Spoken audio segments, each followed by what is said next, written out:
Hello everyone. We're gonna be starting in just a second. Blaze Rage, Sarah, Sebastian, Blossom, Kyrovin. How's it going, everyone?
Okay.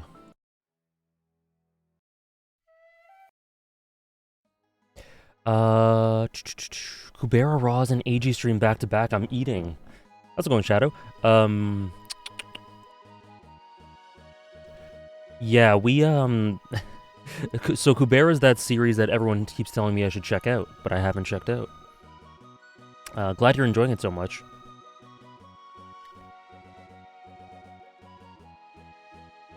Blossom, we have not, started the streams just yet, or started Yorknew just yet, so probably today. Son Gohan, how are you?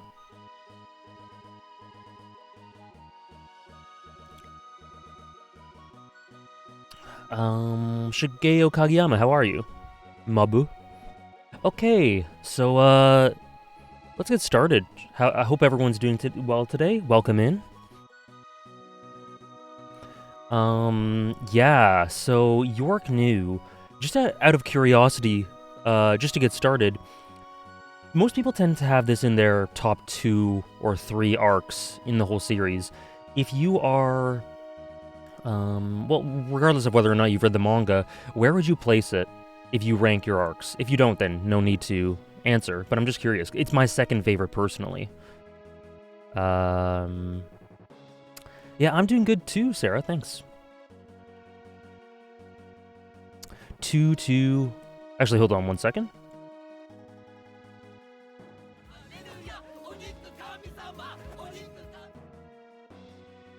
Thank you so much for the sub, AirMag, if you want that to go towards the 2-month resub. And it's top 1, perfect. If you want that to go towards something, please let me know. The goals are linked right there. Second favorite, 2, 1, 1, 2, 2, 2, 2. Wow. Top 2 for sure, excluding Succession. What have you included? I guess it would be third? Top 2 without a doubt, considering the manga, difficult question. Yeah.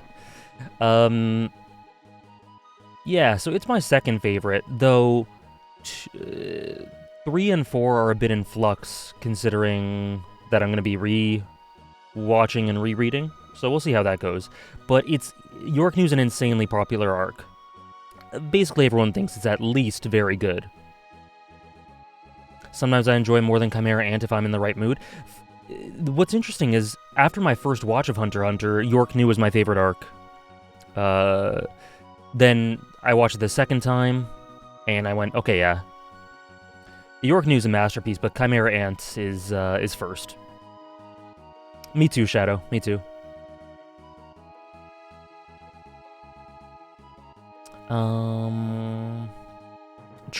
True. Succession is not finished. Not even close.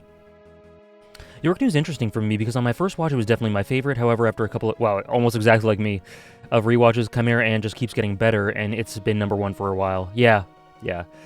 Cool. So yeah, Yorknew is insanely popular. And thank you for the resub, 2-month resub, Zenith. I will put that straight towards Better Call Saul. Thank you very much for the support, and I'll put the, Air Meg, I'll put your sub towards Breaking Bad Season 2.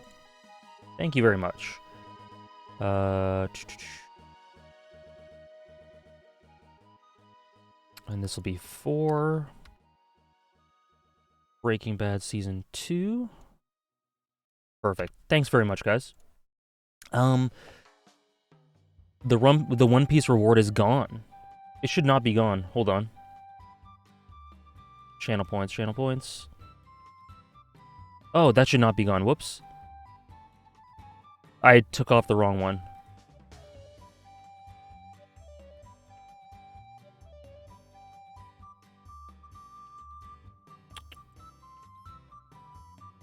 There we go.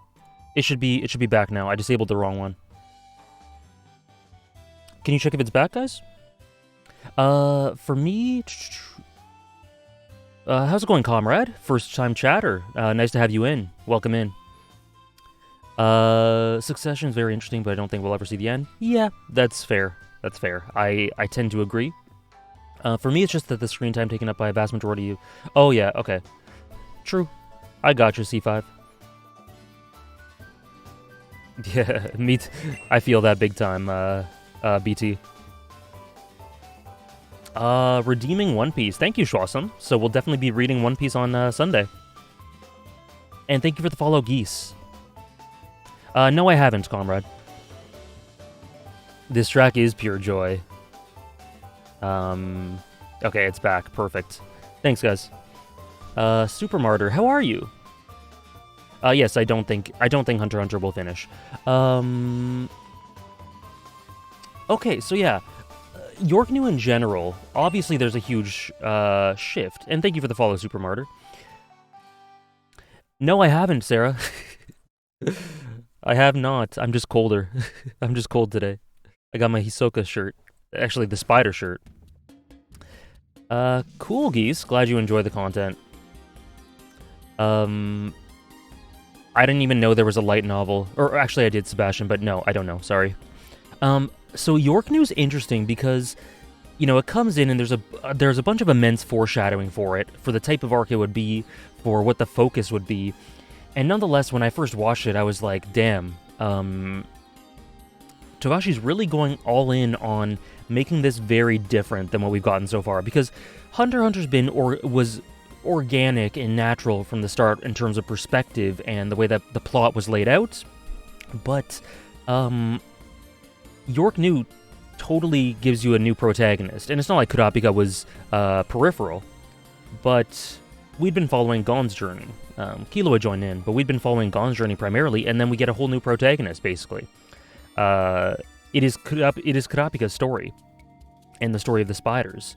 And so, I don't know, it's a bit of a shock, but in a great way that a story is willing to do that.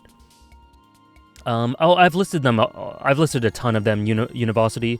You can look up my old tweets about it. I made a video about it as well on my second channel. Tons of reasons. Very stark contrast.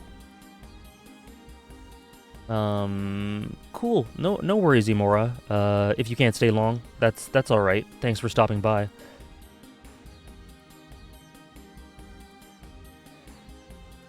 Yeah, the pacing is what a lot of people say they tend to make it their favorite for people who have it as #1. The pacing is so efficient and tight, it's insane. And it expands the series in depth and breadth and thematics in an insane way. But it never feels meandering ever. It's very much in the vein of kind of like a thriller, like almost a sort of crime thriller with tons of interesting thematic and philosophical and emotional under and overtones. And the atmosphere, yep. The atmosphere is immense. Absolutely immense. Yeah, it's crazy, like Sarah says there, how you go from 3 or 4 episodes. There's so much has changed, so much has happened, but it never feels rushed. And there's always just a deliberate pace to it to keep things taut. And to a mafia thriller, yeah, like exactly what C5 said there. How's it going, 1,000 Arrows? And so, yeah, and then in terms of thematics, or I guess in terms of characters, we're going to talk about the characters, but it introduces one of my favorite antagonists of all time. Thank you for the follow, Bako. A group, one of my favorite antagonist group that I've ever seen. Not that I've seen a huge amount of them, but, you know. The Spider, Crollo, how they interact, some individual members. So I guess Crollo and the Spider and how they interact adds this unique thematic element to Hunter x Hunter that is just... I haven't seen anything like that in anything. The way it tackles identity, Crollo's attitude towards, I guess, fate, his nihilistic undertones, why the Spider is created, what it means with regards to the world as a whole and Meteor City, and what people will do to shout out and have their to express themselves, to have the world take note of who they are. This song's a bit of the wrong tone. To make note of who they are, all those sorts of things, and then of course the Kurapika side of it, the self-imposed duty of revenge versus who he really is and what he really wants out of life, and his friends, and what he's willing to do, how far he's willing to go on the path to this nurture versus nature almost sort of thing. I have Comrade, I just don't have much to say about it. I'm glad you enjoyed that game. I haven't heard of it. Oh, and yeah, so I mentioned Crollo and the Spider, but obviously within the Spider there are characters that are more prominent than others. So Pakunoda, big one. Uvogin, big one. Nobunaga, big one. Machi stands out a bit more from the rest because of how she's introduced earlier. Yeah, so there are some that I think are a bit more prominent than others, but they work great as individual characters, and they would be some of my favorite antagonists. But as a group, the sum is it's greater than the sum of its parts, and the sum of its parts is immense. Hey, thank you for the resub, Dragonite. Thank you so much. If you want that to go towards one of the goals, let me know. Glad you... I'm doing well. I hope you had a good time at the CAD Cafe. In many ways, it's the main force first real-life challenge instead of just a test. Yeah, there was an element of... You can fall back on things prior to this. In Hunter exam, you know, it was an exam. There were deathly stakes, of course, but... You know, they could just back out at any time.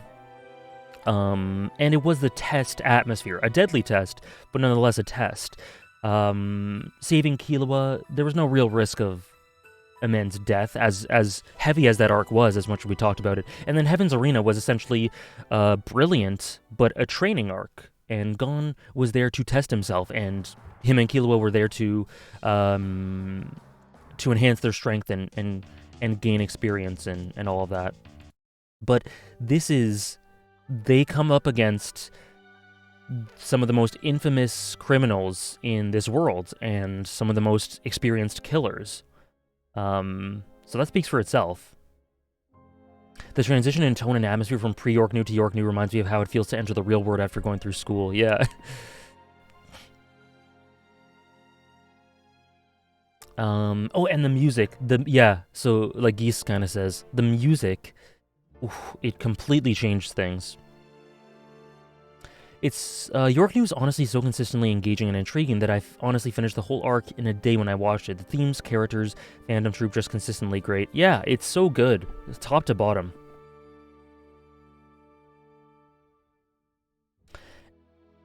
Whoa. I had to cough, sorry. The realism of group psychology and all sides of the story, not just the Spider. Yeah. This is where Togashi continues to use perspective. It doesn't matter if this group is a bunch of villains from the perspective of Gon or Kurapika or whatever. It doesn't matter if they're antagonists or if they're murderers. Togashi hones in on their perspectives and why they became the way they became, and even if he doesn't look at why they became the way they became, it's a valuable input to flesh out this world, to know the perspective of these sorts of people, and the psychology of their group and everything. Sounds good, Dragonite. I'll put it towards Emir. Thank you.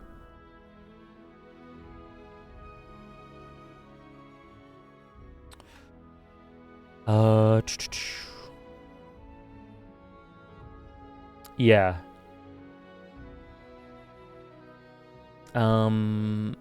The orchestral parts, yeah, Riot. They use friggin' Mozart. I mean, we'll get to the Mozart. And then Yorknew has the first moment in Hunter x Hunter where I just said, no, this is gonna be a favorite for the rest of my life. And I'm sure you guys all know what I'm talking about. But yeah, Yorknew, the thematics, the characters, the tone and atmosphere and approach, it's a huge departure, but it still feels very consistent and cohesive. 51, you got it.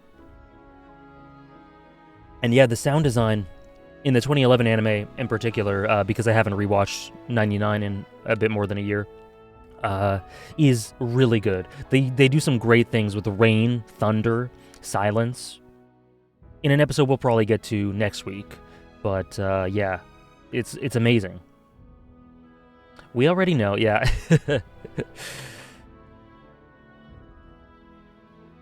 Yeah, and then the world building, like Away from Kevin says there, the world building, which we'll get into in episode 48, it expands, well, I guess I already said this, it expands the world in depth and breadth and scope, but yeah, in specifics, the economy, the auctions, gambling, the streets, like just the atmosphere and immersing yourself in what Yorknew is. It's a living, breathing city. Yorknew is almost a character in and of itself. It reminds me a little bit of Ikebukuro from Durarara. It doesn't have that amount of setting focus as strong as Durarara has, but it nonetheless has quite a bit. Yorknew is a living and breathing city. It's totally dynamic, and this arc puts us right at the street level, at the ground level, and shows us all the different facets, and I appreciate that so much. Oh, that's too bad, Blaze Rage. We'll see. We'll see how far we get. 51 seems like a bit far, but we'll see. For today, I mean.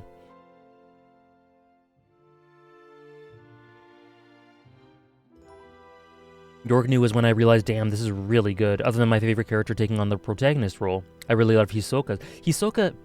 And then this arc is actually, I think, also where we see Hisoka's role clearer. We see what he's all about in terms of the structure, how he works as a counterweight, a counterbalance in multiple ways. Because he does that prior to this, but it's still in the similar sort of umbrella of role, if that makes sense. So you can't really, the first time you watch it or read it, you can't really understand exactly where Togashi's going with Hisoka, but here is where you realize what this guy's all about in terms of his role. I love Hisoka in this as well. 1,000 Arrows.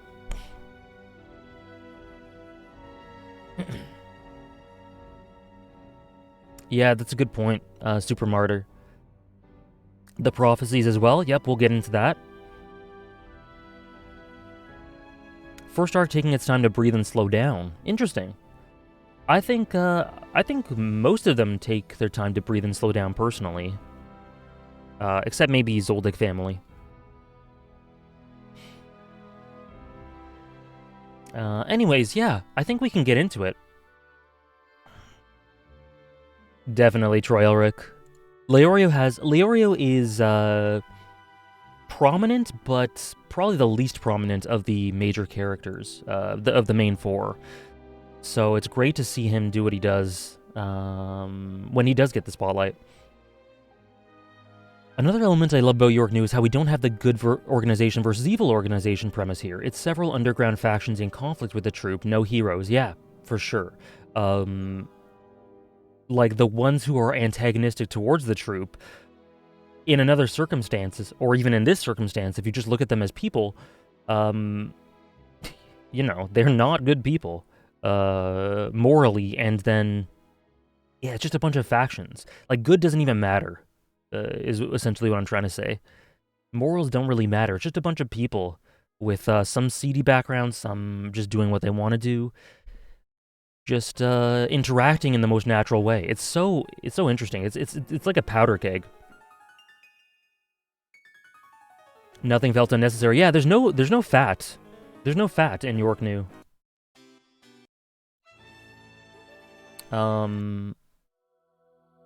Hey, antagonist.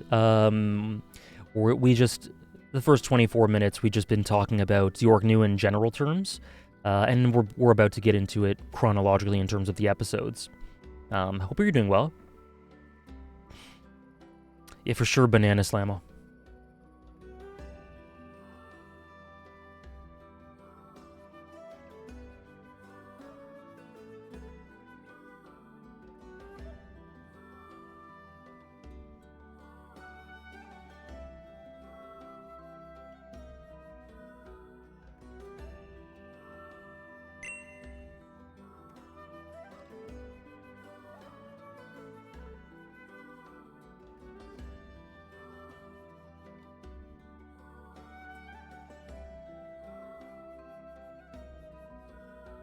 Whoops, sorry. I think I pressed M by accident. Thank you.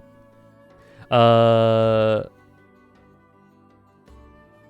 think I pressed something by accident. I don't know.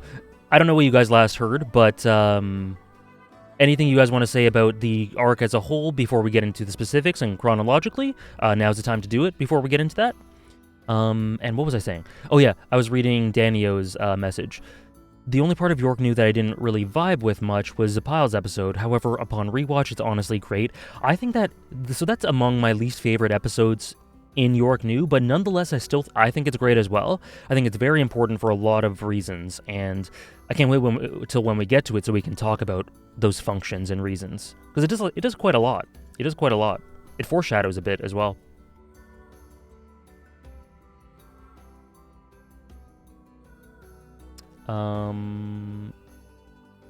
Alright, Emo. Thank you for sticking around for as long as you did. Have a good day. It's still, yeah, it's great. It's great. Okay, so I guess let's get into it. Actually what's interesting is the first couple of episodes of Yorknew, I don't actually have too much to say. So this is where we go from Whale Island to Kurapika. How's it going, Joshua? How's it going, Joshua? How are you? This is when we go to Kurapika fully, where we learn that he has properly taken on Nen. He knows what he's doing. He's got it down pat. Yeah, he has a bit of a redesign as well.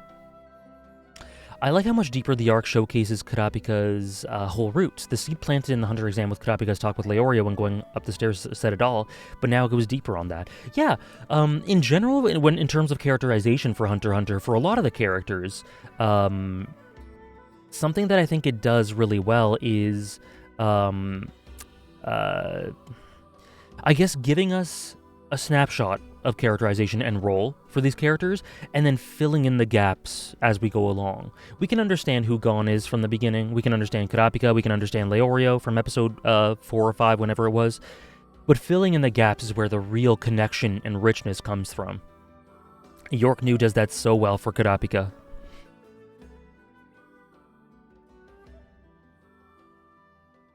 Yeah, there isn't a ton to say. It's just a gradual introduction. You didn't miss too much, John Char. We just kind of summed up our opinions on the arc as a whole. You might want to go back in the VOD to look at the general thoughts of the thematics and things like that. But yeah, this is the first episode of the arc, so we're getting into it chronologically now.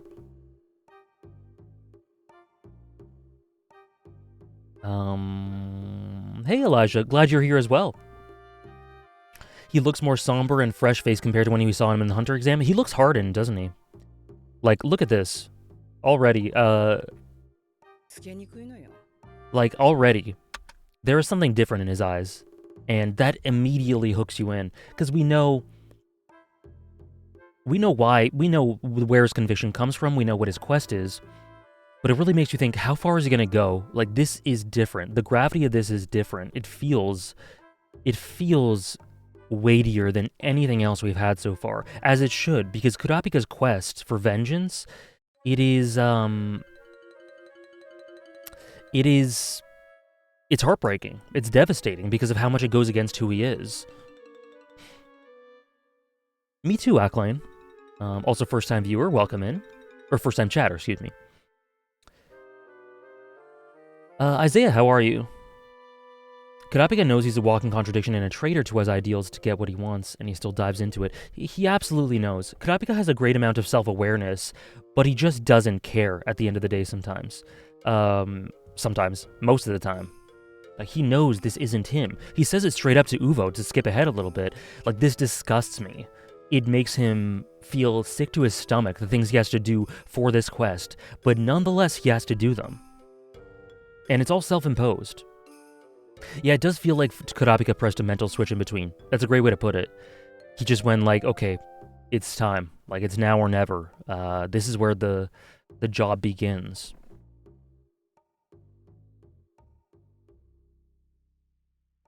Yeah, he probably prepared himself for that beforehand. Exactly, antagonist. Absolutely resolved, Shadow. Totally.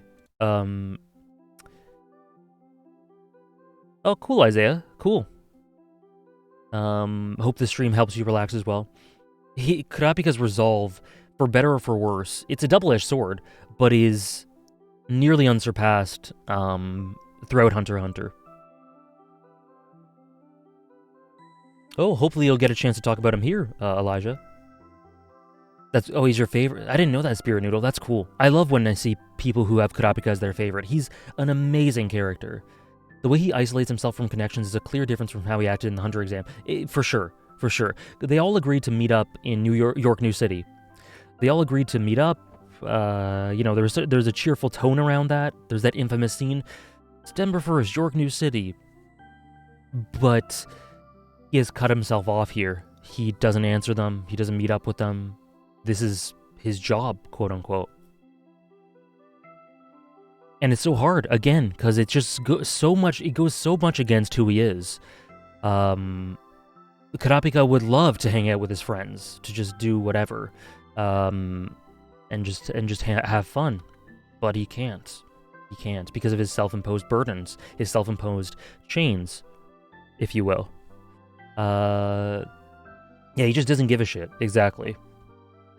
Yeah, he never relishes in what he has to do, for sure. He essentially gains his power through contradictions and self-restraint. Yeah. This is Omori music. Yep, Blumsy. Yes, that one quote I won't say because I don't know when it comes, but it has to do with his only fear. Oh, that's episode 1, BT. I fear only that my rage will fade over time. Yeah, exactly. Troy Elric, yeah, same one. Sorry, Elijah, Redeemed, how often do you record for videos? I'm having trouble balancing out time to record. Twice a week or so? 2 or 3 times a week, I put across, I set aside 2 or 3 hours a day in the morning, usually early afternoon, maybe sometimes after I stream, and I record then. If you do it too much or too long during the day, you'll just burn yourself out, is what I find. Kurapika's age? That's a good question. I don't remember. 17? 18? I don't remember. 16? I don't know. Mid to late teens? If someone could tell me, that would be cool.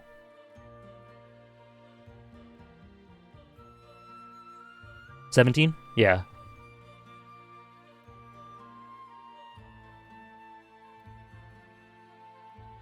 Okay, gotcha. So around here, he's 17 or 18. But yeah, so in this first episode, it's nonetheless just an expansion upon what we learned already. Him learning Nen from Izunavi, I think the name was. He should be 18. Okay, gotcha. Thanks, Sarah. So yeah, not too much to say about this, but it speaks of...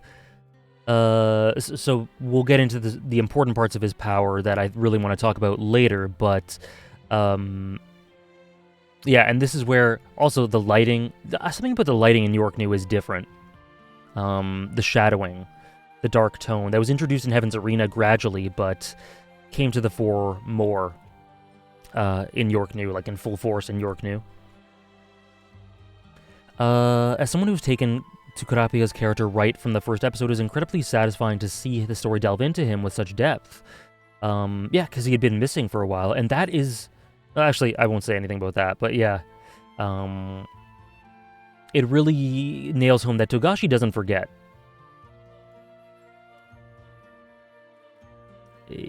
Characters will go in and out, but they'll come back in when it's natural and necessary, and they're never forgotten about. Yeah, the lighting is so good, and they do great things with the visual direction in 99, I've got to say. It's done so well in 99, but 2011 is primarily what we're talking about here, and there's a shift nonetheless here as well. And then, so Kurapika's talking here, one of my favorite quotes here, it's talking about manipulating chains. And then Izunami very knowingly says here, I have a feeling that you're really chaining yourself down. So, that's Kurapika in a nutshell. Self-imposed chains, self-imposed burdens, but nonetheless, insane conviction. Very on the nose, yeah.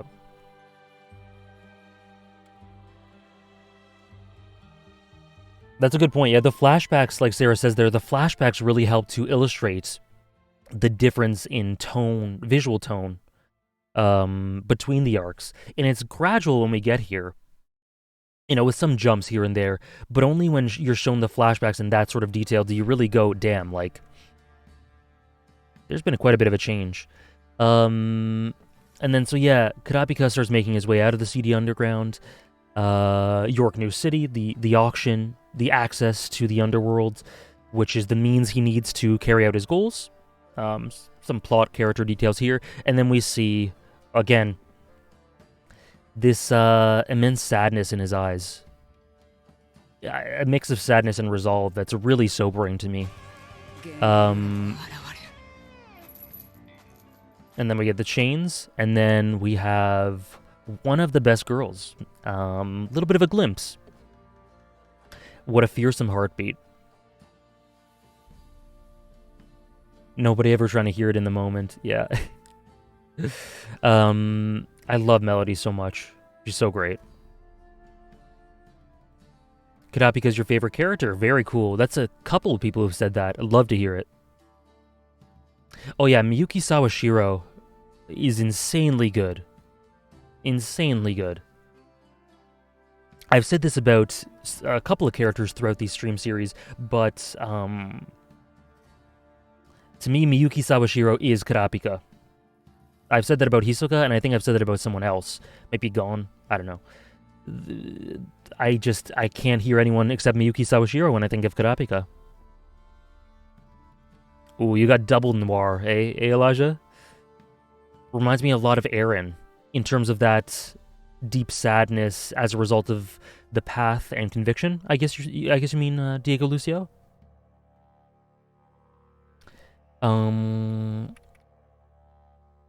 Yeah, and then so a bit of foreshadowing for Melody. We get the introduction to all these people who would be helping out the Nostrad family. Some cool powers, some sexual masochism. You know, just a healthy amount of it. Baze, because it could have defeated Meruem easily. And we get my boy, forget his name. I know Sarah's got me. Love the imagery here though, by the way. Just nice lighting. Then we get the moon here, the blue. Basho, right. I should have known that one. And we get his haikus.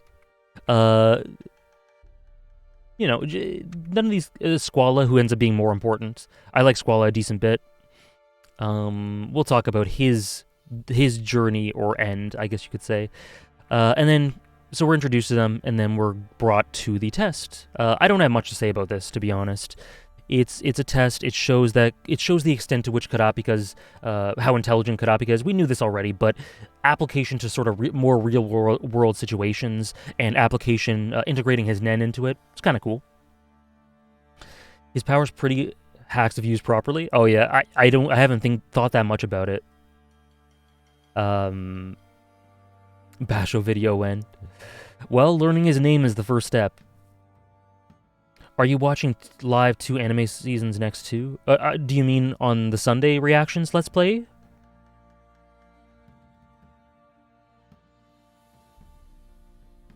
Oh, gotcha, Diego. Yeah, for sure. I see that for sure. And then yeah, so they've got their tests. Great art, great illustration here. Kurapika looks great.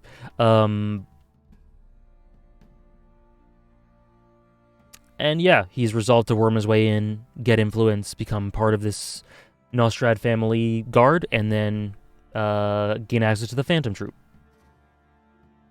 That's about all I got to say about episode 39. It works, it transitions, it establishes, but doesn't do a ton of huge significant things.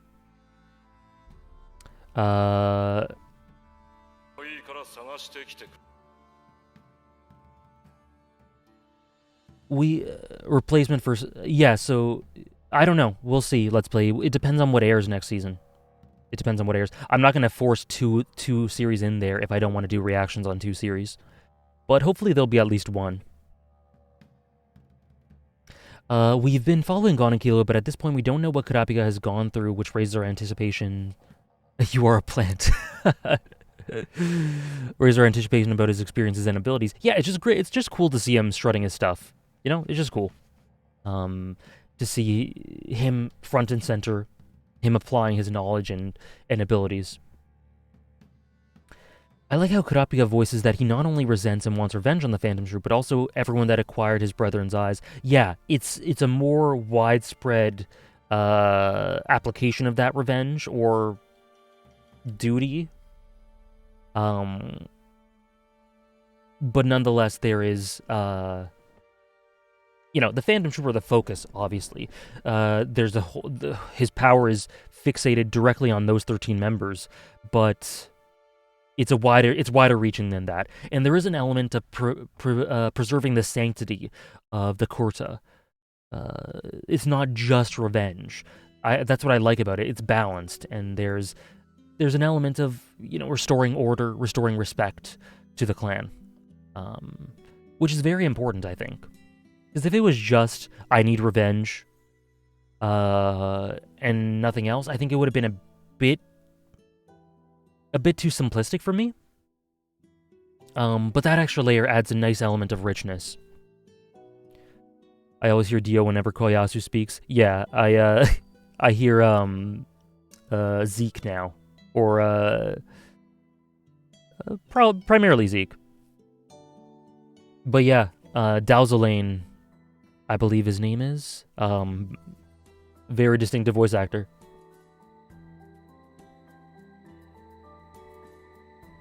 I think both his revenge and desire to collect the eyes come from the same source of feeling he owes his clan something.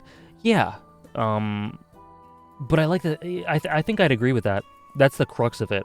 But they diverge in the manifestation so much. There's such a different tone on revenge and restoring that sanctity, restoring that respect or dignity or pride. But they are undoubtedly linked. I think the pride aspect is what links them, and him owing him from a personal perspective. Yeah, it's cool. It's great. This is the first episode where we see Kurapika in conflict after learning Nen. Yeah, it's great to see his thought process and how he applies it. Papa Shirogane, that's one as well. Nice, I got his name right.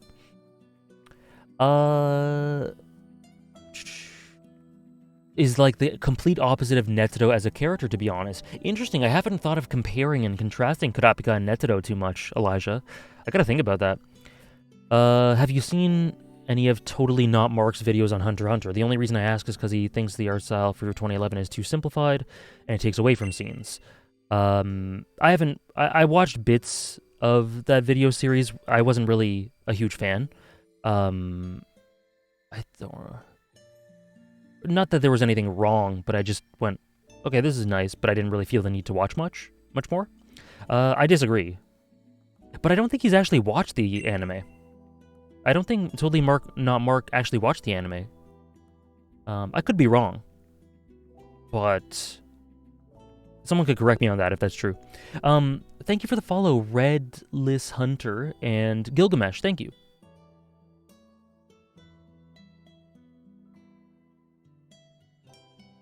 Yeah, so I wouldn't really... I don't think... If he hasn't watched the whole anime, or at least a decent portion of the anime, I wouldn't I wouldn't take that criticism seriously. You know?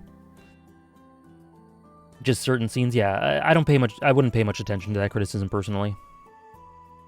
Anyways, I think, also, like the detail of the bags under Kurapika's eyes. Okay, and then they have this test. We were just talking about how Kurapika applied his Nen. It's just cool. It's a pretty natural way for us to see a lot of the powers he's developed. The reviews are pretty good in my opinion. Yeah, I'm sure they're pretty good. From what I saw, they were solid. I just didn't have much interest in watching them. Personally. You are a plant, the infamous line. Yeah, the abilities of all the characters. But in terms of narrative, yeah, and then we get establishment for Melody's power and what her role would be in terms of, I guess, kind of monitoring the mental states of a lot of the characters. That Kurapika scene is always criticized by people who prefer the manga in 99, but to me, I never got that because even if it's not as effective, it doesn't mean it isn't effective at all, considering the music which makes up for the more simplified art. Which Kurapika scene? Is it the one where he has his eyes red and he's talking to that dickhead from the auction?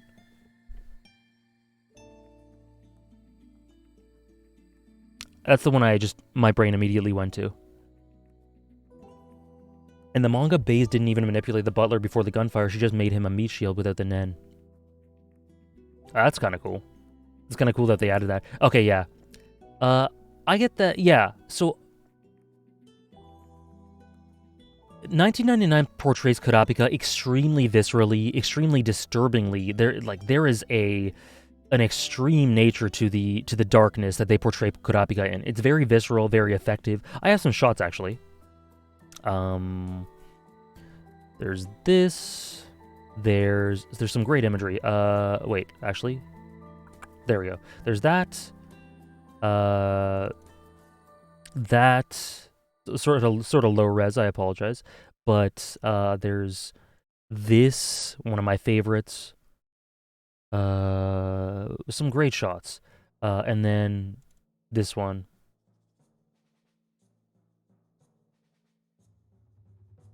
That's the one we're referring to here. So Kurapika's portrayed extremely effectively in 99. Do I like some of the visuals in 99 better when it comes to Kurapika in this arc? Yeah, but I still think that the intent and sentiment, the spirit, is nonetheless portrayed extremely well in 2011. I think it's just done to a greater extent in 99 in some cases. And a great use of symbolism, of horror, like Elijah says there, yeah. Furuhashi's direction, really good. It emulates some of the gothic feel from the manga really well, but takes it in a more visceral, horror-esque direction. Lots of symbolism. Eva parallels for sure. Yeah, 99 Kurapika feels like a Berserker Eva character. Yeah, definitely. Which I'm a fan of. We're not shown his clan much, right? Only in the movie, so we don't know the details of the gruesome attack that took place, whereas in Aaron's case... Oh, so comparing Kurapika to Aaron. Yeah. Yeah, I mean, the literal event isn't as important to this story as it is... as Kurapika's response to it is, I'd say. So, I'm fine with Togashi just what Togashi did with the kurtas. But yeah. Oh, okay, Spirit Noodle. Thanks for stopping by. See you later. There's a huge difference between just handpicking and watching some scenes and watching the show in its entirety, because, yeah, compared to 99, there's a clear difference, but within 2011, there's also one to the previous arcs, and it's all still very effective. Yeah, what's interesting is that someone once told me, so I'm gonna talk about a scene at the beginning of Greed Island. So this is actually an important topic, I think. When comparing different iterations or a way a scene is adapted, I think that people miss the forest for the trees a lot, or miss the integration of elements when it comes to the anime. Because someone once asked me maybe 2 or 3 years ago, the iconic scene at the beginning of Greed Island where Killua says, "No, Gon, I'm the one who must thank you," and then it fades into a kind of a postcard memory, a pastel-y postcard memory where Gon's leading Killua and pointing and Killua's head's down. You guys know which scene I'm talking about, right? It's episode 62, I believe, 61, 62, one of those two. Yeah, the watercolor effect. Yeah, so someone once asked me, they compare that to the manga, where in the manga, everything is, they're walking, and then in that shot, in that panel, everything is blurred out white, and it's just Gon walking, Kurapika behind him, and the text, I think. And they said, the adaptation, it looks pretty because it does this huge watercolor thing. It looks great in a vacuum, but it doesn't capture the element of the manga, which is that Gon and Killua are isolated here. Sorry, I meant Killua behind him, yeah. It doesn't capture that element of the manga that's achieved through the white and them being isolated in this moment. Like, it feels like they're the only two people in the universe, and Killua's reflecting on what Gon's given him and what he's added to his life and everything. They said that the 2011 version doesn't capture that well because it does it beautifully, but it doesn't understand the spirit of that scene. To which I just said, okay, yeah, if you look at it only visually, then yeah, I get why you mean that. But then look at the whole package. Thank you for the follow, Yair. Look at the full package, because in that scene, they're walking. You can hear the ambient crowd noise. There might have been a bit of music beforehand, but then there comes a moment where Killua takes a step, and it hones in the sound design on his step. And you hear it, and then it echoes, and then the sound completely drowns out. The sound design completely drowns out, and it's just Killua talking internally. So that, through sound design, I think it achieves that same thing in isolating them. It just stops, yeah. It just stops, and while the visuals are different, the same intent is achieved through the sound design. So you gotta look at the whole integrated package of the adaptation and what it achieves, the build-up, the cool-down, the context of the scene. Just comparing things like one-to-one visually, it never tells the whole story, because a lot of these things can be achieved through other means. That's what an adaptation is. Audio-visual, build-up, flow of direction, etc. Yeah. I love that scene too, Sarah. That kind of criticism was what I don't like about elitists of a specific version. It's too narrow-minded to realize that ideas could be conveyed in different ways. Yeah, it's all contextual. Yeah, and adapting to a medium, there's so many different ways you can do it and achieve similar aims and all of that. I totally agree, Quicksilver.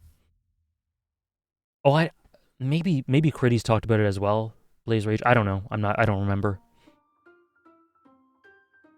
So yeah, that sort of criticism, I think, misses the forest for the trees unless you take every aspect of the anime in and can properly explain why it doesn't do it. But if you just ignore something as huge as sound direction, then what are we really doing here? What are we talking about? It's just redundant. It's just reductive, rather. Anyways, that was my rant about manga, one-to-one manga, anime adaptations, and criticisms like that. Yeah, exactly, Shadow. I get that too, Schwassam. And hey, if someone wants a one-to-one adaptation, that's fine, or something close to it. I love when adaptations are able to use different elements to portray the same thing, or switch things around while keeping the same spirit, or take creative liberties. I love when adaptations do that. I'm very pro freedom of, freedom to change things as long as it stays loyal, you know? Anyway. So yeah, this continues. Again, a lot of things happen that I don't have too much to say about. The real meat starts, I think, in the next episode. Love how Baze is presented in a lot of ways. Also, the sound effect, the wow. We have its origin. Yeah, when Killua ripped out Jonas's heart as well. That's a good one.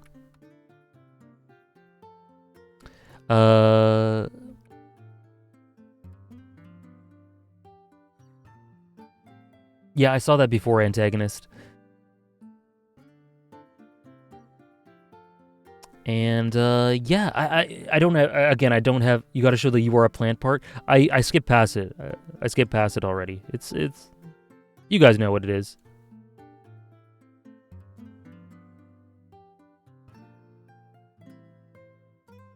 There we go, perfect. You are a plant.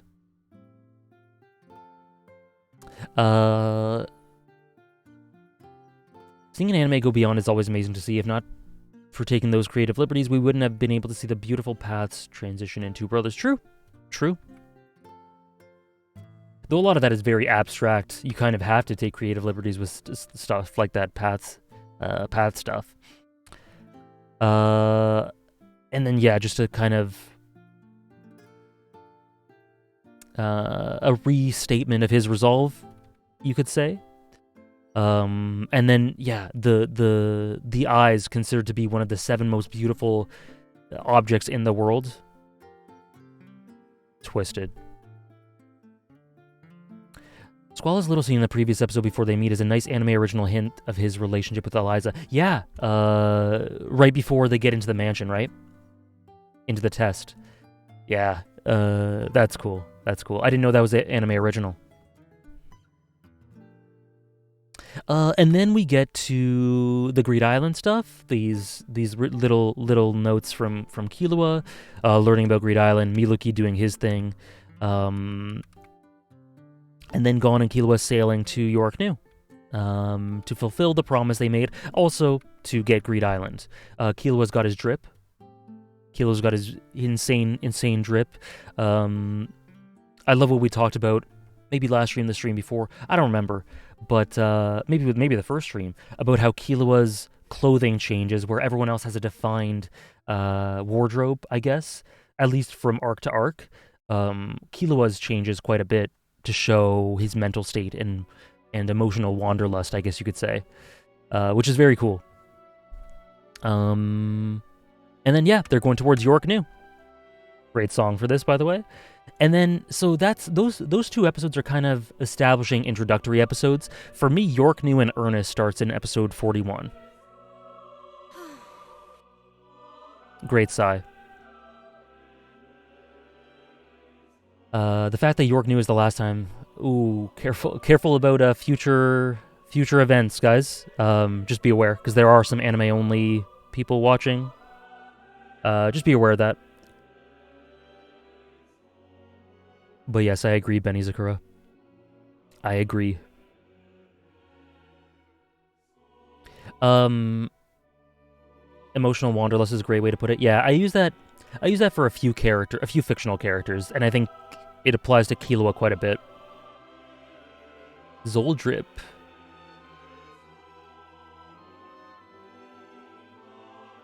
Him being the only one who doesn't really change his outfit because he's the only one who doesn't have a clear sense of identity and purpose is so good. Yeah, exactly. It's so cool.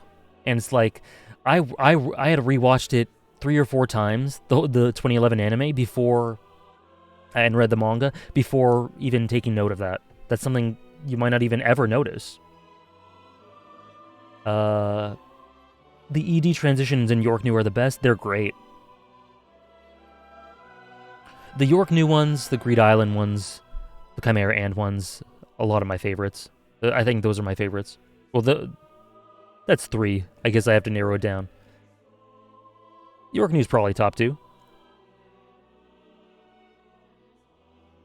Anyways, so yeah, Yorknew starts getting in full swing. Oh, you skipped 37? Uh-oh. Oh, I think... Sorry, JT, I missed your comment earlier. Small little detail, but I love how Kurapika assumes that the guy controlling the puppets is a manipulator, but he's actually an emitter. It's logical given that emitter is right next to manipulator on the chart, and it's our first instance seeing Nen beasts being controlled. Yeah, yeah, I like that too. Like that's the sort of thing that I'm glad you guys bring up because it's something I don't necessarily attend to as much. How the logistics of and mechanics of Nen can apply to little character interactions like that. I love when you guys bring that up because that's not something I really thought about too much. But yeah, they do draw attention to that, and they do just by the way that they act. Kurapika is able to realize what's really going on there. But it makes sense that he would make that initial mistake. It's just cool. Togashi thinks of everything, man.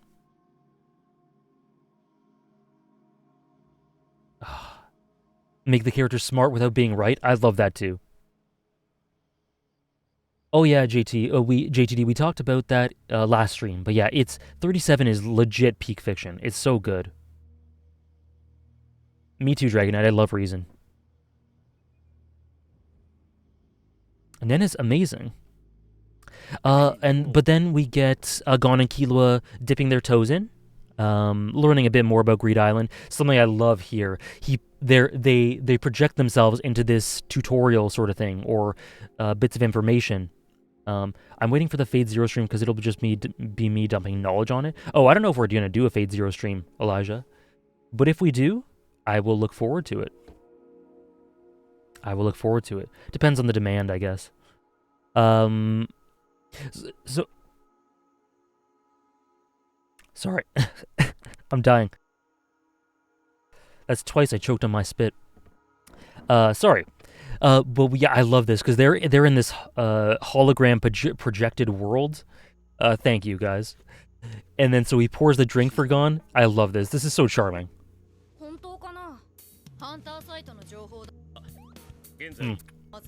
Right here. And then the sweat drop. It's so subtle, but it's so charming. That's Hunter x Hunter's. So I don't like. Oh man, should I even go there? Okay, I apologize. I'm gonna criticize another series in talking about Hunter x Hunter's use of humor here.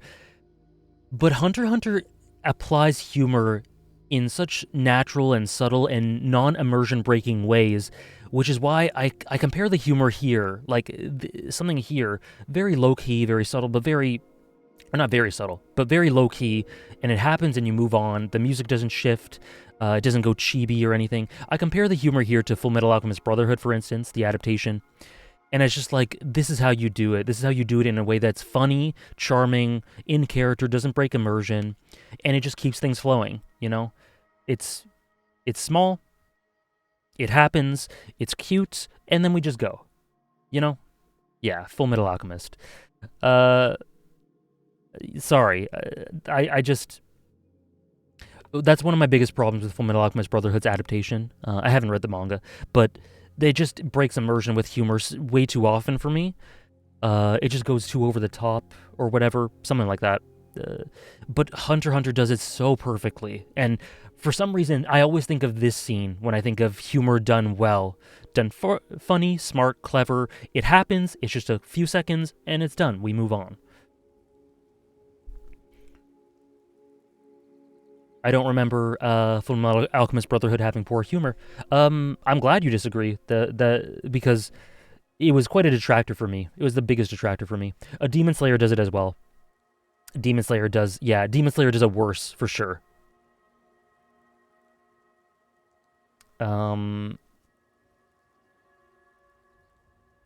Togashi's just naturally funny. True. He probably is just writing these things and he goes, huh, that would be funny. And then just continues. But yeah, anyways, I just love that little touch.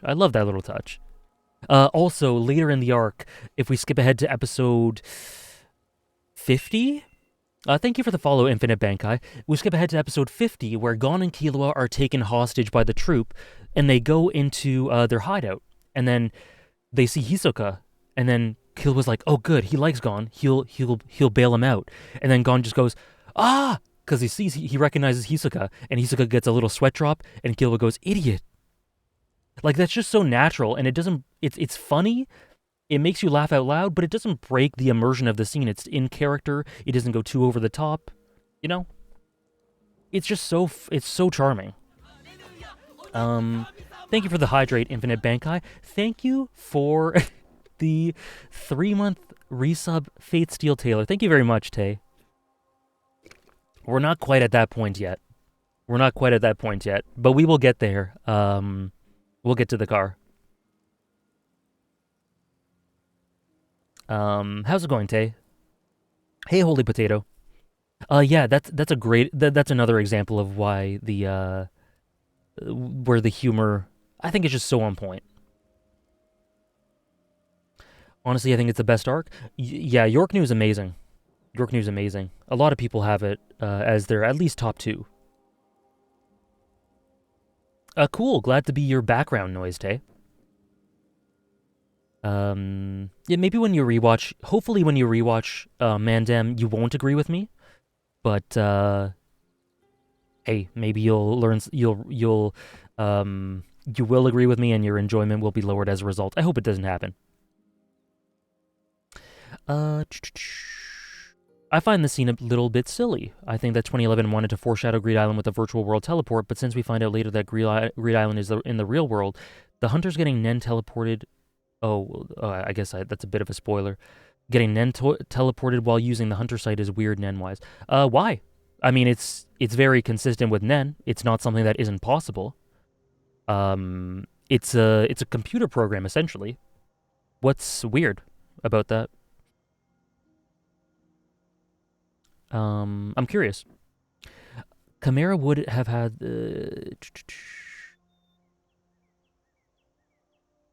yeah, it's integrated really well. Anyways, I won't harp on that too long. But yeah, they start making incremental steps. They do their research.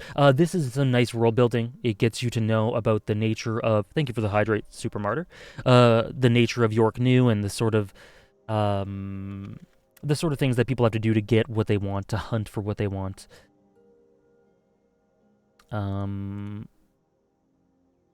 The sort of the shady deals that have to go down. And it's just nice expansion of the world. And then, oh, okay, so then we have this. They get hired. They get interesting. The items that they get: right arm of an Egyptian mummy, hair of a famous actress, whatever, these body parts. And then so it makes you wonder why they're getting these. Like, what sort of person would want to procure these sorts of items?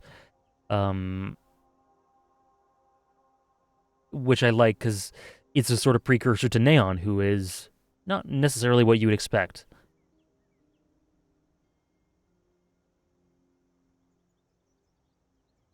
Also, this is kind of cool. This is the last, well, kind of horrible.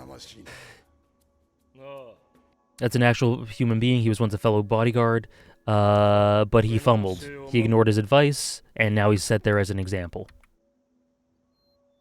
And then we get Neon. Now, I'm curious, what do you guys think about Neon Nostrad?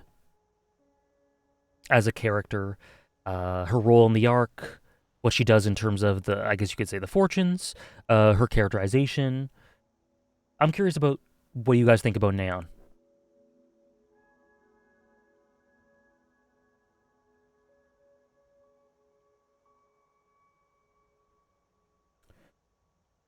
She's annoying, but she works, nothing too special. I like the stuff with her and Crollo. She's cute. I enjoy her. I like her. She's a little unhinged. Yeah, that's Koyasu, exotic. She has some neat foiling with Crollo as well. I'm sad for her. Hey, Hannah. Me too. Me too. I'm sad for her too. So we'll get into... that's cool. Thanks for sharing, guys. We'll get into her in just later in this episode, but there's a little line that I think tells you everything about her.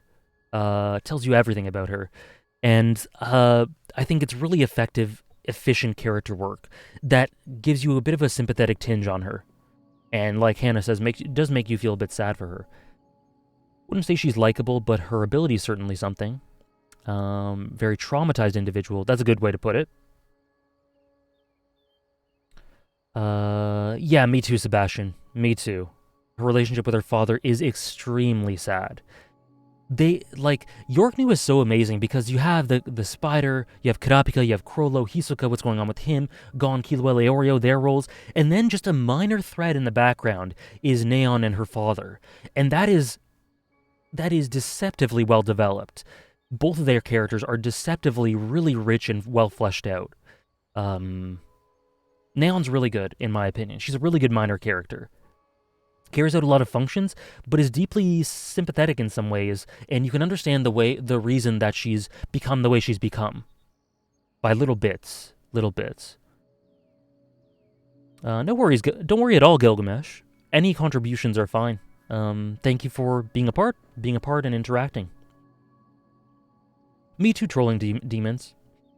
I don't think her as a character is too interesting, but I have to agree that her interactions with Crollo are interesting. I think it's more of a compliment to Crollo's character than anything. Interesting. I disagree. I think she's definitely her own character with her own distinct themes associated with her, sort of.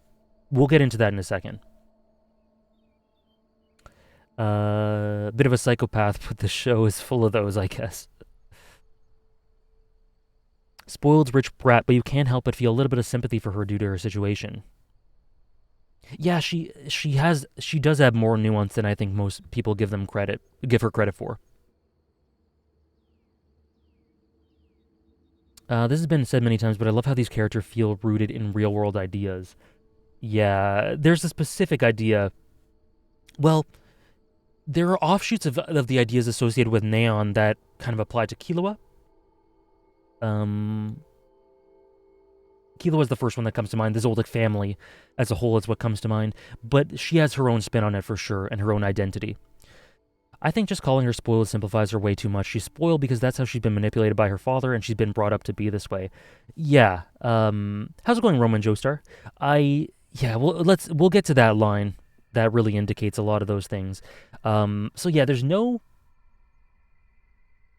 Without some of the things alluding to her backstory and her relationship with her father, I think she would just be simply spoiled and forgettable and not that interesting. But because of the little hints we get about what her upbringing must have been like, I just think, like, I'm not saying she's a triple S character or anything, but I just think it's so cool that she has layers to her and she feels fleshed out and flesh and blood in some ways because of these bits of efficiency that are added to her, like Hannah says there.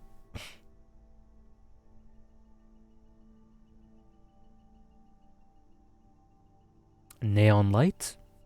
She's an interesting way to show that how those who aren't outwardly malicious can still benefit from the suffering of people like the Kurapika clan. That's a good way to put it. That's a good way to put it, Quicksilver, because yeah, she is not outwardly malicious at all, but she is suffering from she is gaining enjoyment and benefiting from the suffering of the immense suffering from the Kurapika clan. It shows the type of world that Kurapika's stepping into, yeah. Hey, Concerned Bud, how are you?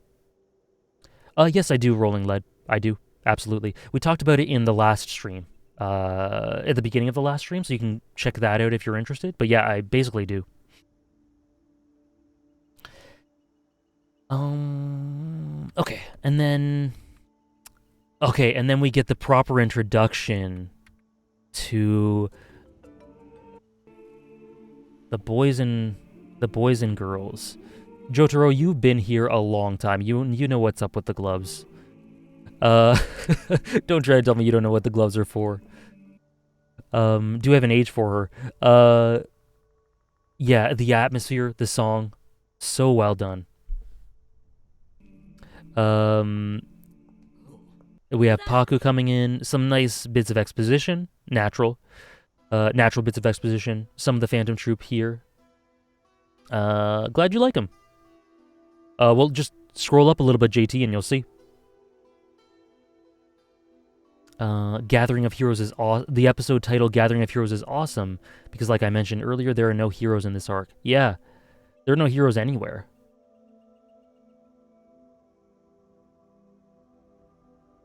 Yeah, let me just do the gloves command once again. And then, yeah, we have Paku coming in. We have Uvo. Oh, God. Two of my absolute favorite, two of my top 3 members of the Phantom Troupe outside of Chrollo and Hisoka. Right here. Paku, Uvo.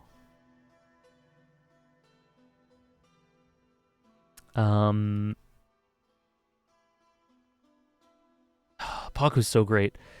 And, you know, a bit of front-loaded characterization. These are all very colorful personalities, despite what I love about the Phantom Troupe is that they merge together as parts of a whole, parts of a greater whole, parts of this entity that's described as this functioning entity with these legs and the head, which is very, you know, sort of, I don't know, kind of borderline traditionally collectivist, but they're so colorful. They're such colorful personalities right off the bat. Shalnark, Uvo, Feiten, Machi, Nobunaga, they have colorful designs. Paku's design, Franklin's design, even Bonolanov and Kurapika, who don't say much throughout the arc, especially Bonolanov. I don't even know if he has a line in this arc. They have distinct designs. They're so distinct, and so they each have personality while at the same time being parts of this greater whole. It's an interesting mix of those two things. A found family, absolutely. In the manga, we just straight up jumped to Chrollo's speech. Really? I didn't remember that. Yeah, Uvo is so good, Sarah. Oh, the anime had so many original scenes of the troupe interacting, which humanizes them even more. Wow, I love that. Shrek 2 voice, I need a hero. I was very close to singing that, but I'm not going to.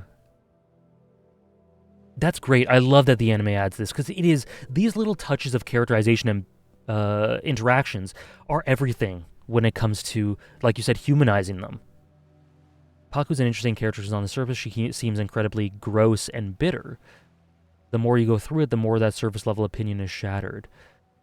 Yeah, can't say I ever thought of her as gross or bitter. I don't know if I thought of her as bitter. I thought of her as cold and withdrawn until we get to certain episodes, I would say. But when the layers are peeled back for Paku, she's so good. Their robust personalities are not compromised in their union, and that's saying a lot about their ethos. Yes, that says a lot about a Chrollo as well, because Chrollo wants them to be parts of this greater whole and wants, above all, the spider to function as an offshoot of his identity. But he still wants for them to be happy. He still wants for them to be their own people. He still allows for this individualism and this personality. So yeah, there isn't a mutually exclusive element between this service of the greater entity that is the spider and being oneself, or you know, this individualism. They have so many elements that we would usually associate with the good guys crew. The found family and misfits rejected by the world who found their own way of living. Yeah, it's just their own way of living manifests in a way that is, one, horrific, and it, two, happens to oppose our characters in this scenario. But the fact that they do have lots of elements that we would associate with the good guys, quote-unquote, crew, it's really interesting. Shizuku looks like a distressed single mom who has a boyfriend that won't commit. And then here, Shalnark's constant smile. Yup. I love Shalnark's personality so great because very cheerful, very jovial, always seems to be smiling, big eyes, larger than life in a lot of ways, very childlike power, but moments here and there, it seems low-key, it makes him seem very low-key twisted. yeah, it feels like another group of friends that just happen to have nothing to do with Gon and Killua. Some people are rolling lead or rolling lead. You feel like, yeah, right off the bat, yeah, that's not easy to do. What JTD is saying there, right off the bat, you feel like these are people who've known each other for a long time with their own distinct feelings. Um, it is not easy to portray familiarity between people who have familiarity, between fictional characters who have familiarity, without it seeming artificial or clunky. You know, that can easily go very badly in portraying familiarity. Like, I remember back then we had that occasion, we killed that guy, ha ha ha. But the dialogue is so natural and nuanced that it really feels like these are a bunch of a family that haven't seen each other in a while, but don't feel a need to over uh, front load the connection they have because it just comes so naturally to them. They just have to talk and they just have to interact, and they are back home. And you really feel that connection.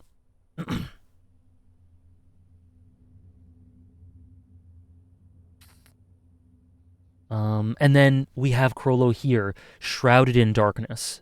That is the initial image we get of Krollo, and it is the most appropriate one, because he is an enigma, shrouded in darkness, covered in shadows, metaphorical and literal here. Just doing his little reading in his corner. This guy, for literally 4 or 5 episodes, he is just reading by candlelight, like the edgelord that he is. True, Sarah, true. But I mean, I guess with regards to comparatively to the rest of the troupe, it is just as sad as it is to say, it is easy to forget they're mass murderers just seeing them interact.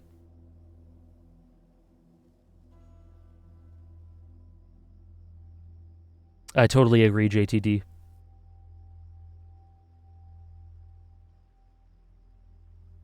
Uh, but yeah, and then we get that establishment of the Phantom Troop, and then we get this bit for Neon that I was alluding to earlier. I think I have to refresh Crunchyroll. Crunchyroll just sometimes stops working randomly.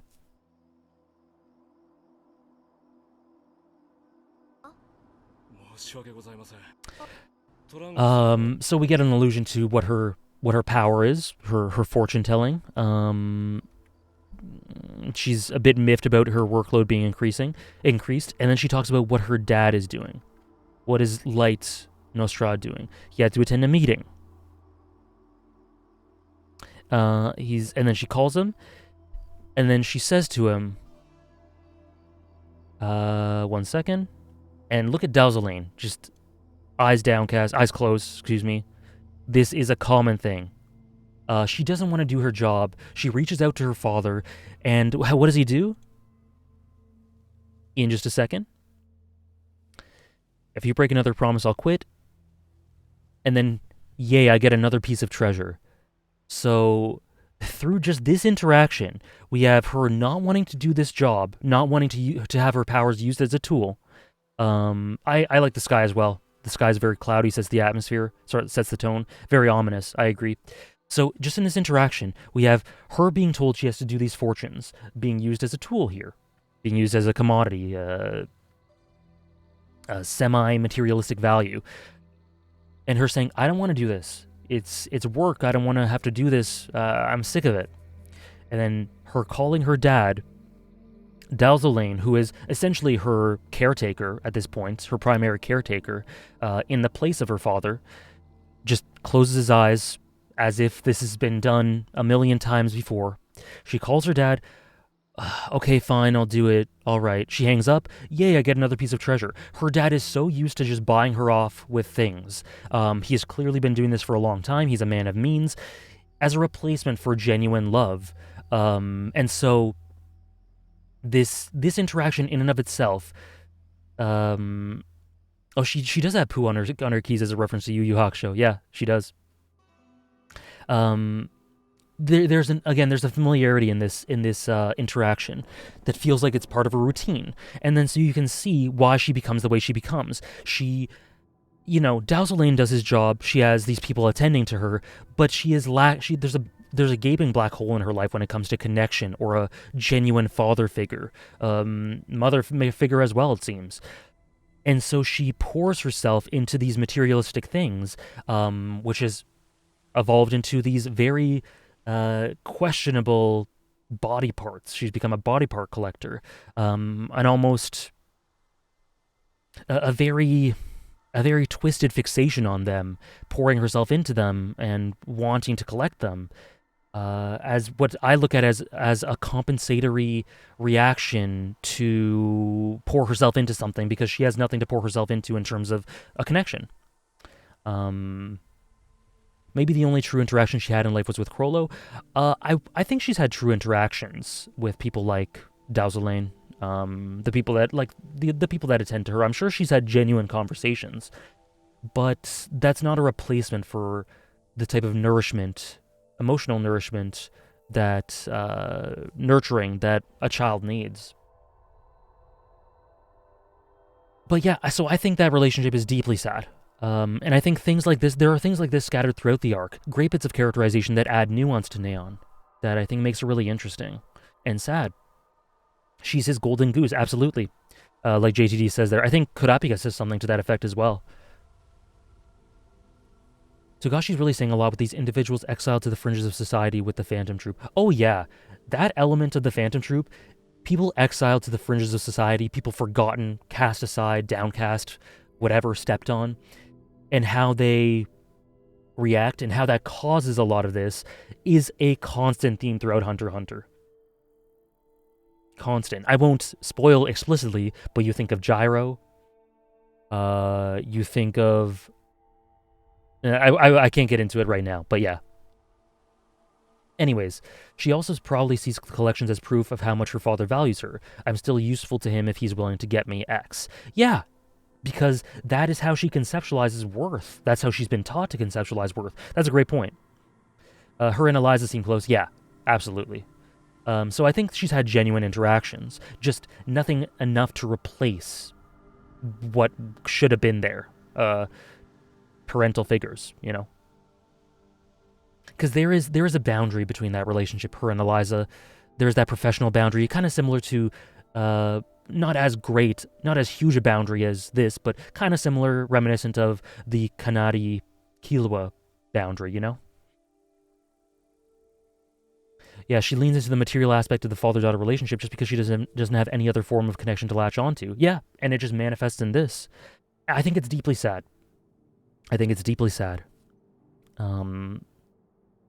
Now, obviously, again, not trying to portray her like she's a triple S character or something, but I think it's cool that a relevant, prevalent, notable, but nonetheless minor character has these layers here. It's cool. It's good. Togashi just does this all over the damn place. And yeah, the contrast between Neon, the colors on Neon and the background characters, big contrast. Oh my god. Okay, there we go. Yeah. And then we see the power, lovely Ghost Rider there. And then I love this. So the car passes by, and then we just shift over, and we get Phaeton's group that they were talking about earlier. Some characters I love in this group. We got a fan favorite, too. When you were alluding to a quote earlier, I actually wasn't thinking of this scene in the car later, but later when she tells her dad he's broken, Mark promises that he's kept. That as well, for sure.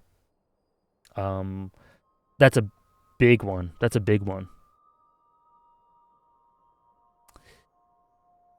You guys know how I feel about Machi. I love her.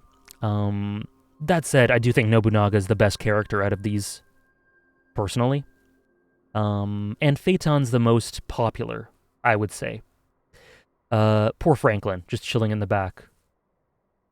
He's not the hottest, he's not the best written, he's not the most popular, but he's cool too. Franklin's cool too.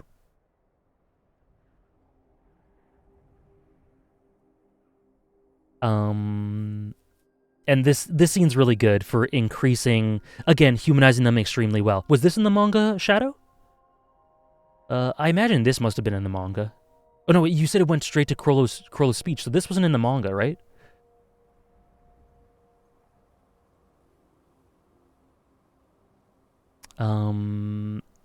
Number 4. This bit was, okay, gotcha. Thank you for the follow, Falling Snow. Okay, this bit was in the manga, okay. Yeah, just a reminder, guys, it's been like 6-7 years since I read the manga in entirety. I don't remember. So I'm glad I got you guys letting me know. But yeah, so Franklin does have a very distinct role. He is, I think, aside from Crollo, the one who is most in tune with the philosophy of the spider and who most helps center people and remind them of what needs to be done in service of that philosophy, which is very key. He's one of the original members. He has that sort of sage older brother feel to him. So even Franklin, despite not being one of the best written in the troupe, nonetheless has a distinct identity, a distinct role in the troupe, very clearly established, and it just, it's so great. Most common wise of them, yeah. The heart of the spider. And then they're talking about Hisoka. I love this little bit of animation for Machi. Love how she turns her head here when they're talking about Hisoka. No idea. Don't ask me. And then this, he was my responsibility, and she just goes, whatever. I was only supposed to tell him to come. Oh, man. I love Machi. Sorry for simping. I love Togashi's love of horror being reflected with the troupe. What specifically are you talking about, Elijah? If you could just give me, like, one.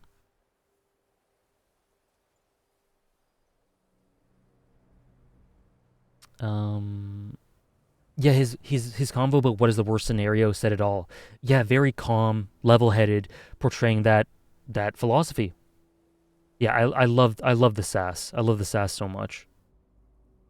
I genuinely love and respect Franklin's maturity. He's the big brother that's second in command after the parents. Yeah, very distinct role, exactly.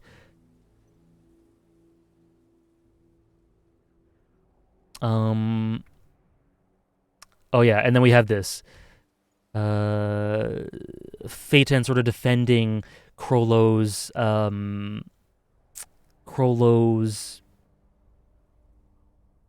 like he saw an implication here that Crollo was afraid of Hisoka, and he takes that to great offense.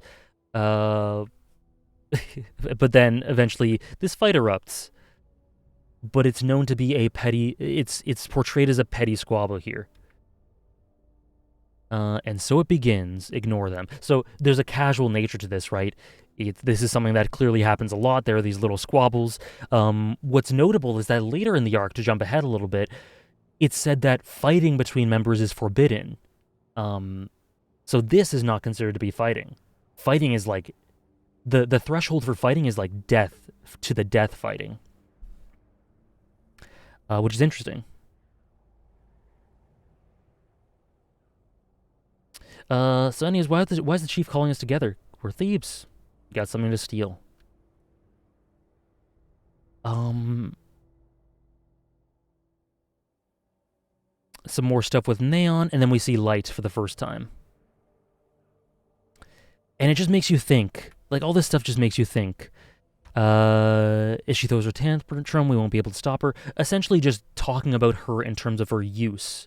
What uses she has, the golden goose concept, and then he just sneaks a glance at this picture of him and her. Just a nice little moment just to make you think, is it purely just for his own materialistic means? Is he purely using her as a tool? It just makes you think the first time you watch this. Is that all she's there for? Just a nice little touch. Yeah, but fighting implies a fight to the death. Yeah. Very calm character indeed. True. True. It's like one of Hinata and Kageyama's squabbles. Very true. Franklin also aligned in the manga post-anime, the table food scene. Oh, yeah. That one's really important, too. And then I just love these establishing shots of Crollo. Face cut off here. Again, just reading. We see that they've been here for a while. The candle's melted down. The candle then goes out, book closed, and then Hisoka comes in. Oh, okay, cool. That part wasn't in the manga as well. She mainly uses her as a golden goose, but you can tell that there's some humanity in him, most of which must have gotten stripped away from, given the nature of his work. Funnily enough, reflects what could happen to Kurapika. Yeah, like a sort of gradual eroding of why, I guess, the heart of who you are in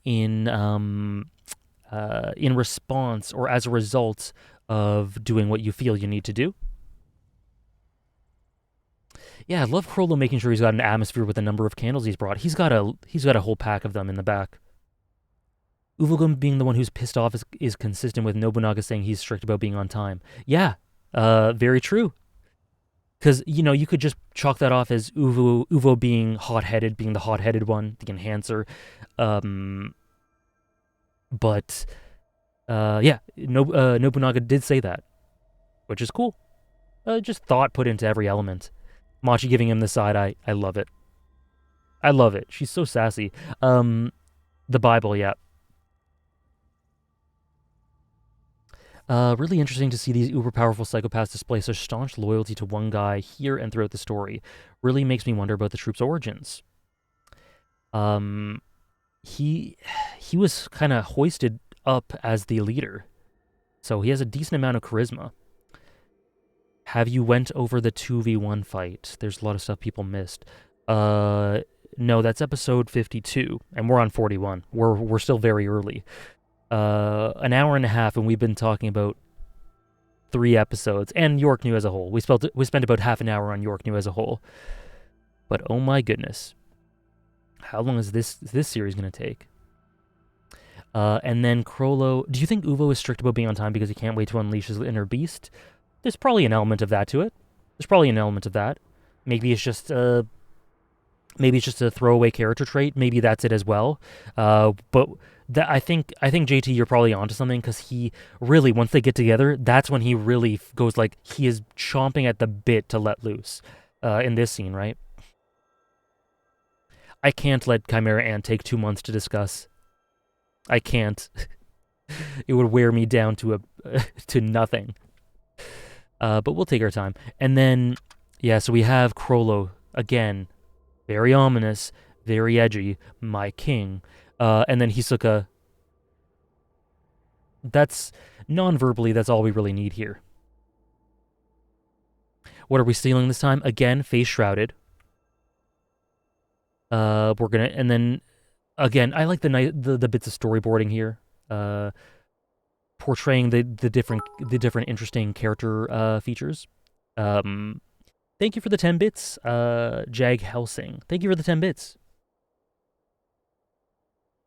112 to 114. Oh no, it's been 2 hours. That can easily happen. Gonna be fully caught up with the anime by the time you're done with Yorknew. Maybe. Is this the first time we see Hisoka lust after someone other than Gon?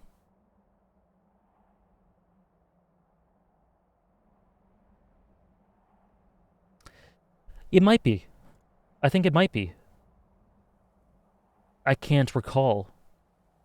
Because he wasn't lusting after Castro. That's for sure. Netsudo. Yeah, I guess Netsudo kind of counts. He says, I would love to fight you. There's just a hint of that. Or not a hint, but just a little scene. This is the first time where we get the full-on... This is the first time where we get the full-on Hisoka treatment.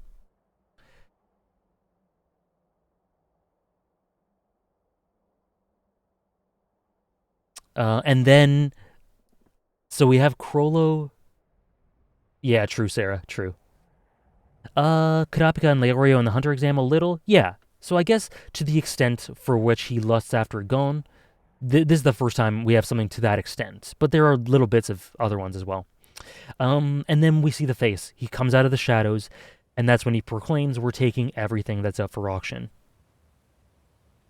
Uvo front-loaded characterization for this, for my guy here. He's kind of front and center as one of the faces of the troupe, maybe the face of the troupe. for the first few episodes of Yorknew. And again, it's more of that approach to characterization. Front load and give a snapshot of the characterization, but the details fill in the gaps as we go on, and the character becomes more and more rich. And then I love this because Chrollo says, "Are you frightened, Uvo?" Crunchyroll, please.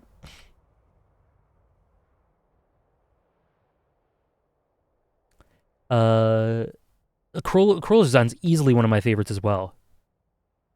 So Uvo just says the enormity of what they're planning, and then Chrollo, knowing him so well, "Are you frightened, Uvo?" And no, he's thrilled. Give the command. Love this shot of his hand in the foreground blurred out. Oh, Mamoru Miyano, Chrollo is one of his best roles, and Miyano has so many great roles. Chrollo is right up there as my top 2 or 3 roles for Chrollo, or for Miyano. And then Uvo's roar here. Music direction great. Love every shot here of all the characters. And then Hisoka, just eyes down, that smirk on his face.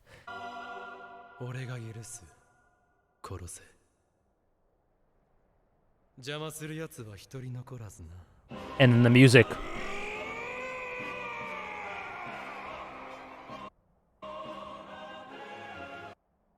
Oh, so great.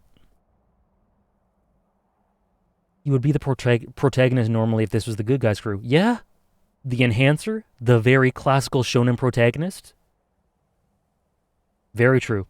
Shonen protagonists are definitely, the vast majority are enhancers.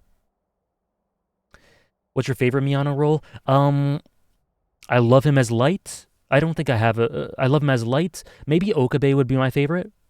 Chrollo probably second or third. Light's right up there. Atsumu's right up there. So many great roles. And then this, yeah, is so good.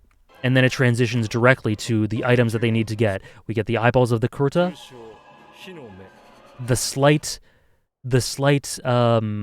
shake of the camera. Melody notices his heartbeat, and then the lights come back. Great dramatic direction. Yeah, Atsumu and Chrollo are the same person. Yep.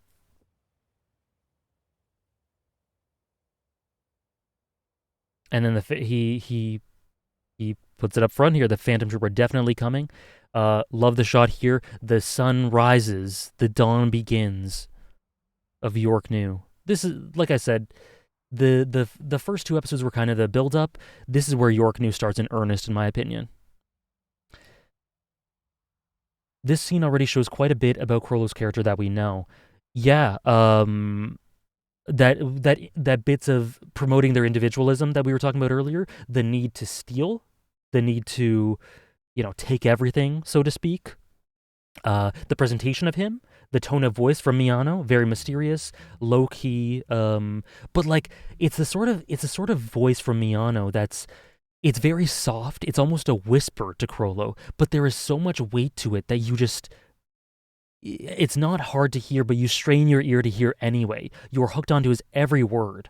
And so the way he's cloaked in shadow, his general body language, the way he reads, it tells you quite a bit about him in just little touches.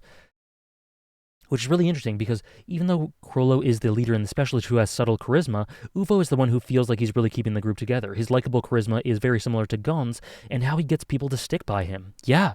When he's gone, it feels like the troupe has lost more than a member. They lost their beating heart. They will never be the same again. That's a great way to put it. We'll get to that when we get to the Requiem, but absolutely. It feels like something irreplaceable is gone when Uvo goes. Again, love the presentation of Yorknew. Love the use of color. And then it transitions to the ending, and that's episode 41. Top tier episode, in my opinion. This is an amazing episode for tons of establishment and tons of substance as well. Love the atmosphere of it. Love how it slowly builds in a way that's so engaging. It lays foundations, but it's so engaging at the same time. And we get to another top tier episode here. Episode 42.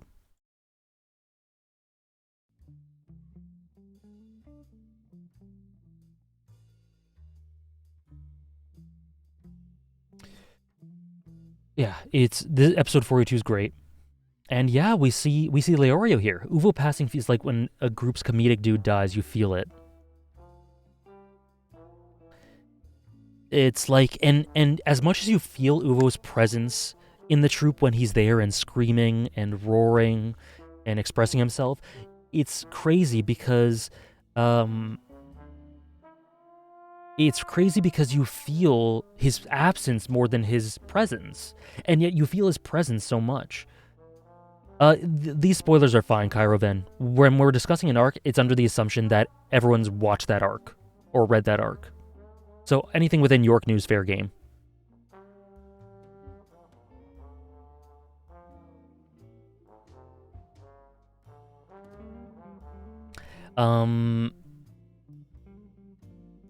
Yeah, most of the people have seen Hunter x Hunter, but there are people who haven't seen all of it, which is why we stay away from explicit spoilers arcs in the future, you know? Oh, that's too bad, JTD. Too bad that you gotta go. But thanks for sticking around.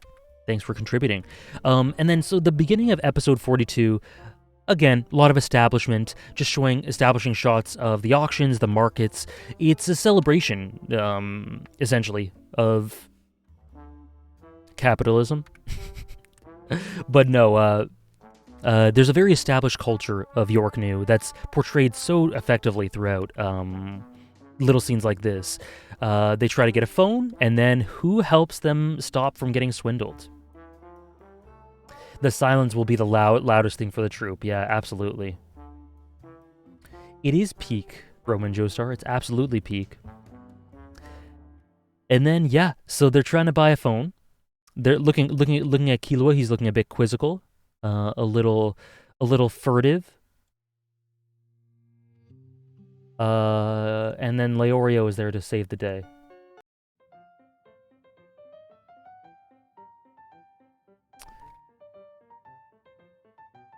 And he gets them the best deal. Yo, my king.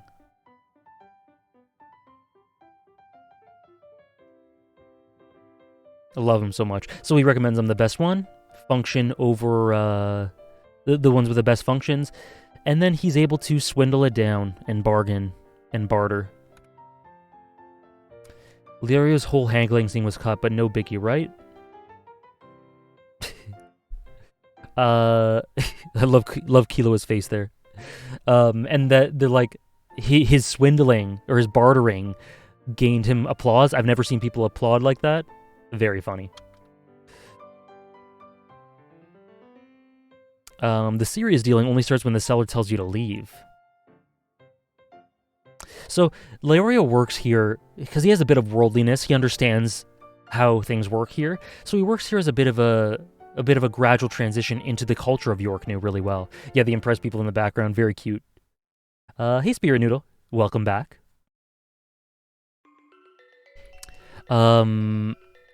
And then so they update Leorio on what they've done so far. And then I love how they talk about Nen, and Leorio's like, yes, the ability to build up a shroud of aura.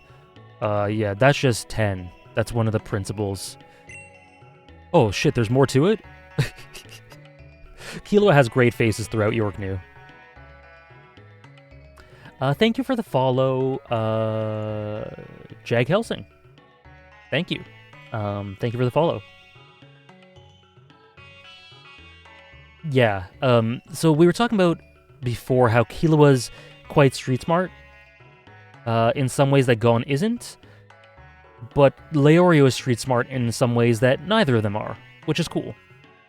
You can easily fall into the pit of Leorio not having any utility in comparison to these two and then these three by extension, but he has very distinct functions, which is good. I'll always remember in the Viz translation, they call one of the auctions South Bees, obviously meaning South Bees. Oh, I didn't remember that. Viz's translations are interesting. Yeah, Gon's face. Adorable.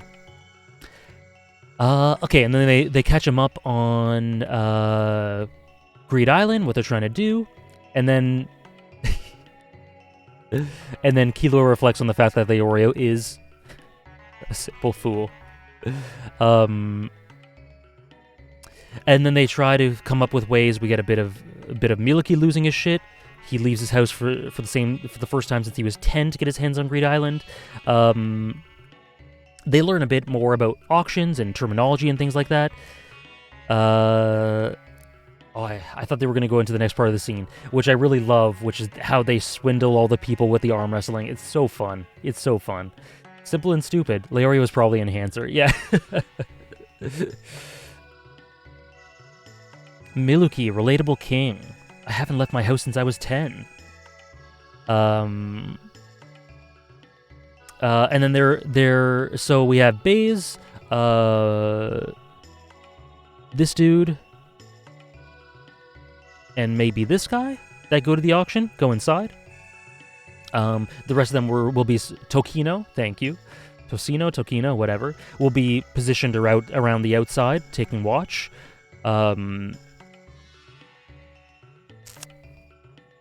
Yeah, Kurapika and Melody guarding the front entrance, and the mission begins. And then, so yeah, I love this so much. This is so great. Killua's attitude towards the whole thing is pure great humor. It's so funny. It's so charming. Leorio's doing his thing in his element. Gon's kind of just taken aback by the whole thing, like, all right, I guess I feel kind of bad, but we need money.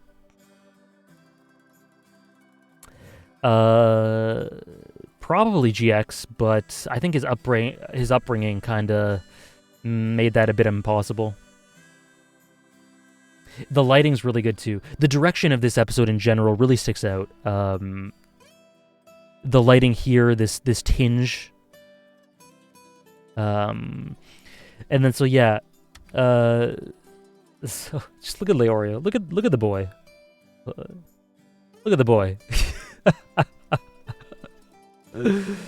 Hey, Suspect Spine, how are you? They all deserve Oscars. Just look at Leorio. Oh my god, he's so great. And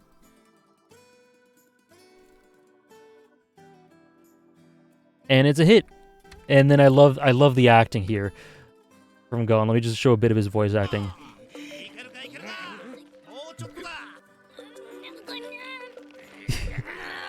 Oh!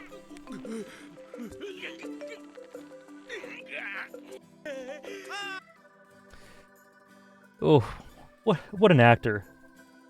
What an actor. Yeah, I'm doing good as well, Suspect Spine. And then I love this. This is one of my favorite shots in all of Yorknew.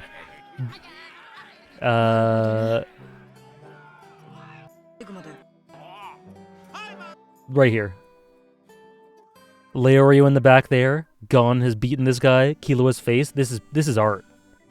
Put this up in the Louvre.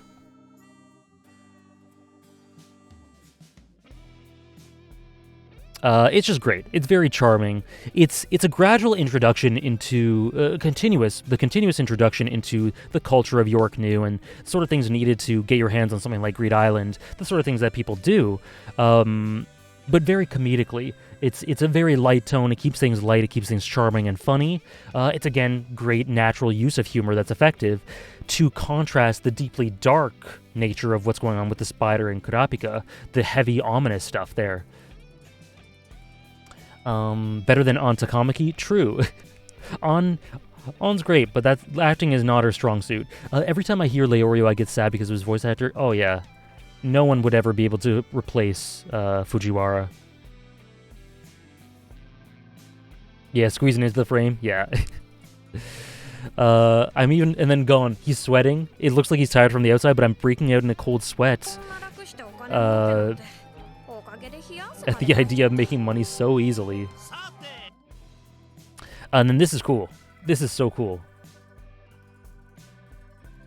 It's taken them hours, but they finally... It's something like this is natural to happen. It's coincidence, but believable enough. And then we got some nice smears there. The first time that Gon ever has to use all his strength. And yeah, there's no music playing for this scene either. Yeah, a couple of years ago, Isaiah. Yeah, the silence does a lot. The tension completely goes away. Gon is genuinely struggling, and then Killua senses that as well. They were so lucky to meet Shizuku here because later on, Gon almost gave away that he knew Hisoka. Yeah, very important.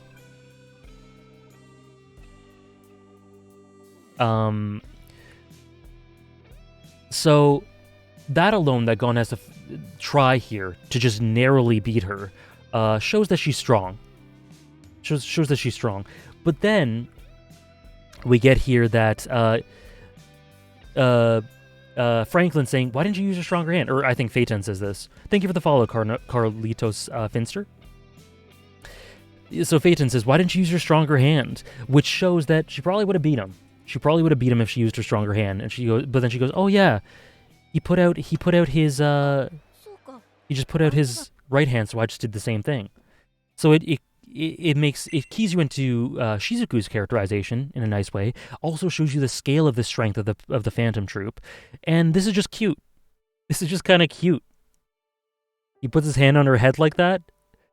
I know they're murderers. This is kind of cute.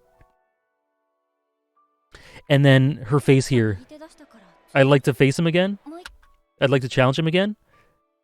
In a vacuum, this is kind of cute. Sorry to say. Yeah. Head pats. I always wonder how far Gon would have gone in the arm wrestling in the later arcs. Oh yeah, as he gets stronger. Thank you for the follow, Louder. Thank you very much. In a vacuum. I didn't even realize that. Pun not intended. If Gon was left-handed, he'd be dead. Oh, his arm would have ripped off. But again, little human charming touches added to the Phantom Troupe humanizes them so much before they even do much. Like, at this point, they've just gathered together and said, we have this goal to steal everything and take everything. But they already feel distinct. They have more character to them in these 2 episodes, 1.5 episodes, whatever, than the majority of antagonists we've seen so far. The way his hand is way bigger than her head, yeah. It's so cute. It's so cute. And then just this familiarity, it shows the warmth between them. Physical contact in situations like this. We have the kiss from Uvo to Shalnark later. It really helps nail home their bond through little touches like that. Shizuku's ranked number 12 in the Phantom Troupe in arm wrestling. She's 12, damn. Yeah, that really shows the scale. Can she beat Kaguya? Who knows it? Acknowledging how incredibly fucked up the troupe is, I still can't help but not blame them too much for knowing about their backstory and morality under Crollo. I think it's a mix between, for me personally, I like to blame them for it. Like they have complete agency here. I completely blame them for it.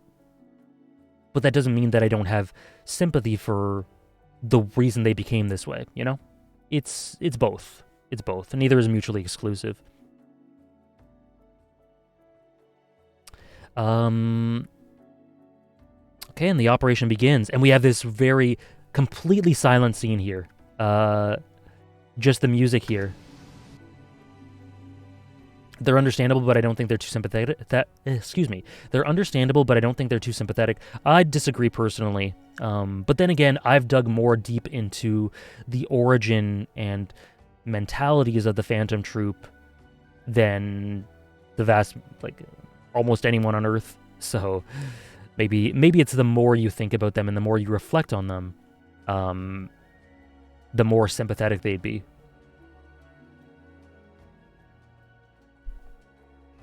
And then we have just this. Let me just pause this for a second.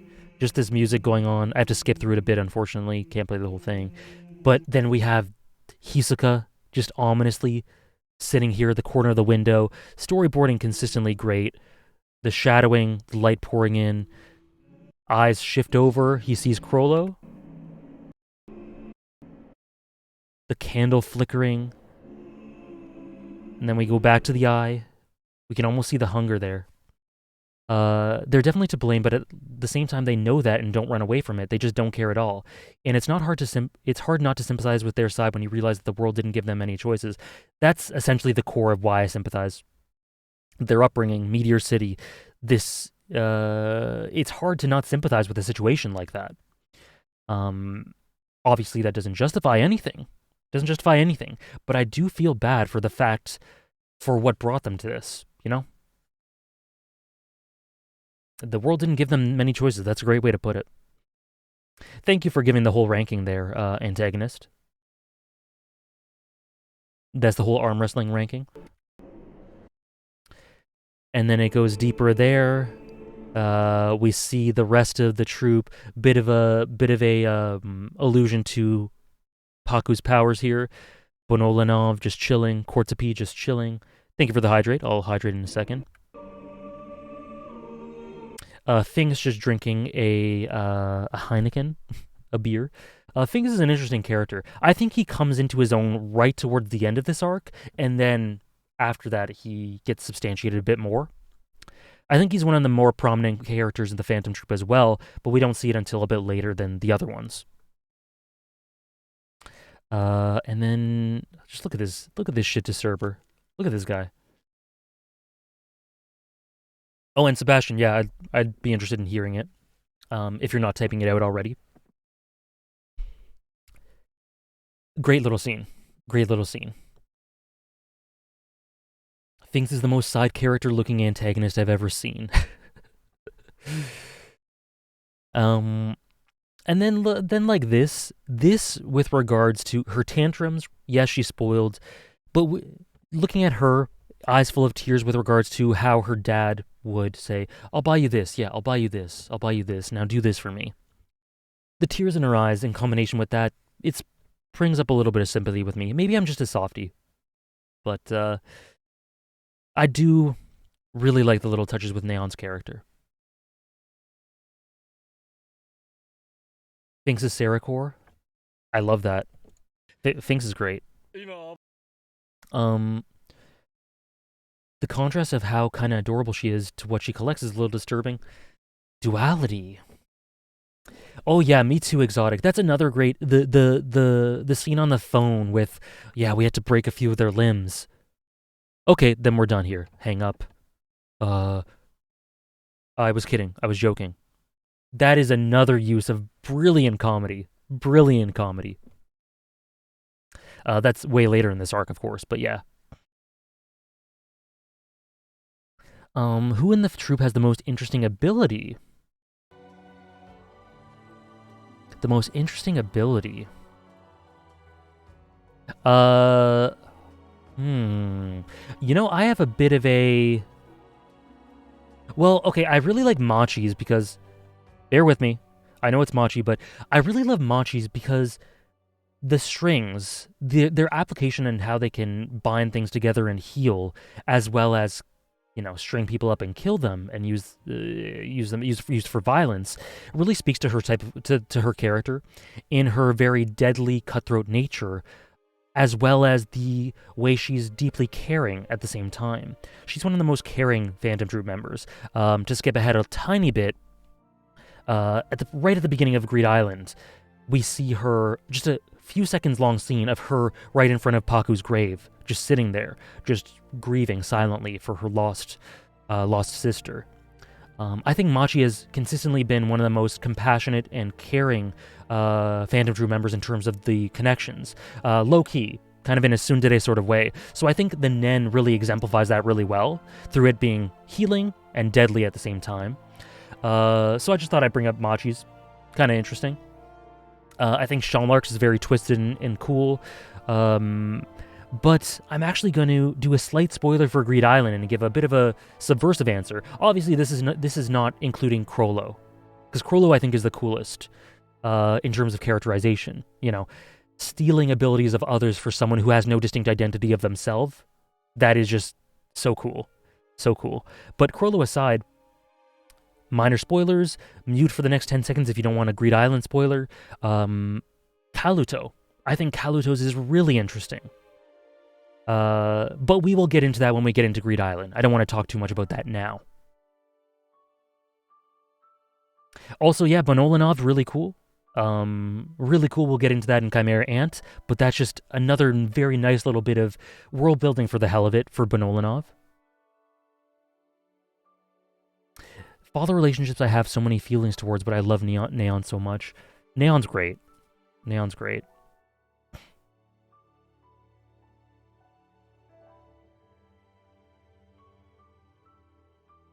The strength of Machi's strings is inverse to the string's length. Longer length, lower strength, shorter length, higher strength. Yeah. Transmuters often need to be extremely familiar and connected with the elements they are transforming their aura into, which has pretty intriguing implications about Machi's ability too. True. That's a good point.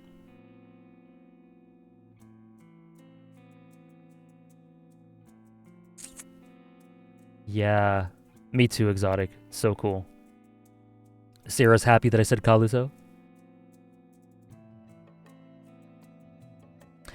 So Shadow and Exotic just brought that up. No, sorry, Shadow and Antagonist brought that up about the string's length.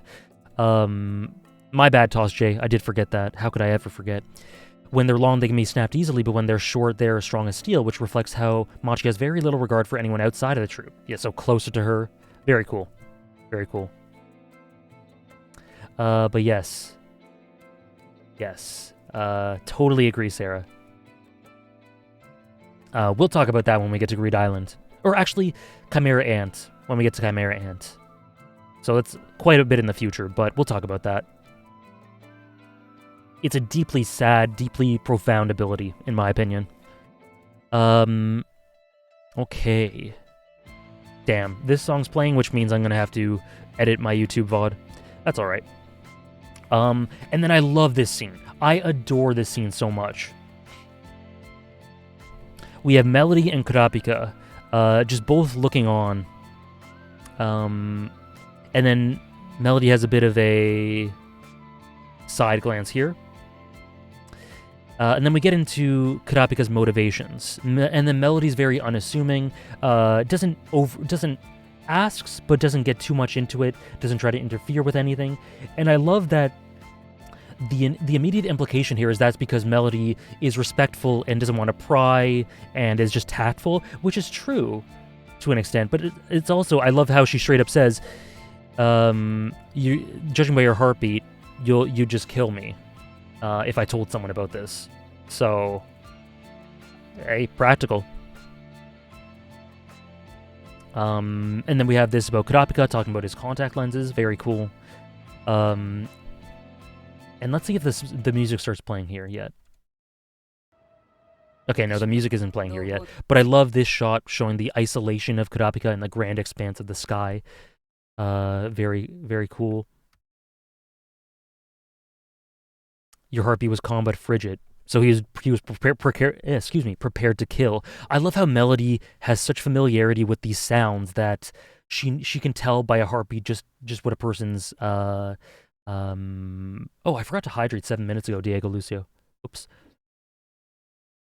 Demeanor and intent and attitude in that moment is. Melody's not snitching.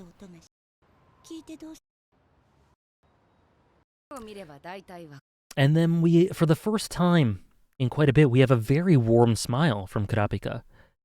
People often talk about the moments that Gon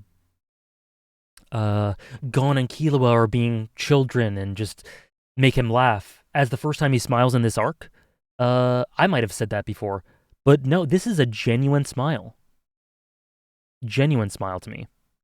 Melody is kind, but she's clearly not innocent to the world and its darkness. Yeah, that's a great way to put it. And then I love this. We have silence, and then it goes into the music, Melody's theme. And love what she does with her hand. I'm looking for a certain musical score.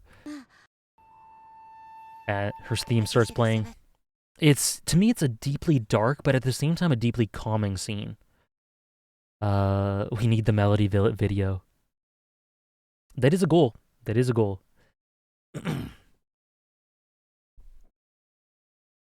And then So I love this. I love this. A solo said she. So let me just mute this quickly. I'm looking for the Dark Sonata, a solo said to have been composed by the devil. Once again, Togashi bring. I'll read that in a second, Sebastian. Once again, Togashi bringing in these crazy bits of lore or world-building details that don't get dwelt on a ton in the story. They aren't a hugely important aspect of the plot, but they're important to individual characters. They are delved into with pretty surprising depth when they are delved into, and they just dropped it here. This is the core of a lot of Melody's character, behavior, motivations, and this is what it is. And it's very cool. It hooks you. It brings intrigue. The Dark Sonata, composed by the devil, beautifully presented here. Love this presentation. Reminds me of Fire Force, actually. Hey, Introverted. How are you? Togashi himself writing Hunter x Hunter. Yeah, just really cool world building. 4 versions, and it said that people who hear them will be befalled by a disaster.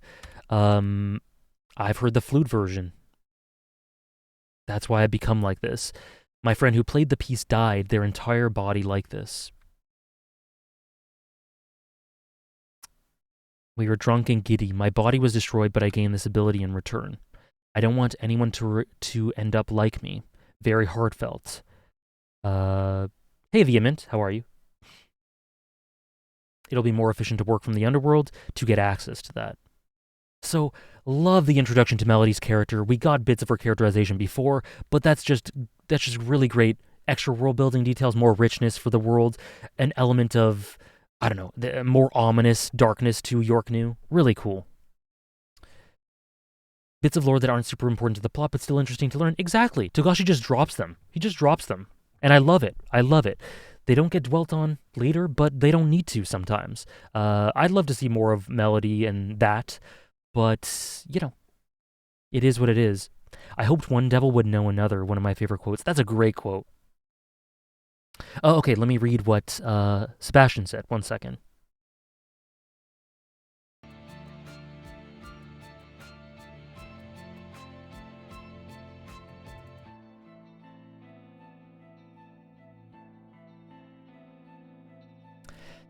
I'm having trouble not writing an entire chapter on why I don't blame the Troupe for their actions, so I'll just put it simply. Crollo equals Troupe. Identity leads to morality. Morality is a societal necessity that doesn't strictly exist similar to a self. When separated from a self, morality seems like nothing of value, a more apparent illusion compared to the truth of emptiness that you understand. However, Crollo still has a yearning to become something and to feel like he's right and wrong. In a grander sense of Hunter x Hunter as a whole, humanity is not truth, but a temporary one. It does not give ends, only journeys. This is very abstract. Not finality, just growth until death that we can hope is a happy one. Therefore, human morals are not anything of actual truth either, meaning that one does not have an identity. Conventional humanity, in a sense, then they are not constrained by those human assumptions. Okay, I get you. So basically, Crollo is not human in a way that others are, and so he doesn't follow the same rules. And Crollo equals the Troupe, the spider, I gotcha. Those rules are not truth, only an assumption, so he isn't more wrong than most people in a strict sense. Okay. Very cool, Sebastian. Very cool. Interesting way of explaining that. I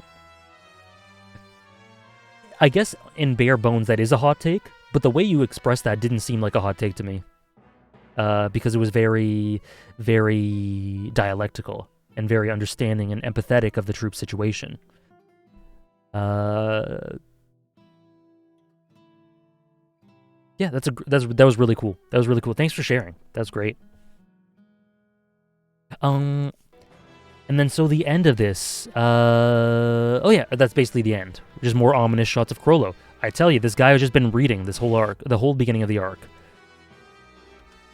My guy reads, skulks in the darkness, proclaims that we'll steal everything, sits back down, reads some more. That's it. Episode 42, fantastic. Oh yeah, me too. Me too, Benny Zakura. I've been thinking that as well. This take reminds me a lot of Jujutsu Kaisen's, Hold on, this is a bit loud. This take reminds me of Jujutsu Kaisen's character developments. A lot of the characters go different ways and express differently.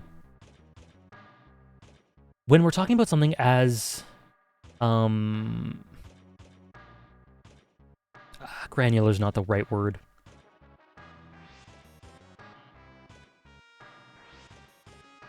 Morality, like Sebastian's articulated there, is an assumption, a large-scale and commonly agreed-upon assumption nonetheless, but for some who cannot relate to those for which that assumption is agreed upon, or very rare people, but nonetheless, I can see the perspective from which you could say that, why adhere to any of that?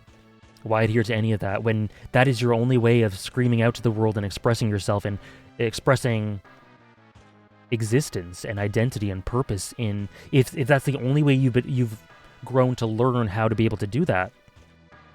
For people who have not been a part of a society that has those values when it comes to morals, yeah, the Troupe is so profound. It is so profound.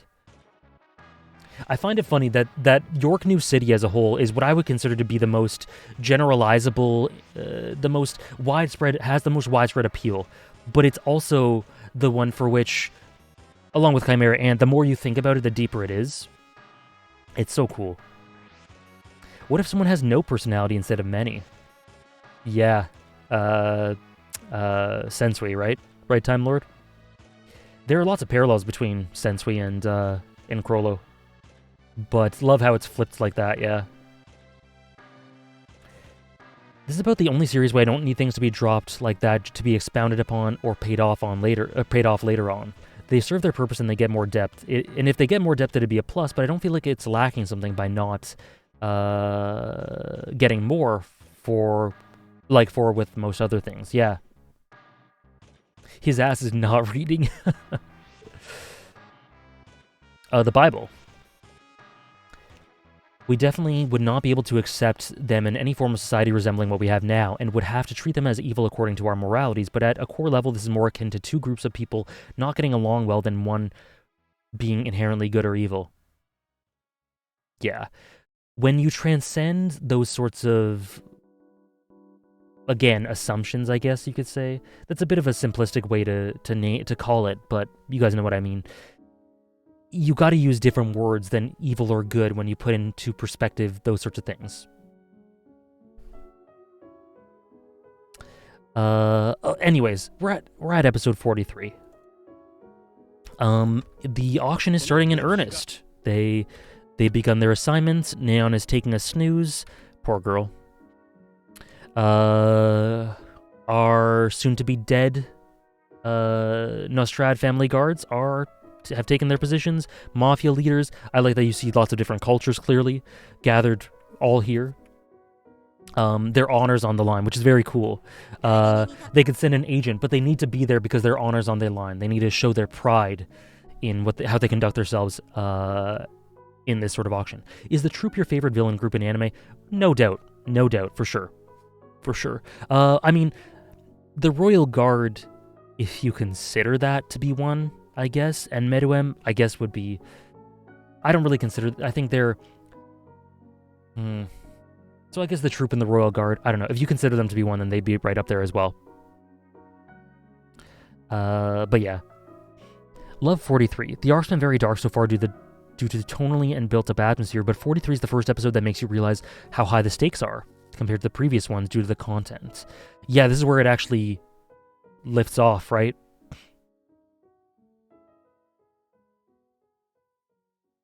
Yeah, Christianity exists in Hunter x Hunter. Direct allusions to Judas, which indirectly characterizes a lot of things about Crollo as well. His ideas about fatalism, classical morality, blame.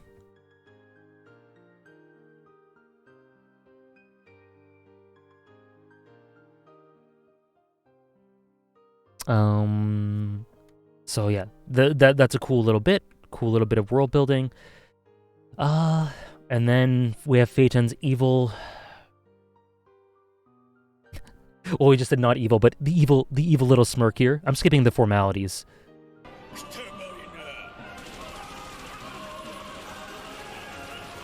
And yeah, they just take out the entire underground, all these important people from the underground, completely disappear them. No survivors left. It's a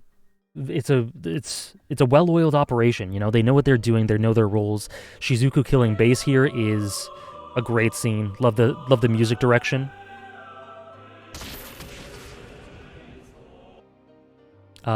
We have a few shots similar to this sort of color scheme, the red tint with the white background associated with Phaeton. Very brutal. Love the touches of the hair there, just falling. Just really lovely attention to detail. Very brutal. Like unceremonious, the shoes go flying and the hair just gently falls after. And yeah, Shizuku's power, they clean it up. I don't know how this guy was just there, but you're all dead. The 10 Dawns will destroy you. The community will destroy you.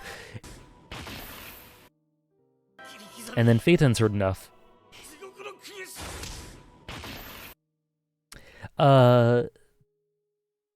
Base taking her off her heels to run is a cool minor detail. I agree. Very cool. Okay, see you, Geese. I'll be streaming again Sunday, if you want to come to that. Hey, Cyanide. Glad you were able to finally catch one. How are you? In the manga, it was Franklin, not Phaeton. Interesting. Yeah, the head just flew. Oh, that's cool. I didn't know he was Usopp's voice actor.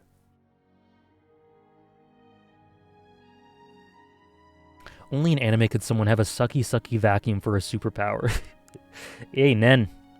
It's Nen, man. For someone who usually reads the manga, do you think this adaptation improves the experience enough to be worth watching?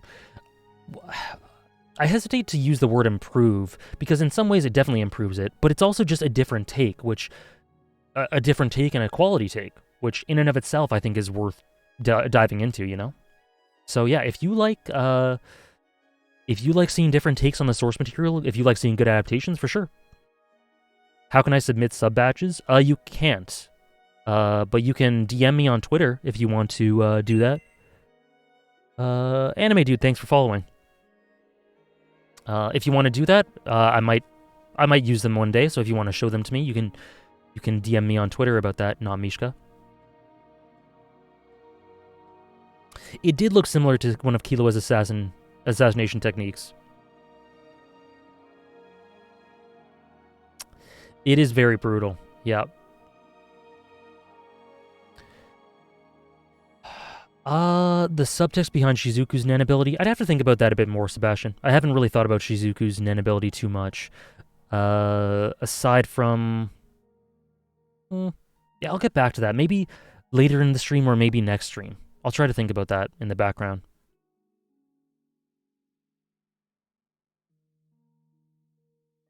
Yeah, I can't... Just off the top of my head, I can't really come up with much. They notice a disturbance. A lot of this is actually things that I don't have much to say about. It's a lot of progressing the plot. They steal... this isn't stolen. This is taken by the Shadow Beast. Because they got the fortune from Neon. They heard that this sort of thing would be happening, so they took precautions. They got the Shadow Beast to get the fortune, and all that. Just smart, clever, tight plotting. Keys you into the 10 Dawns, the Mafia, the Shadow Beast, and all that. It really an interesting element. And what I love about the Shadow Beast and the 10 Dawns is that they're portrayed as this larger-than-life authority on Yorknew and the auction and the Undercity and everything. And they just pale in comparison to the Phantom Troupe. But we will get into that soon. Glad to hear it, Anime Dude. If you're the same Anime Dude that I think you are, you've been supporting for a long time. So thank you. Always appreciated. The shoe eating. Sorry, Gilgamesh. Yeah, Blinky ate the shoe. It was kind of cute. Shadow Beast. Yeah, Owl. Yep. This music is familiar. What's it from? It's Dead Angle from Umineko no Naku Koro ni. The Shadow Beast being jobbers was... Yeah, oh my goodness. The Shadow Beasts are great. They're great, not necessarily in the ways that maybe some people would have expected. Oh God, they're funny. Oh, and then here. Okay, they're guarding Neon. They start escaping on Blimp as they're looking for them. And then here. By the way, love this shot of Crollo. The Shadow Beast putting my name to shame. No. It's not the anime. You're thinking of... I think you might be thinking of the anime man? Exotic? This is the anime dude. We got a dude and a man. It's probably just a condition antagonist. I think so. I want to see the Shadow Beast again. Why did Togashi design them like that? Why? Or I don't want to see the Shadow Beast again. The Shadow Betas. And then so yeah, love this shot of Crollo. In the foreground, his legs just blurred in the background. And what's really cool is that Hisoka consistently positions himself in a lofty position, above everyone else, separated from everyone else. Crollo's separate for a different reason, but notably, he is on the same plane as them in terms of verticality. He isn't too high above them. Hisoka elevated above them, which hints at his role in the Phantom Troupe, which hints at the fact that he doesn't really belong here. And he purposely doesn't belong here. I love how Uvogin is right about there being a traitor, but just wrong about the context. Yeah, yep. Hisoka in this shot is so great. It tells you so much about his role. The troupe here, Crollo's separate, distinct, but yet again, clearly very much a part of them. Oh, man. So yeah, they talk about them knowing beforehand. They had taken precautions. Don't you find the timing too perfect? I think there might be a Judas among us. And then I love here, everyone sort of looks to the side here. We have the bass chime here.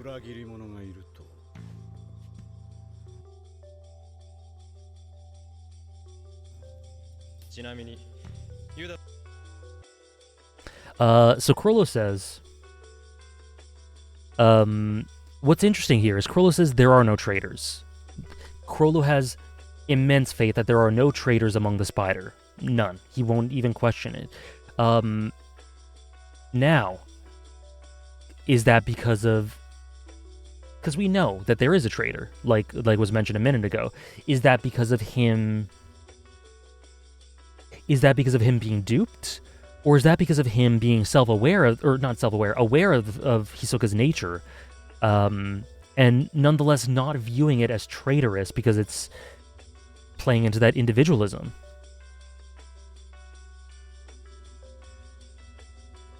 12 Apostles, 12 Spiders? Or am I reaching? I don't think so. So there are no traitors. And then he drops this line. Besides, Judas wasn't a traitor. So he drops this line. You think he might elaborate about it after that.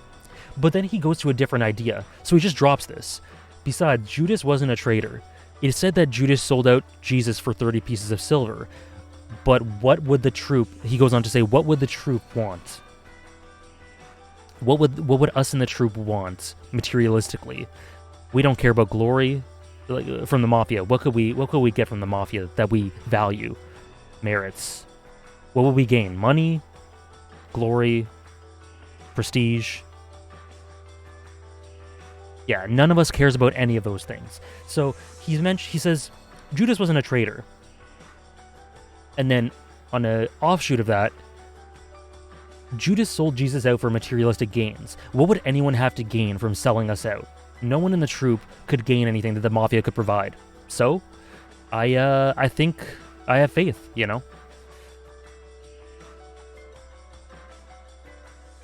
And then so that being in a vacuum, besides Judas wasn't a traitor, he just throws that in.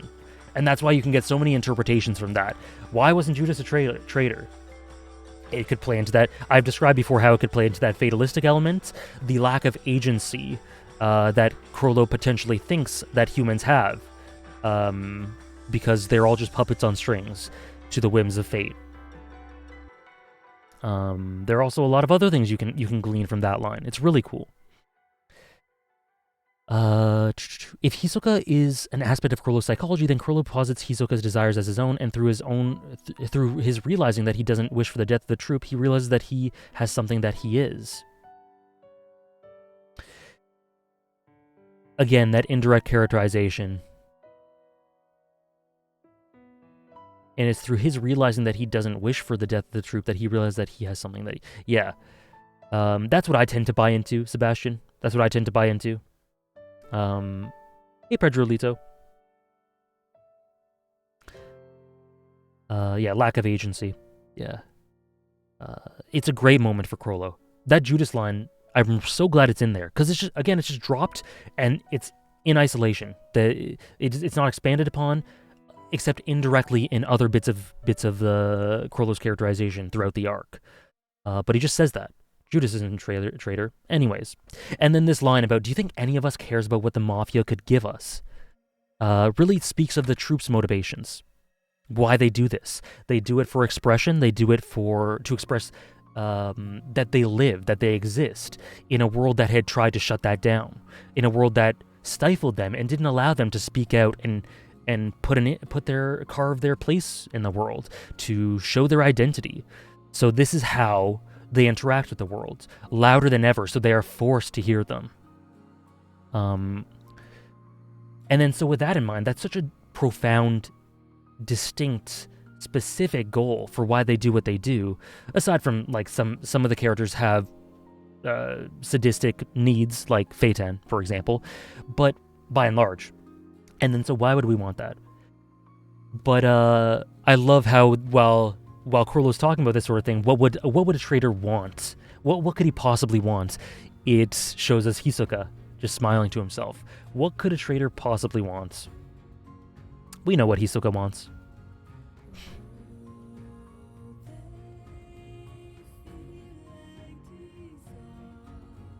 Yeah, really great with Chrollo. Really great stuff with Chrollo. Which line was that? I don't know what you're referring to, Pedrolito. You're gonna have to help me out a little. What do you mean? Oh, the Judas. Are you talking about the Judas line? He just says Judas wasn't a traitor.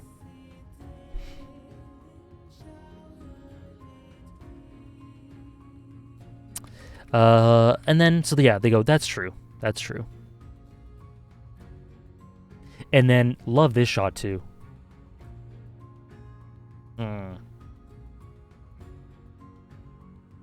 Chrollo reminds me of Bernkastel in that they have separated themselves so much from assumptions and only care for truth and cannot find value in things that are based on those aforementioned assumptions. Their nihilism is rooted in similar things and has similar ramifications.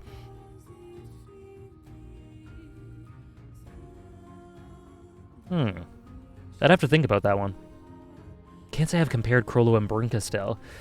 Though I do think that the similar ramifications and manifestations is definitely something that's pretty clear. I love how they're often placed in this building too. Chrollo more with and above the rest of the Troupe who are always together. Hisoka always sat above them all alone. Yep, and it's very intentional on Hisoka's part to do that, to place himself there. It's interesting that only it's such great characterization and portrayals of the roles in the Troupe. It's so great. Chrollo only doesn't believe there's a traitor exclusively because of not being able to justify it materialistically. Hisoka's straight-up hedonism escapes him entirely. Yeah, that's true. That's true. That's a great point, because it's something that Chrollo would never be able to conceptualize unless he were to really try to dive into it, which he hasn't. He hasn't done.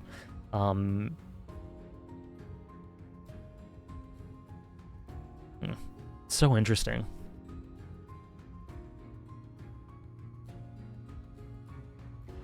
I assume Chrollo was probably thinking of Judas as playing his role because of how Chrollo believes in destiny, given how he got Neon's ability and brushed off Kurapika when Kurapika... Yeah, that's essentially what I'm saying, antagonist. That's essentially what I was saying before. Fatalism. Determinism. I talk about this in my Chrollo video a lot. So yeah, that's essentially more or less exactly what I think. Hunter x Hunter is kind of insane. This is my favorite arc. I'm just chilling here till we get into my favorite episode. I'm not big brain enough to contribute, but I do love Phantom Troupe and Chrollo. You sure you're plenty big brain enough, Propinkus. Just say whatever you like if you want to say something. You could just say Chrollo's hot if you want. Not to assume that you think Chrollo's hot, but that just as an example. We're halfway through episode 43. Damn, holy shit, we've talked a lot. But I think a lot of the things we've talked about have been overriding concepts, because this episode, in all actuality, there isn't a ton to talk about in terms of the events that happen. But we're talking about Chrollo as a whole, the troupe as a whole. We've talked about big concepts. So I think we can go through a lot. Yeah, again, this is just the 10 Dawn stuff, the Shadow Beast stuff we talked about. So I think we can go through some of it pretty speedy from here. And then we have Owl who took it. And then we have Chrollo asks, "You are indeed attracted to Hair Down Chrollo." Hair Down Chrollo, best Chrollo, to be honest. Sue Chrollo. Uvo's. Yeah, Uvo goes to the gym. Can we let loose? Put on a show for the pursuers. Love the music cue here, by the way.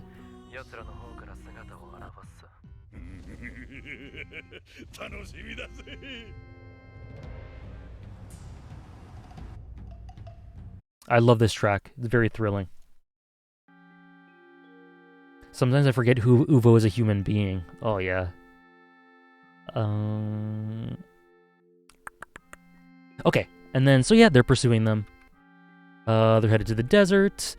And then this is essentially where we get Uvo. We just get Uvo.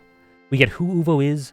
We get what he likes to do, how he likes to put on this show, how he lives for combat. Were my beloved. And then this. He literally catches a bullet between his teeth. Also, Akio Utsuka, brilliant voice work. And then love how this is directed here. And then you just see it from his point of view from the side. So cool. So cool. And then the way the camera swivels like ever so slightly here. So cool. I love how this episode's directed. His philosophy is to be the strongest of them all. Simple. Pure enhancer. He's absolutely perfect for Uvo. And I don't know if I talked about this before, but just the way that the troupe just casually look on. The way that the troupe casually look on, play cards in the next episode, just like, oh yeah, look what Uvo's doing. It again shows you their confidence in him, that he'll do it, that he'll be able to do whatever comes up to him. But then again, there's a bit of a trust between them when it comes to them being in danger, because that's alluding to something later on. I don't want to get ahead of myself. But yeah, it's just interesting that they watch on like this, just casually observing. How Gon would be when he masters his Nan ability.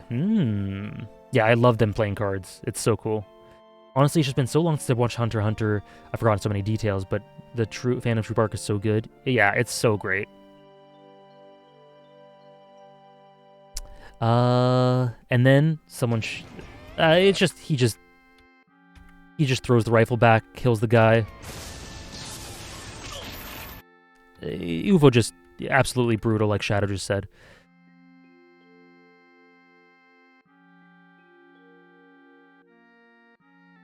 And then the Shadow Beasts come. The Shadow Betas, as someone said earlier. Thorkel and Blackbeard, yeah, I don't think that's a coincidence. I think you can apply Nen personality types to a lot of commonalities between characters that voice actors voice. Utsuka's got tons of enhancers. Tons of enhancers. Yeah, the Shadow Betas. We have Leech. Porcupine. Who is this guy? I forgot this guy's name. Mad Dog or something? Rabid Dog. Look, they got their own postcard memory. Unbelievable. There are much better characters that have gotten their own postcard memory, or that have not gotten their own postcard memories. Shadow Beast OST is elite. Which OST is that? They're humanoid. They're humanoid, Benizakura. So much hype in for what? They're hilarious. They're amped up so much. They're so confident. Look at how confident Leech is. Look at this guy's face. There is no concern in the world for this dude. And he gets his face bitten off. Who even knows what Worm is? Look at this confidence. I love it. The Troupe plays a card game called Bullshit here, and it made me so giddy because that's the exact game me and my friends used to play between periods at school. Togashi made me see parallels to my own real-world friends with the Troupe. Hopefully not in all regards to the Troupe. Worm is one of the 6 calamities. Leech looks like the type of guy who to talk about doing your mom after the Nen battle. Damn, okay, I got 2 chapters to read now. Thank you, Blaz TW, for the One Piece redeem. Minimum 2 chapters. No way people see the Shadow Beast and are surprised Togashi would write the Chimera Ant, surely. Chimera Ant arc. Yeah, I love it. They get this immense aura. No pun intended. They're so confident. And I don't have much to say again. I'm just gonna kind of skip over this. Uvo just kicks ass. I do want to get to, like some of the shot compositions here. Like I really like this shot. The battlefield, the remnants of this battlefield, this brutal, bloody slaughter, with them in the background, the bodies in the foreground, really cool. I do think there are some nice bits of shot composition throughout that I want to point out. But this is essentially him just beating their ass, showing the creative ways in which an enhancer like him can apply his power, as the Troupe continue to do their cards. Okay, Summer. I'll look it up. I'll look it up later. They don't even have Nen.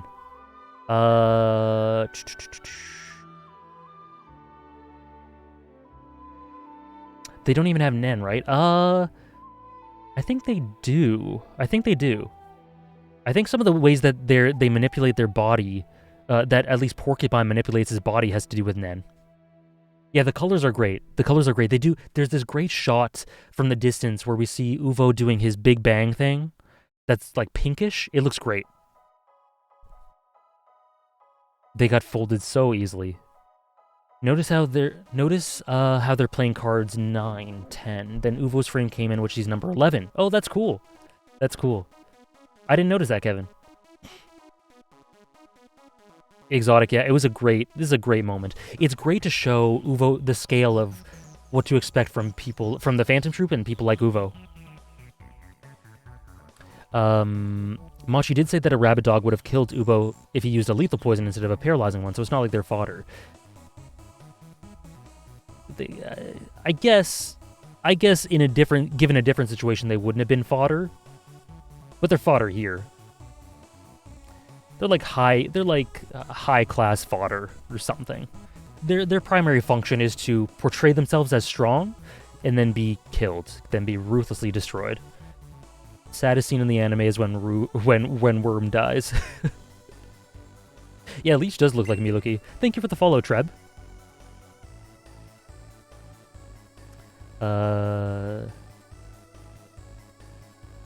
Yeah, they're Nen users. I just immediately thought of the way that Porcupine manipulated his hairs. That alone is an Nen power. Existential Sup, thank you for the follow as well. It's actually not as easy of a win as people think. Uvogin would have died if he was left alone on his own eventually. Yeah, I guess it's the manner of it that makes them feel like fodder to me. The build-up and the brutal come down. I think their plot relevance is as fodder, but contextually in universe, they really aren't. they're stronger than that, you know. It's an interesting function that they have in the way I think of them. It is a banger song, Alex. Yeah, Worm survived the Big Bang Impact. Okay, Blaze Rage. Thank you for contributing. Good luck with studying. Which I love because it shows that you can never be careless in an infight. Even fodder could potentially get you killed. Yeah, like he was, like we were saying about the poison earlier. Absolutely. Okay. Big Bang. This is the shot. This is the shot. This is so good. I love this shot so much. The lighting in the background from the Big Bang Impact, the pinkish lighting, the shadows behind all the cars, the tire marks, and then the shadows behind them in the foreground. Love this shot.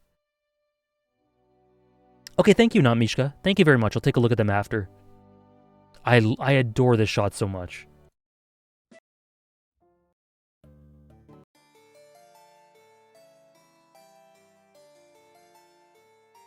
Genuinely great shot. It's great. Uvo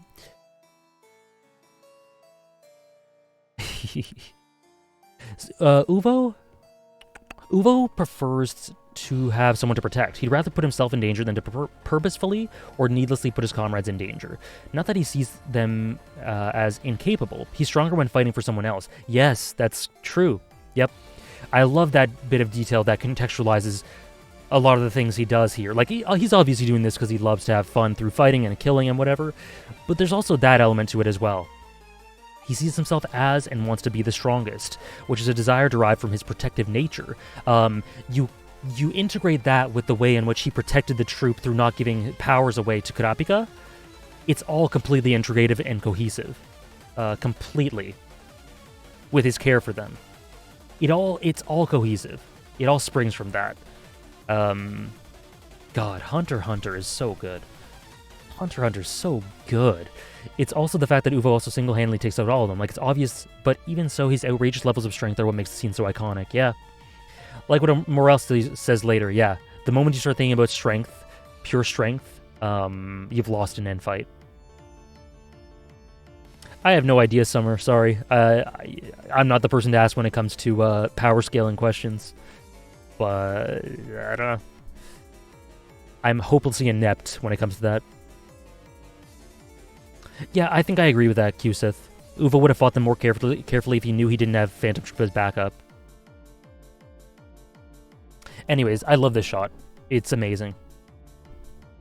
And then this is where Kurapika sees it. And then his rage starts going out of control. The heartbeat, lovely touch. Love the music approach here. And then Uvo can creatively dispatch Leech here. I was in shock when I first saw this scene.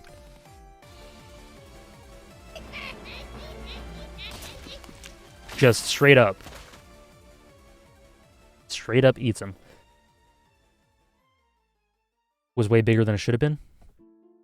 I guess that Shadow says the Uvo's Big Bang Impact was way bigger than it should have been. I guess that would bother some people. Luckily for me, I couldn't care less. I love the aesthetics alone. That alone's enough for me to forgive that. But yeah, this brutality, like Sebastian says there, it's beyond anything we've seen so far. It's unbelievable. Just eats him. And then shoots the bone. Oh, this shot too. Oh. Blood in the teeth. The bold lines and illustrations. Yeah. The Shadow Beast will lose.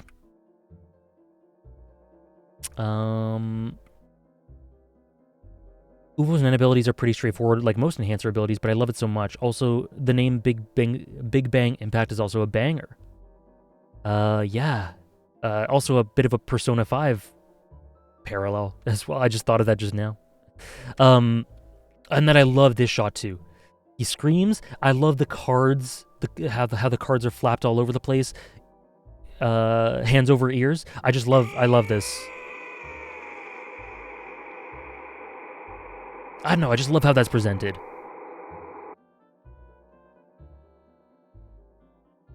Do you remember if Shadow? Do you remember if they have that card shot in the manga as well? I imagine they do. I'm just curious. I use a Shure SM7B and a Scarlet amplifier, Alex. And yeah, Melody. That scream must have hurt her ears a hell of a lot. I'm surprised she wasn't bleeding. Makes you wonder if this is something Uvo's done before and if the Troupe are always ready for this just in case. I think the implication is that they've heard something like this before. It might not be extremely common, but they're accustomed to it. You don't have to check, Shadow. It's okay. I was just curious in case you did know. And then Porcupine. Poor boy. And then Uvo taunting him. You can't hear me anymore, huh? And then Kurapika completely loses control. And this is where... Oh, and I love the presentation here. Voice acting, really good. You feel his aura here. Really cool. It isn't in the manga? Damn. I love that edition. Very small edition, but love that scene. I don't know why that card scene is so cool to me. But... God. Tremendous rage and hatred. He will definitely get himself killed. Yeah, so, and what I love here is that Kurapika, up until this point, he's been defined by his intelligence. Sure, Shadow. By his intelligence, by his quick thinking in a lot of ways. He's very clever, he's very intuitive. He's, he's a smart guy. And he applies that in all instances. But when it comes to the Troupe, he loses his cool completely. We see it in Trick Tower. And then we see it to an even greater extent here. Like, everything about Kurapika gets taken to another extreme. And even here, where he just completely loses all control, becomes antagonistic and combative to his employers. And then Melody deeply understands that and immediately calms the mood through this therapeutic presence and what she does with her flute.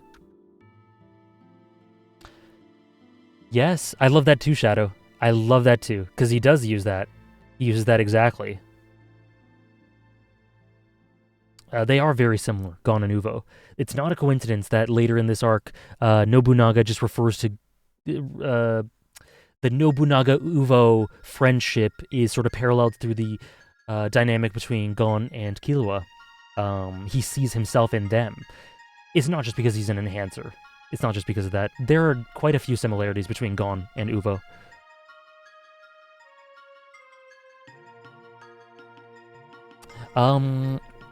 And then love the scenery, the flowers. It's just immensely spiritual, soulful, heartfelt. Love how it seems to transport them into this new dimension. Melody's so wonderful. In lots of ways, she's the center and soul and spirit, and she keeps things on an even keel. She keeps things calm, and and keeps people in a good mood, in a good state. Prevents them from going over the edge, but also keeps them energized. And Melody's so great. Everyone needs a melody in their life. Unironically, yeah, absolutely. Kurapika's potential can only be fulfilled once he overcomes his desire for revenge. It's something that unlocks his power in terms of strength. I guess you could say, because of the powers he enables, but also traps himself into. But at the same time, it's so clear that it holds him back in so many ways. So many ways. So his potential, yeah, in many walks, in all the different walks of life, his potential. The Nen Circle is dumb. People on top and smart people on the bottom. Medium in between. Specialists all smarty pants. Specialists do tend to be smart.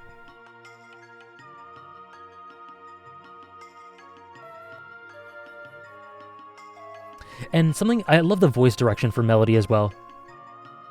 Such a calm voice. They really nailed it with the voice direction. Excuse the voice crack. With the voice direction for her.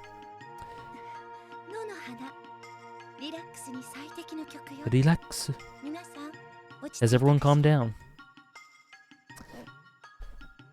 Probably gonna leave soon, gonna miss out when we get to Uvo's death. It's sad how he starts as this unstoppable force of nature bent on death and destruction that accepts his mortality to only save the only people he can call family. It even takes any possible joy from Kurapika as not down to put a rabid monster down. As not putting down a rabid monster, but killing a genuine person. Yeah, it is also, because it goes so directly against the type of person he is. But yeah. Like what he does at the end is not a rabid monster. It's a person who has family, who is unwilling to sell them out. I would argue, Kairoven, that controlling and harnessing it is overcoming it in this context.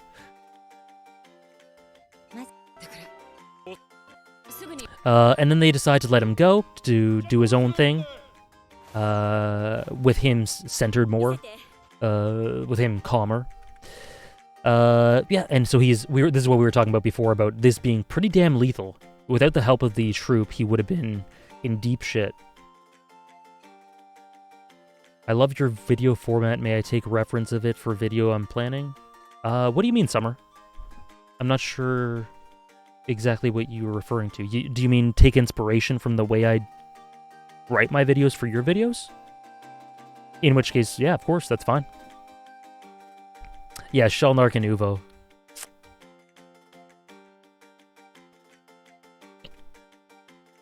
Yeah, and then they steal him away, basically.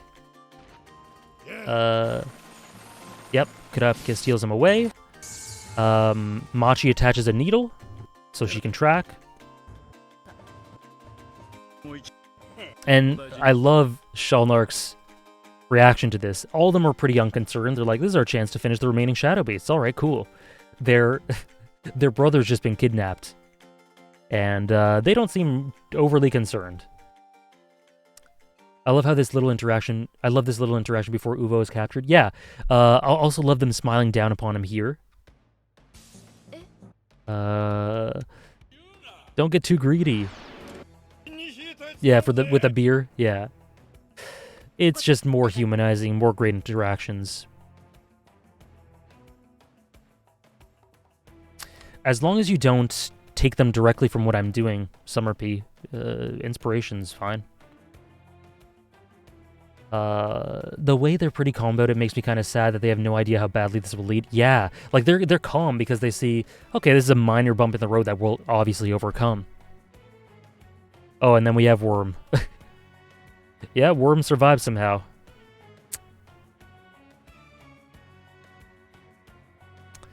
Always love the shots with Killua in the foreground like this. Chains.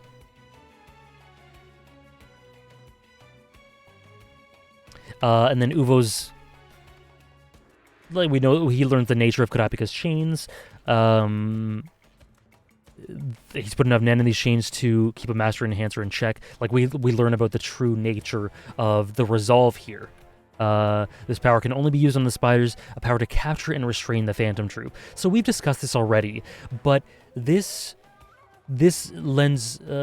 completely shows you the restriction and pledge mechanic when it comes to Nen. Really well, really naturally. It also shows Kurapika's insane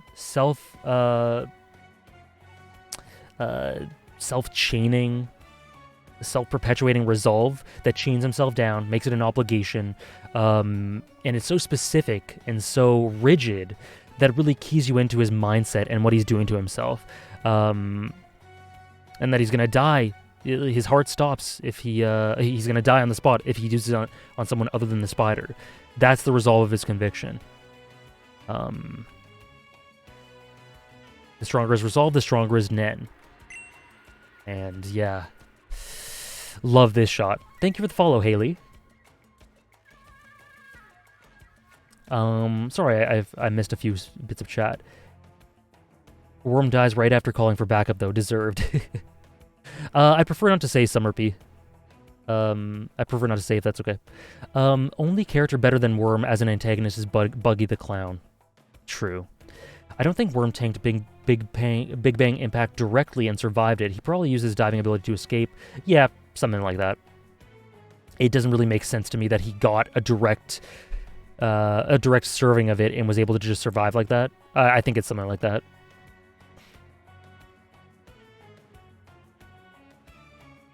Yep. Kurapika is the first thing that shakes them up. That, yeah, like you say, challenges their formation, puts things out of whack. I want to know more about the Troupe and how they met and see more of them so bad. Just another thing we'll never get more of. I think enough is shown there through the subtext to have us be able to fill in the gaps well.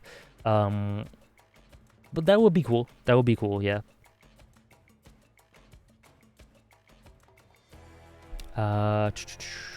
Keep your eyes on the road, yep.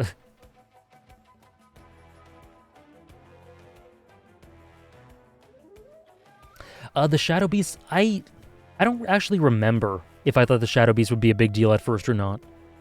I couldn't tell you. I don't remember. I just remember finding their presentation humorous, because they were so over the top. Yeah, he also has to constantly flip them the bird. Very true, yep.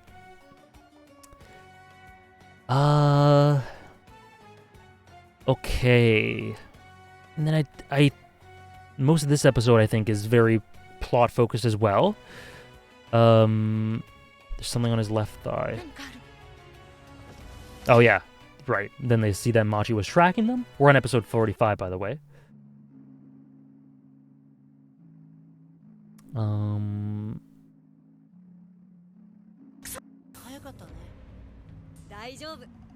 Also, I love this little interaction with the owl. And Nobunaga gets caught in the middle of the car, and he's just screaming at them here.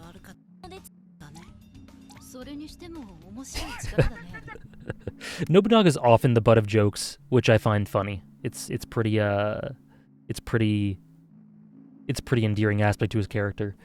Thank you, Summer P. Glad you enjoyed it. Also, I continue to like a lot of the shot composition. They just portraying the Troupe in interesting angles. You know, not just front and center. Some Dutch angles here and there. I like it. You know, it's varied. It keeps things varied. It keeps things creative. Shows them with respect to one another. I like it.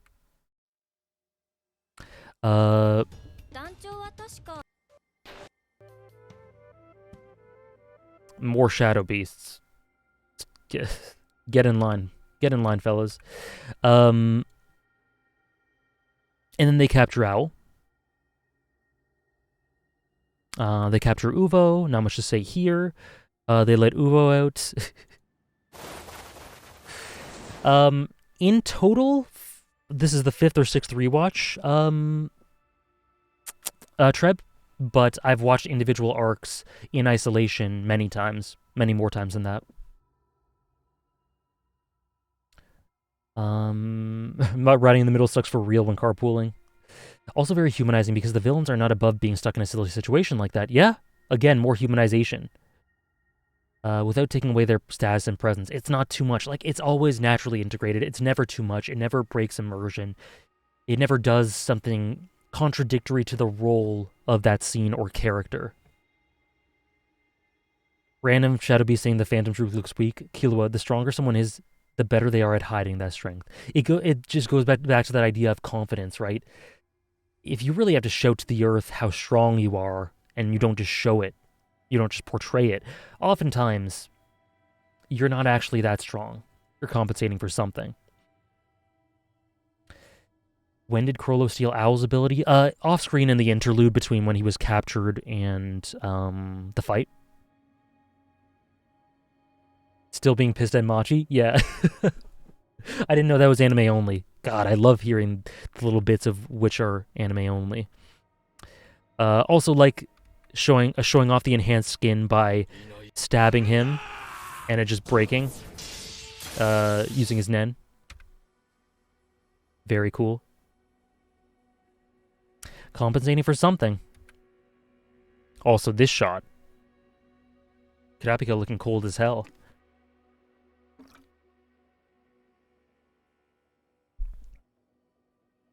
He's well aware that he's about to be tortured,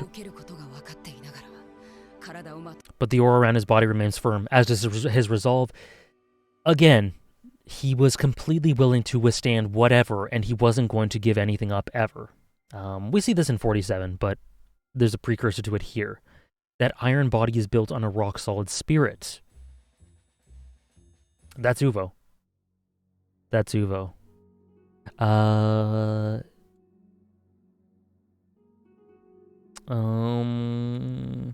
Yeah, just a lot more Uvo stuff, a lot more plot stuff. I think I can skip through a lot of this.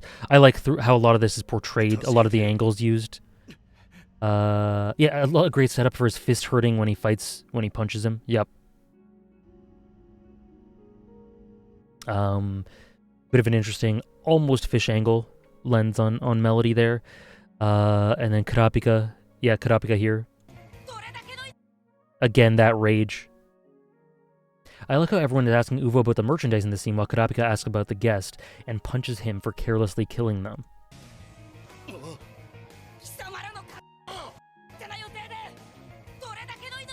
Yeah, as a byproduct.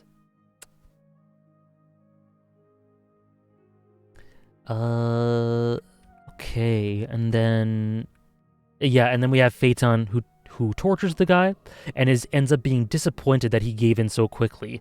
These establishing shots, it does so much with not showing us explicitly. Just a head, whatever, the bag over his head with blood seeping through. The shot of his feet, heavily damaged and bloodied and tied up. Just the implication there's enough. Yeah, Kurapika cared for them, for sure. Again, showing us that the core of his character is always there. It's always there, no matter how much his self-imposed duty tries to stray him away from that. He always comes back to it, that connection to others. But yeah. Did he tell you where it is? Yeah. It was no fun. I love how his eyes are blanked out there, like he's so disappointed that he's not even present right now properly. Also lends to his sadism. Yeah, reading a Trevor Brown book related to torture. Yeah, that is true.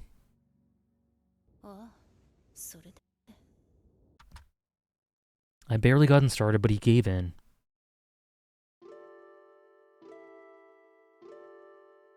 I don't think I want to know what he looks like without the sheet on his head. Me neither. Me neither.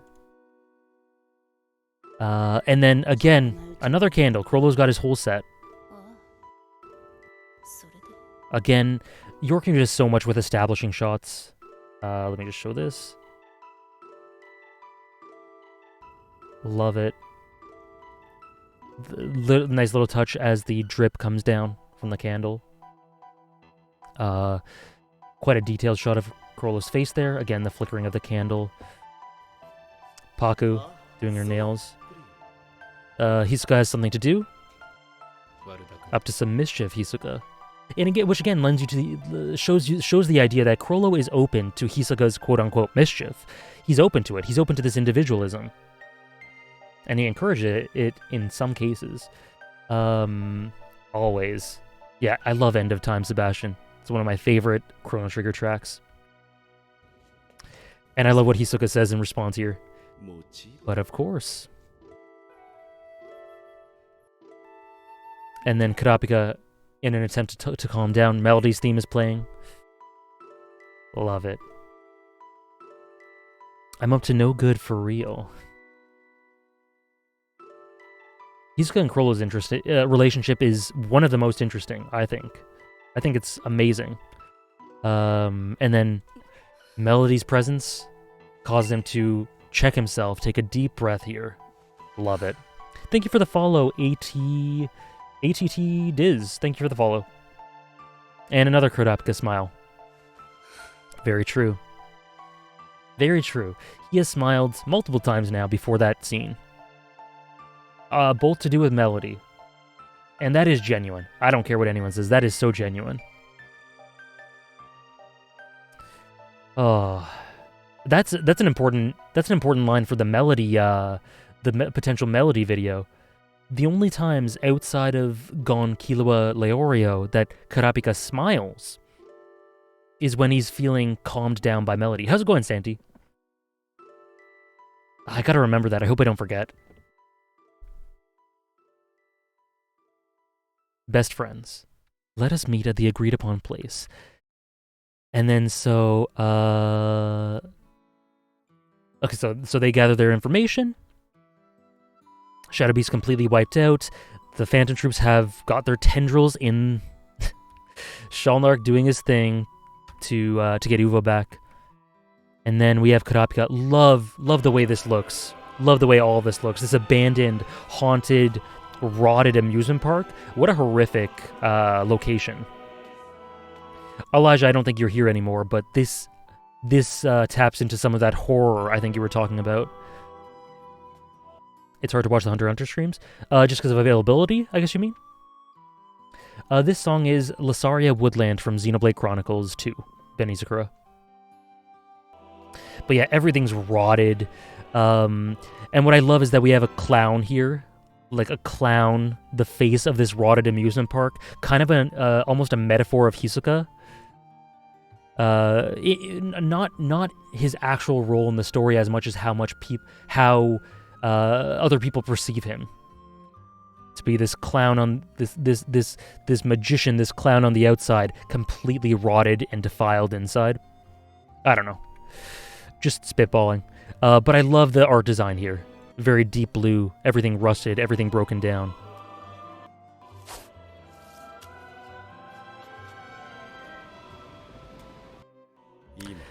Bold lines, great line work. I have no interest in fighting you now. That's key. No interest in fighting you right now.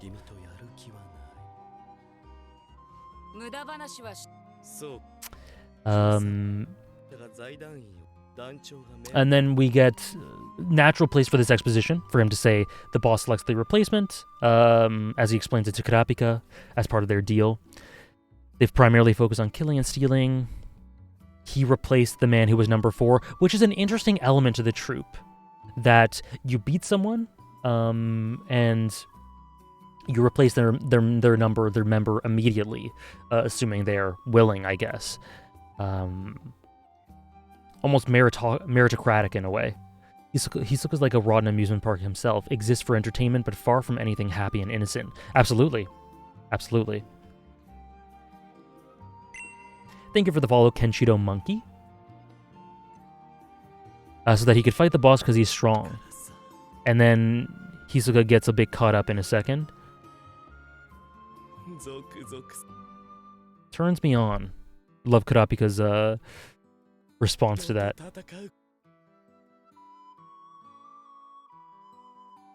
Yeah, the death number.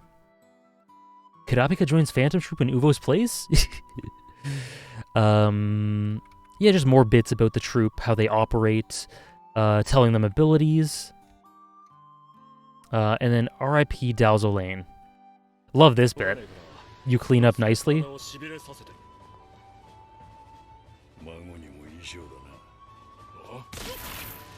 Brutal. And then there goes Neon's, the closest thing to a father figure she has in her life. He probably did, knowing him. Glad you enjoyed the Toguro one, Kenshiro Monkey. Glad you enjoy it. That's an older one, but glad, yeah, I'm glad you love it. I like Dalzo Lane too. And they do look good in suits. Look at Shalnark. Is that Shalnark?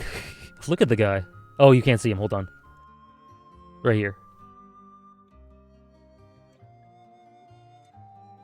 Looking sharp. And then so... Yeah, that's Shalnark. The headgear, yep. Blinky does the work, and then what I love here is him being so enraged that Kurapika had the upper hand on him. Machi and Shizuku in suits? Absolutely. That he just lets out a scream of rage here. That echoes throughout everywhere. That's how loud it is. Melody again. Poor Melody.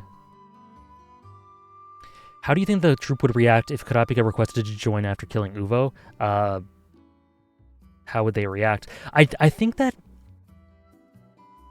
he would be welcomed in, but not with open arms. Like, Corolla would welcome him in because of that philosophy, that rule. But because of the underhandedness and the way the negative way in which the negative connotation behind how it happened, a lot of them wouldn't look on it favorably.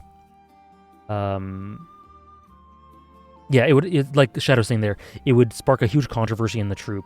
I imagine someone might accept it. Franklin would probably accept it. Someone like Shalnark might accept it. Or actually, I don't know about Shalnark because of his specific attachment to Uvo. But yeah, I think he'd be accepted if he requested it, if he wanted it, because that's how the rule goes. And Corolla would have done it. But there would have been division among the troop. We probably won't have that today, Eladan. I don't think we'll have AJ Corolla lectures today. But thank you for sticking around. See you next time. Whether that be Sunday, Monday, or Wednesday, whenever that is, thank you again. And then, yeah, he wants to make the chain user pay, and I love this bit. He knocks the door frame off with his head instead of ducking down. Love it. Also, look at Finks's reaction. He ran away. Our job here's done. We got our treasure. And then Uvo just enraged. And yeah, that's it. I think a good spot to end off would maybe be at the end of 48 or something like that. We'll see. Doorframe was in the way.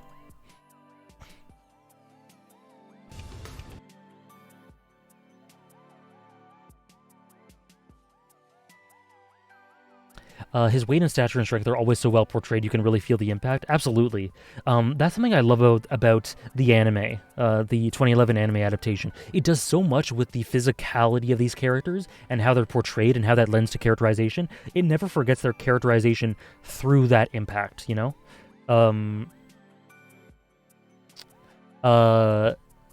Hisoka, you know, they show him in lots of very flexible, elastic ways to show his characterization. They did that in Heaven's Arena to a great extent. They show off his authority through portraying him in, like, towering over Gon in a lot of ways. Uvo here. It's really good. They do a lot of great things with physicality. It's not like Hisoka is anyone's favorite member, but they don't seem to object to him either, so they eventually would suck it up even if they didn't like it. Yeah, there would be initial hesitance and they wouldn't welcome him, but I think they'd come to terms with it. But that's obviously a hypothetical that would never happen. But just assuming it could, I think that's how it would play out.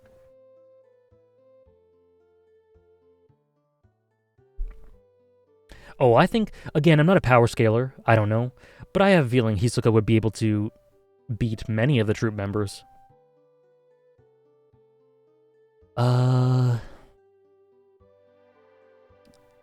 And then Hisoka plants this idea: the spider will not stop moving until you crush its head, which is an interesting contrast to what Corolla wants, which is that the spider will continue to move even after the head is crushed. Another replaces it.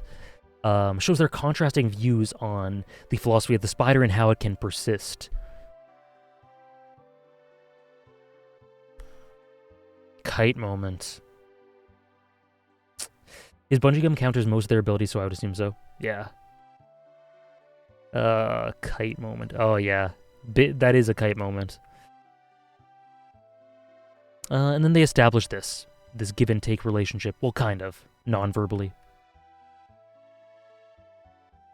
And then eventually, you know, more Neon characterization, more of what we saw before. It's all additive. It all continues why I think she's effective and interesting. She's, again, very... all these people are dying. Like, all these people died. The leader, Dalzolin, is probably dead.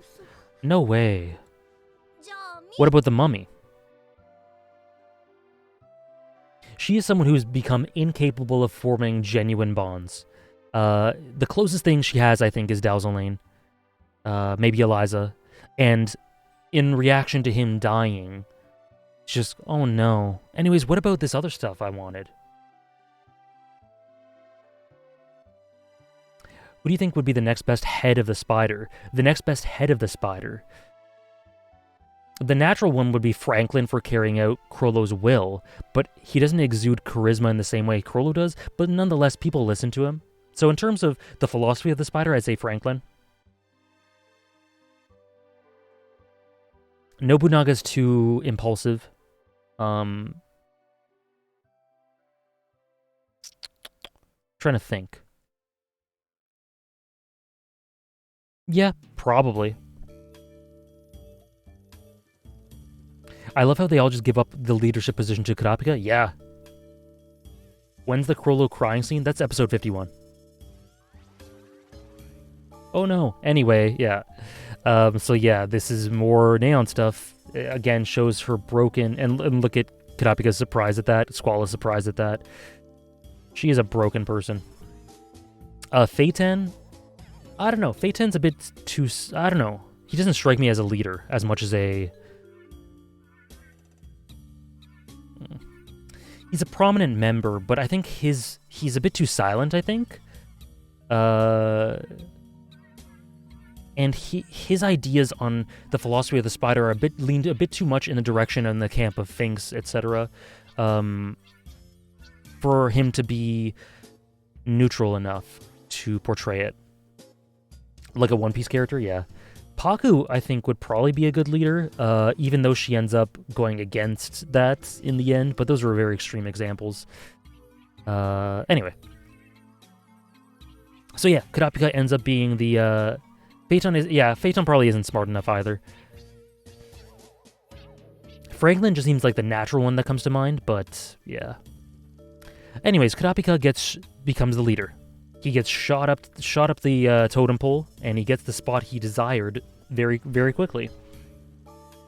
Phaeton has the opposite of emotional intelligence. Yeah.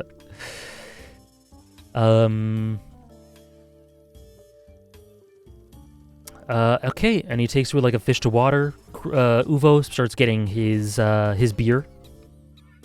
They look up this information about the Nostrad family, and then we get the kiss. Where's the kiss?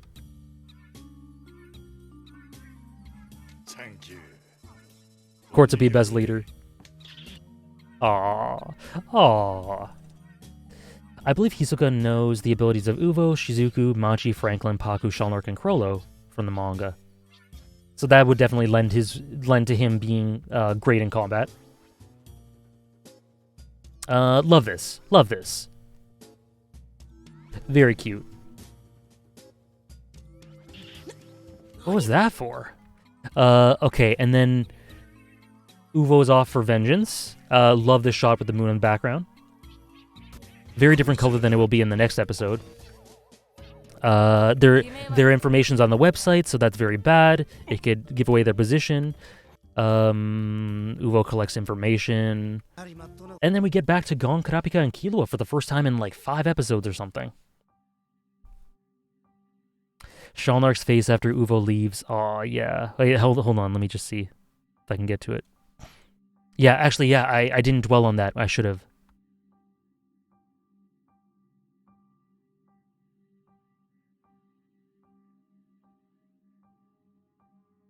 Give me a second. Ah, yes, these characters. Yeah, and they're right here. Try to make it quick. Shalnark looking very serious. He says, Uvo, don't get careless. That is the most serious we've seen Shalnark up until now.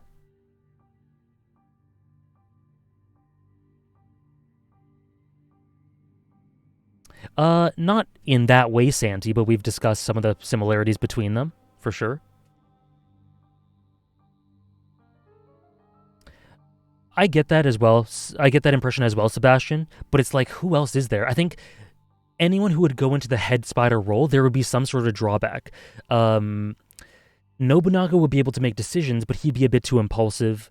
Phaeton, like we said, not super intelligent, just doesn't fit the leader role. Some of them go too much on one side than the other when it comes to factions, ideological factions within the troupe. it's tough because no one really fulfills all the needs, all the needs required. And then yeah, so this is quite heartbreaking. Maybe Machi. I don't know. I don't really think so. I mean, she doesn't have any immediate drawbacks, but she's very, like we said, she's very deceptively compassionate. That may play quite a role. That might be quite a weakness. She might be a decent leader. Who knows? And yeah, they continue their Greed Island stuff. They continue along here. Oh yeah, they get to this underground sort of combat. Also, great design for a character we only see once. Amazing. So conditional auctioning for the bounties of the Phantom Troupe. If they see that the girl with glasses was someone that they saw before. It's just, and again, I don't have too much to say about this. She doesn't strike me as a leader either, Mystic. They cut Leorio arm wrestling out. Oh, yeah. But I like how this sort of implies and shows us and communicates how the network of information and how the tides of bounties and the talk of the street and where focus is transmitted throughout Yorknew shifts through transmission of information and things like that, and what the Mafia want. And what they have their eyes set on, and how that influences everything in a sort of trickle-down way. I really like that. Great design. We only see her. We only see them once. I gendered them by accident. No time limit. Yeah. So they sign up. Yeah, it's a conditional auction hunt. Again, that great classical lighting. They try to get in touch with Kurapika. Leorio talks about how he's been working as a bodyguard. Again, this isolation that Kurapika completely dwells in. He detaches himself completely. And then we get the showdown. And where do you want to do this? I'll humor any requests. I prefer a deserted wasteland with no one nearby. Since live, you're screaming at the top of your lungs. Unless they're Ramot. That's a good point, Sebastian. Interesting how he's come to avenge his capture and restore his pride going to Kurapika, whereas Kurapika is doing this in large part to avenge his clan's pride.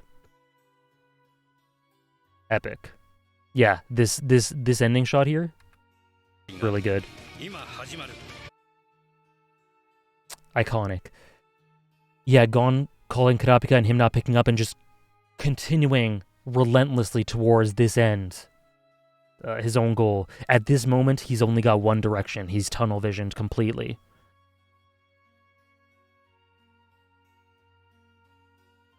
Yeah, this is one of the best integrations of hunting with your dream. And that's 46. Plenty of build-up. Nice to see Gon, Killua, and Leorio again. Some nice bits with the Phantom Troupe. Nice bits with Uvo. And some bits that are recontextualized to be quite sad.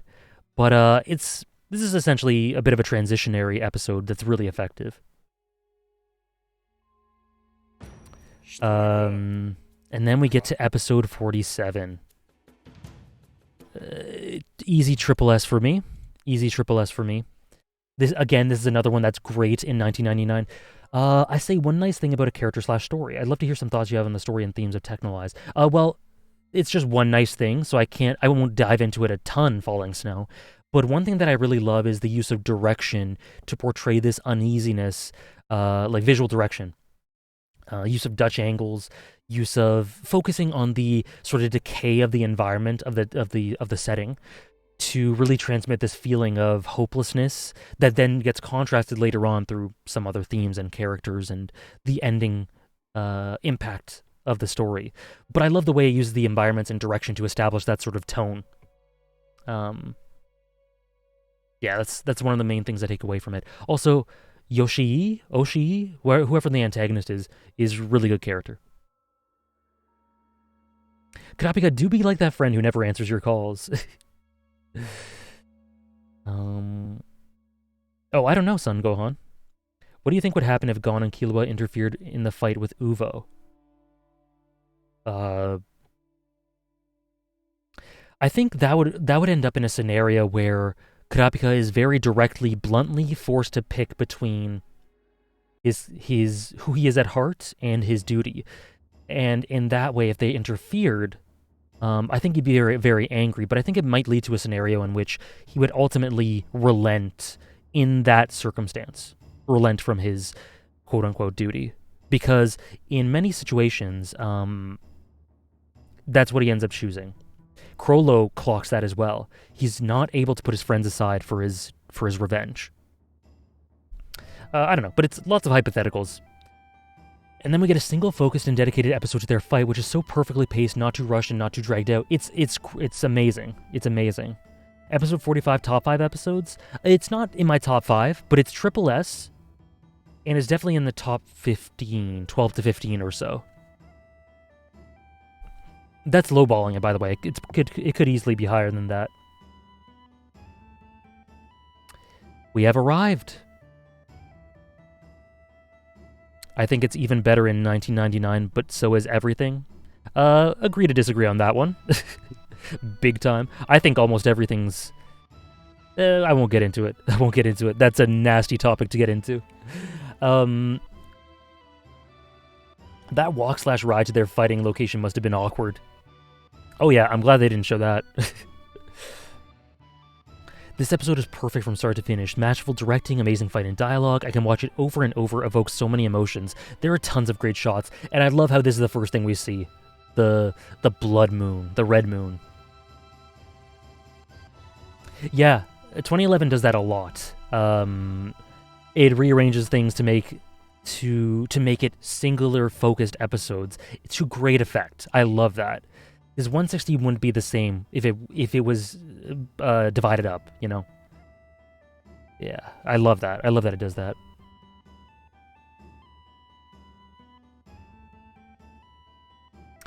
I say one nice thing about Legend of the Galactic Heroes, Roy is a great character conceptually and good in execution. Is that good enough, Sebastian? I did hear that. Sarah. Finish Dark. What? Finish Dark? Oh, the show Dark.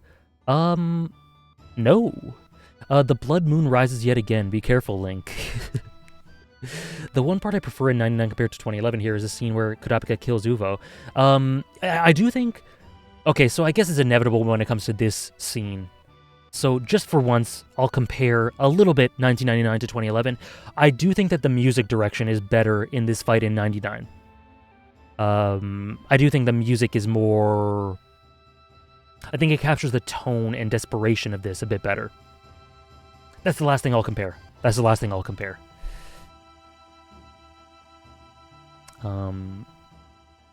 But yeah, the flow of the episode, I do prefer in 2011. Okay, and then... Oh yeah, he pees out his leeches. Gotta get that out of the way.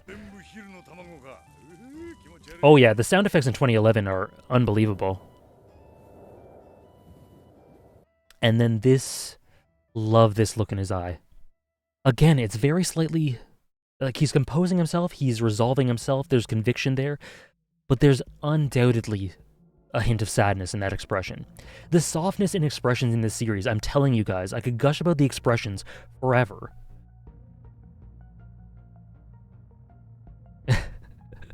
Amen, Sarah.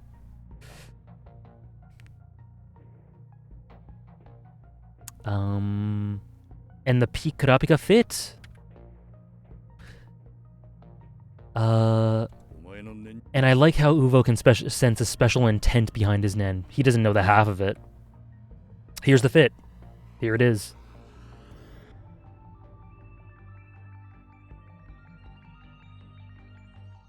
Hydrate, thank you.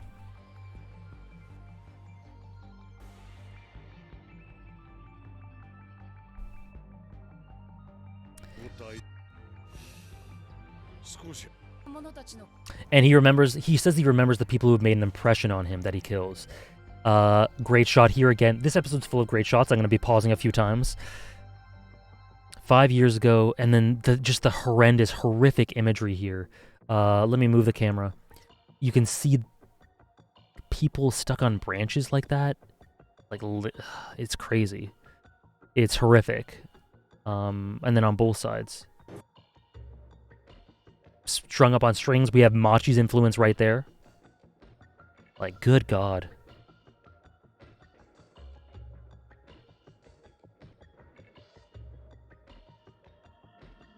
I actually do like him with a suit in the manga. I think the best, but this is really good.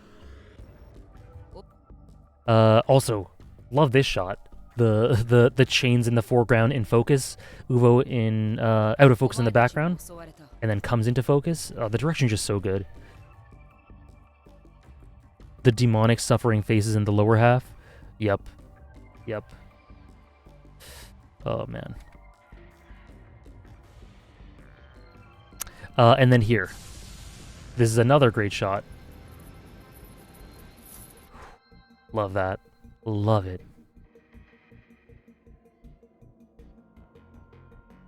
Oh yeah, a fate. Okay.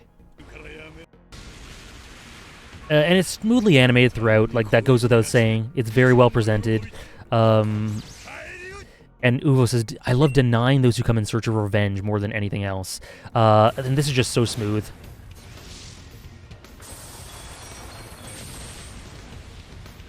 In a second here, I thought he... Anyway, it's well presented. Oh, and love this shot right here. Oh, love that. Iconic. Again, not a ton to say about the fight itself here. Punches his arm, thought he broke it, but he guarded it. His left arm is not useless. And Uvo is doing a big think about what the hell's going on here. Thank you for the follows, A Sparrow and Will. Thank you so much. Hope you're enjoying the stream. Giving Uvogin's aura a red color while Kurapika's yellow color is one of my favorite things about the anime. In general, aura colors are so cool because they're not always used, so when they are, it shows how intense the aura is. Yeah, it adds a distinct... it adds a unique sort of identity to this fight in particular. Also, love this shot. Love the depth of this shot.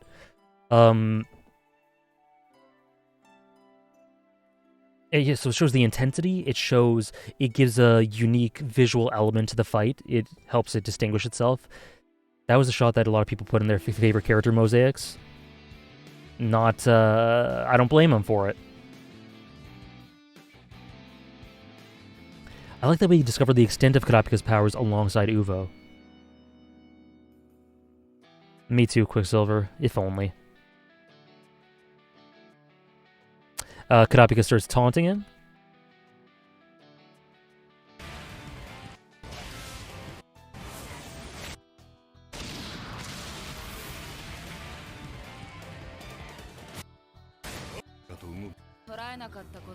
Love how the backdrop of the red moon is there throughout. Uvogin being actually smart here while also not being right shows great writing for intelligence, as well as for Uvogin because he's not a typical meathead. Yeah, because he's weighing all the options of what must be going on in terms of Nen types for Kurapika throughout the fight, and it all has basis in logic and experience. He's not an idiot. But he's just not correct. How could he be? Like, how could he have properly known the nature of Kurapika's Nen, right?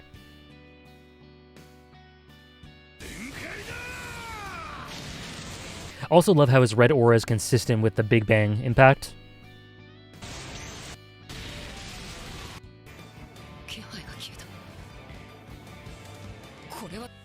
You're wasting my time, yeah. The one with Kurapika and the Blood Moon. Yeah, I think... Where is that one? Did I miss it? Either way, you guys know which one. You guys know the one.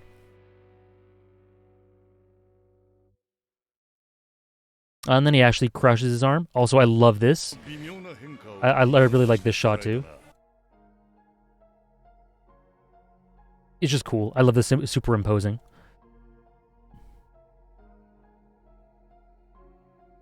His aura matches the moon, yeah. And this is a bit of a parallel to, like, the way he sneakily gets the chains on him there is a bit of a parallel to how Hisoka gets the bungee gum on Gon or Castro. In a way. Gotta use Gyo. And then Kurapika explains.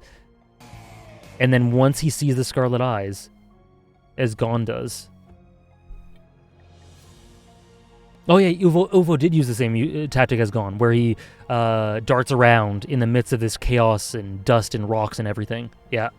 A translucent effect on the chain there, that was really nice. So yeah, the parallel does go two ways.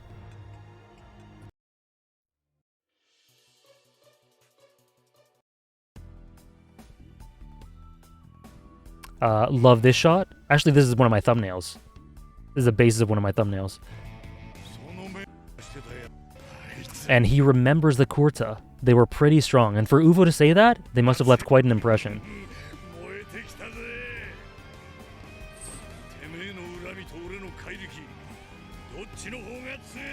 What's stronger, your grudge or my power? So I hate to break it to you, my dude.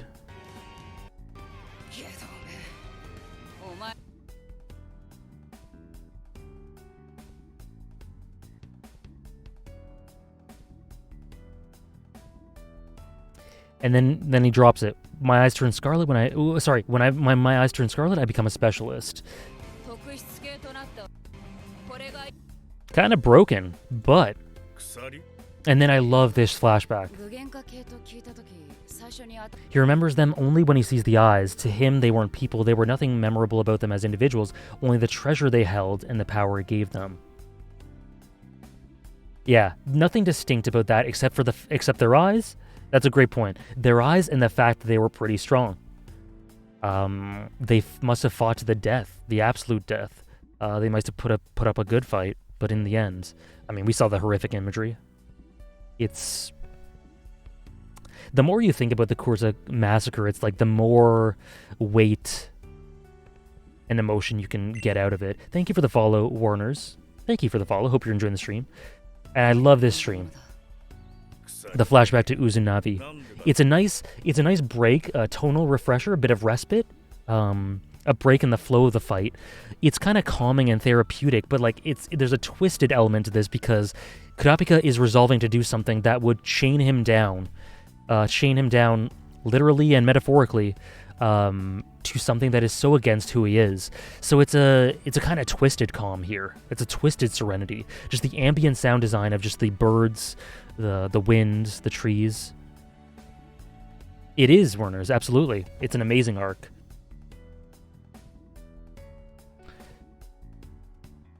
And then this is the line. There's the evil running loose that needs to be chained down to hell. I love how Miyuki Sawashiro voices that as well.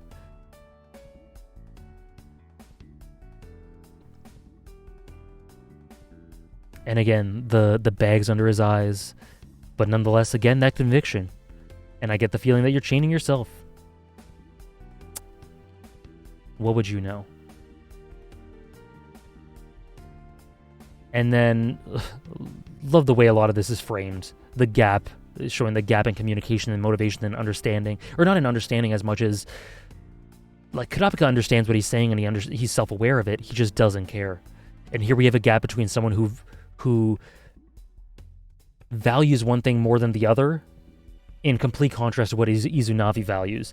The anime kind of doesn't explain the full extent of Emperor's Time. It's actually less overpowered than most people think it is. Chapter 108. There you go. Chapter 108. More info about Emperor Time. Thank you, Shadow. I should read that myself. He's chaining the spider down to hell, but in order to do that, he has to position himself there first to drag them down with him. That's what I said in a video. That's exactly what I said in a video. Was that intentional, Tommy Strong? Because yeah, he's chaining the spider down to hell, but to do that, he has to be in hell himself to drag them down. And that's what he's doing. That's an exact line I said in a video. That was a bar. See you, Quicksilver. Thanks for stopping by.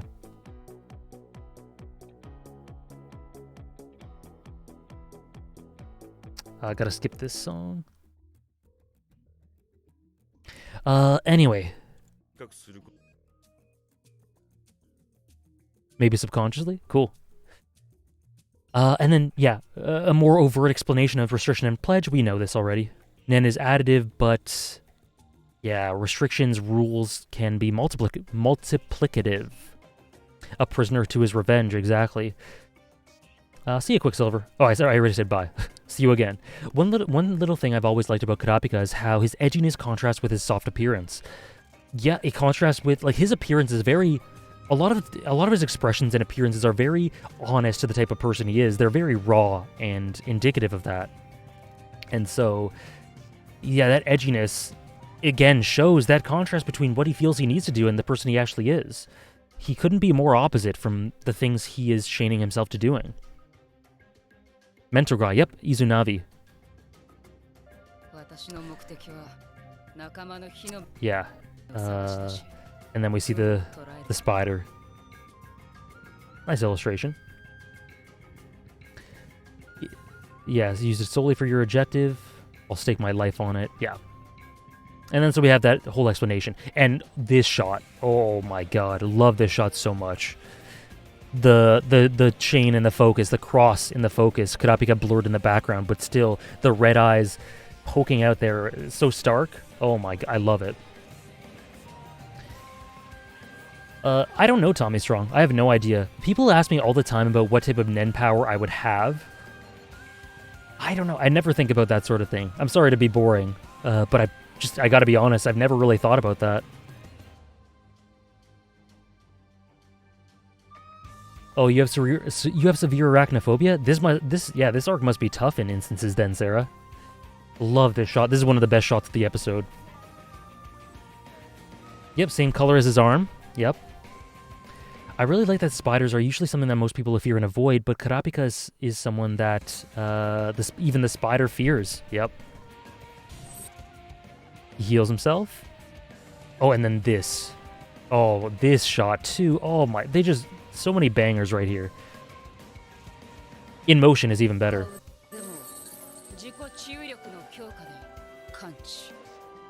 Oh my god. And the theme, the music playing right here, so effective. Love it. It's so good. He does look really pretty.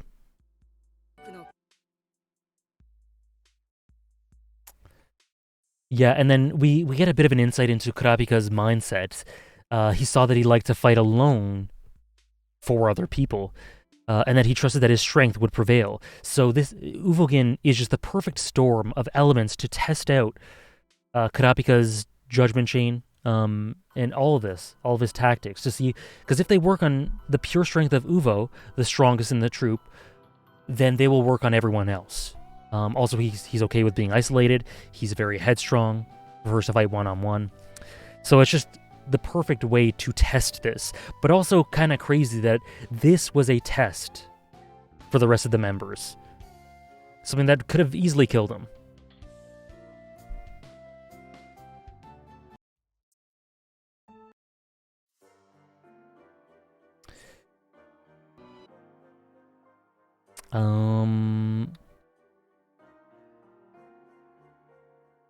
Yeah, so it nullifies aura. And then this is where Uvo actually begins understanding the extent to which he's kind of screwed. A lot of people think Kurapika is like tiers above Uvo, which isn't true at all. Oh no, yeah, absolutely not. The reason that Kurapika is able to do so well against spiders is because he's tailored his powers specifically just to them, which elevates him exponentially, exclusively against spiders. But if we had someone of Uvo's strength and experience and know-how against Kurapika and he was a non-spider, we'd see a very different result. Hey, John Shar. You are just in time. We're in the episode we were talking about. And when he says that if Uvo can't break them, no other troupe member can, and Uvo is so desperate to break them, his death is so much sadder than I thought it would be. Yeah, because, like, think of Uvo's perspective here. Kurapika's using his strength as a test to see that other Troupe members wouldn't be able to break it because he's the strongest. Imagine hearing that this is going to happen to your other family members right after this. And if you can't break out of this and stop him right here, he's going to do it to them. Imagine the desperation he must feel, the sadness, the grief almost, the grief at what could potentially happen to his family members.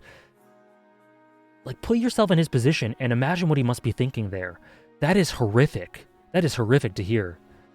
I'm going to be doing what I'm doing to you to all your family members, and since you're the strongest, they won't be able to break out either. So it's basically now or never. If I don't break out of this right now to save them, then who knows?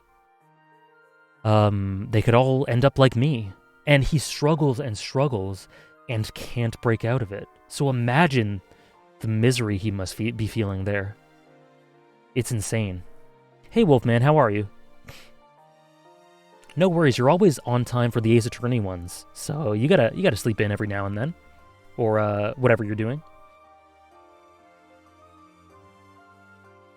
Yeah, he panicked at the thought of his own death, not just for what it meant for him, but for the Troupe as a whole as well. GX. It takes him a long way in situations like that. Absolutely, 1,000 Arrows. Do you think that seeing someone like Meruem? No. Not for me, Kamikaze. No. These fights are as great as they could ever be. As they ever have been for me. Yeah, antagonist. Essentially, yeah.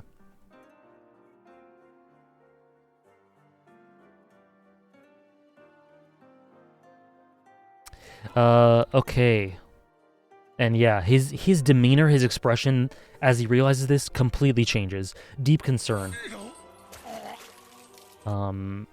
The red moon skulking in the background the whole time. How many springs does an official basketball have? I don't know. You used your 500 points on trivia? Hey, to each their own. I don't know, Johnny U. Smith. I'm sorry. I have no idea. His smile and enthusiasm, absolutely gone. Absolutely. It's become less of a fight to overpower Kurapika and for enjoyment and, you know, maneuvering this, and more of, I need to get out of here. And just failing to be able to do it. It's very weighty. It's very weighty, isn't it, Exotic? Yeah, and this is what he hears here. And then Kurapika says, tell me everything you know. Thank you for the hydrate.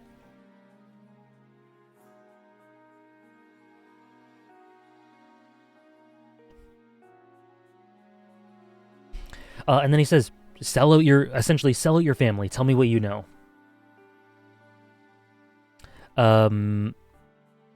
I mean, in terms of scale, I guess, Kamikaze, but the weight of this in terms of characterization and emotions, and there are lives being lost here.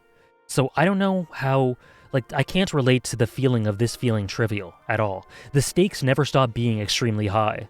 They're as high here as, well, I guess in terms of scale, the scale was higher, but the stakes were the same here as they are there. It's life or death. It's life or death. So I can't really relate to that. But I can see where you're coming from. I just can't relate to it. Luckily for me, because that enhances my enjoyment, I guess.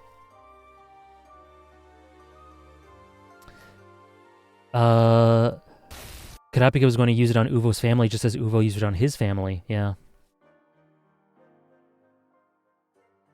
Yeah, Uvo would still be one of the strongest and most threatening characters. Same with Kurapika. True. Yeah, and then he demands, what abilities do they have? Sell them out. And he's just silent. Leaking blood from the mouth. Alright, 1,000 Arrows. Glad you enjoyed it. Thank you for hanging out. We're gonna be finished pretty soon, so we probably won't be done, or we probably will be done by the time your run's done. But I hope you enjoy your run. I gotta start myself.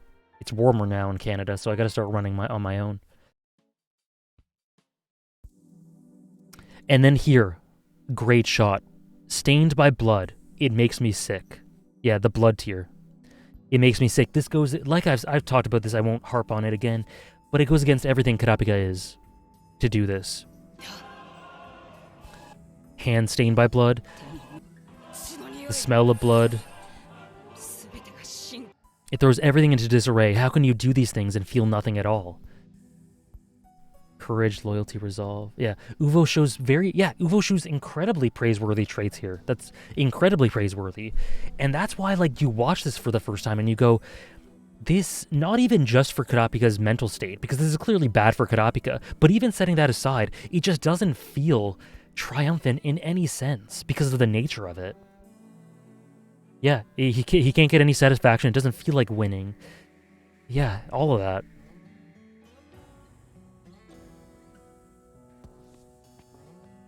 And he's telling, sell him out, and then he says, kill me. And then he can places the bond in his, the vow on his heart. Answer my question, and I'll allow you to live a little longer. That is Uvo's mental state upon hearing what Kurapika tells him, upon not being able to escape, and the least he can do here is not sell out his family members. He never would have done it in the first place, obviously. He never even would have thought to do this. But this is the only tiny bit of solace he can get, knowing that Kurapika is gonna go after them, and he couldn't stop him, is by not selling them out like this. And it's not enough. Just look at his eyes. He's completely dead. He's already dead here. We have Hisoka's line about being dead in the eyes. He's accepted it. He's accepted death. He's a broken toy, from Hisoka's terminology. Kurapika's 17, 18 at this point. Yes, exactly. Just his dead eyes here. It says so much. God. And then he asks one last time, where are they? To which he laughs. Die, fool. And then I skipped over it, I guess. Let's see if I can find it.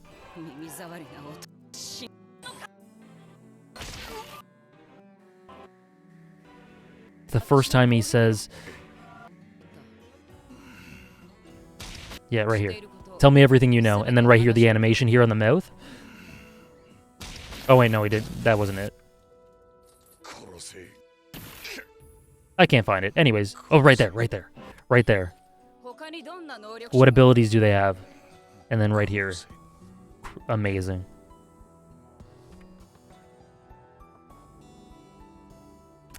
Uvo kind of deserved this, but it's not triumphant at all. If you want to get into that, I could see that perspective from deserving, but yeah, it's a very interesting topic.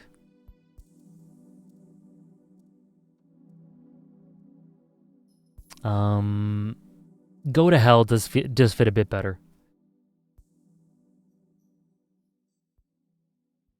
It doesn't help that Kurapika failed to get any info, and the Troupe will definitely be after him and potentially his loved ones. There are a lot of elements that make this not triumphant. Yep.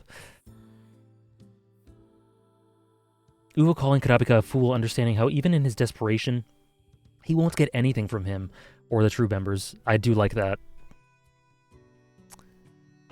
And then this.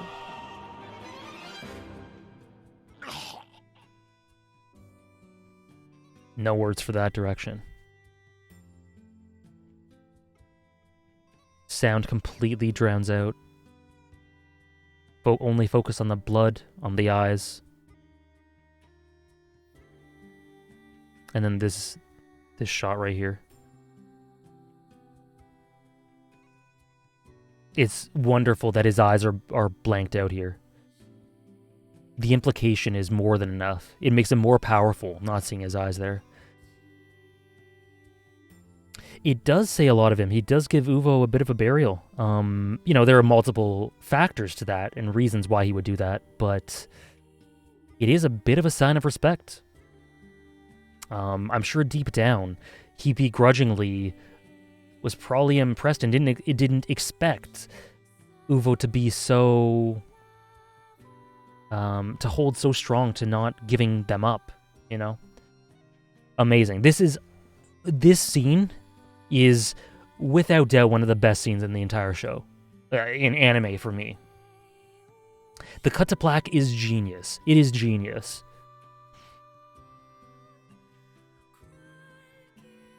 Yeah, similar sort of feel antagonist.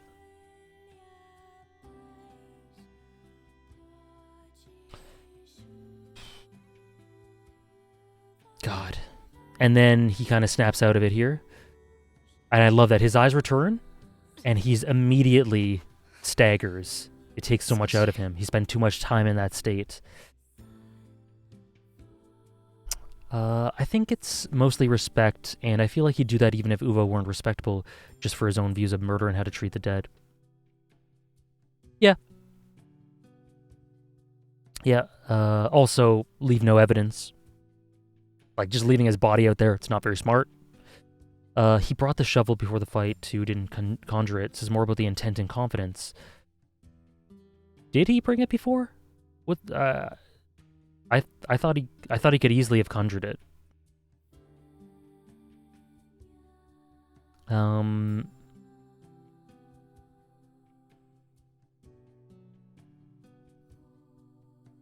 spent too much time in that state. If you know, you know. Oh, no. Why? I love the storyboarding of this. Again, the moon looming over it. Okay, because conjuration takes a lot of effort. Okay, so we brought it beforehand.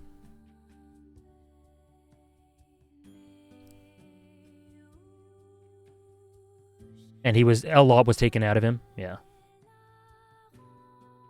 Either way, it doesn't really matter. I think I just never really knew.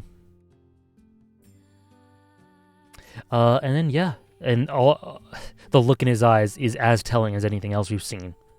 This isn't triumphant. He isn't happy about this. He feels empty about this. Revenge is something that will burn you from the inside out. There is no satisfaction. There is no fulfillment. No gratification. He's just empty, exactly. Just as dead as Uvos were. Yeah. No life inside them. No light inside them. But yeah, it doesn't stop him from pursuing it again. It's a need.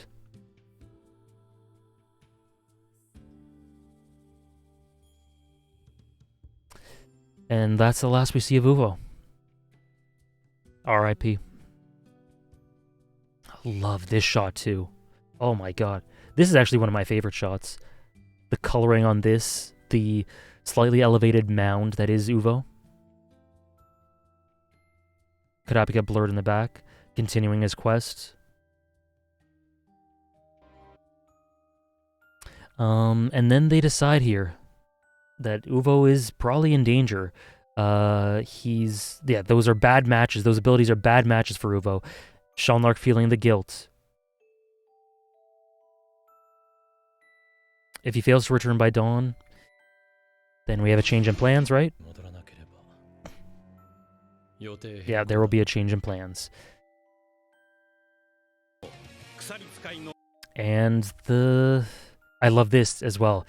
Look, here they all are gathered around as a family, worrying about their fellow family member, thinking about retroactive or reactive ways to combat what's happened to someone they deeply care about.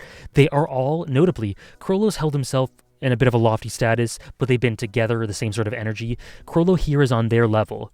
The verticality here is very clear. Perfect turning point of the arc. The verticality here is so clear. He's on their level here.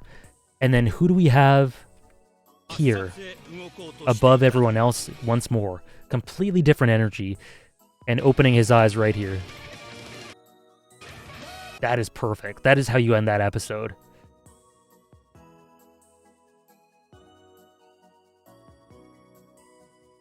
If you just look at the visual storytelling, it's clear that, and we know, but even in isolation, just looking at Hisoka's interactions and the way he positions himself, just in these scenes alone, you can tell something's going on with him just because of the visual storytelling.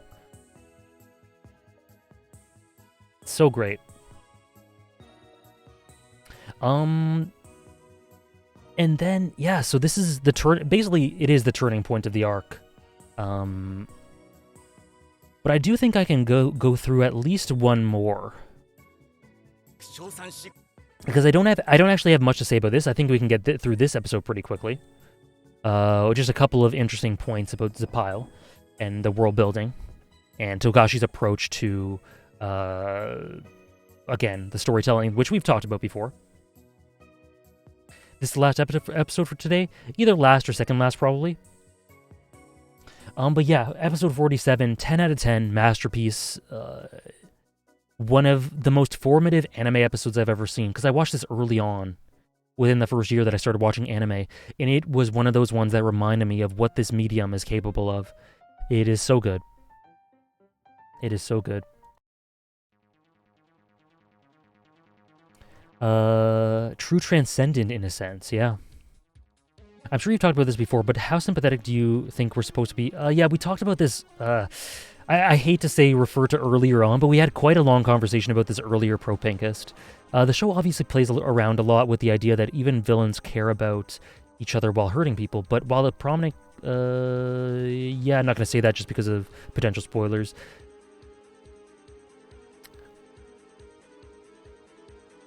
With the Troupe, we never really know why they kill people, and yet we're obviously supposed to feel for them too, as much as we do for Kurapika. I don't know, I wouldn't say that we're supposed to feel for them as much as we feel for Kurapika. Personally, I wouldn't say that.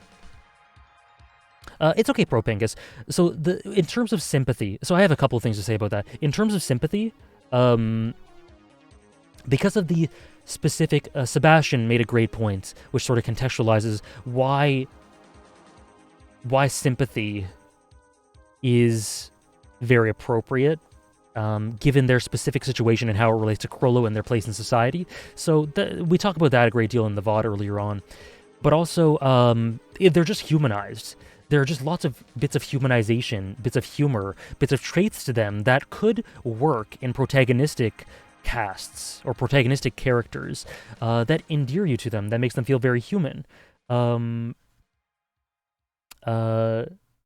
yeah, that adds to it as well. Their backstory, the reason they became the way they became. So if you look at the subtext, I think with the Troupe, we never really know why they kill people. I think we do. I think you look at the subtext where they came from Meteor City being shoved down. I've talked about this in some of my videos about the Phantom Troupe. This is the way they cry out. This is the only way anyone would ever have been able to listen. This is an outpouring of their reaction. So I think that's a very base summary of it, but I think we do know why they kill, and I think nonetheless they are sympathetic, because of where they come from. Again, I think we discussed it earlier on in the VOD, and there's also a couple of my shorter video, my like 10-minute video on the Phantom Troupe, really well summarizes up really well why I think they are sympathetic. This one has Gon foreshadowing. I think rather than sympathetic, the story wants to see them on a ground level as people, not just obstacles or protagonists to overcome and prove their moral superiority to. Sure. I think, I guess, yeah. So that's a better way of articulating the intent of the story, and for me, it manifests in sympathy. Not as much as Kurapika, of course, but a notable amount nonetheless. Okay. And Killua, Gon, Leori are continuing their adventures, their misadventures in the depths of Yorknew City, buying the information they need, pursuing these avenues. Again, just indirect natural world building. Gon is suspiciously very interested and transfixed with this knife. Nice little details for these bits of merchandise. Really cool.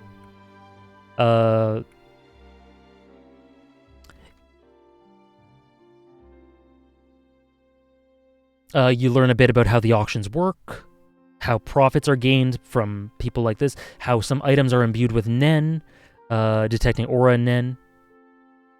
I really like all that.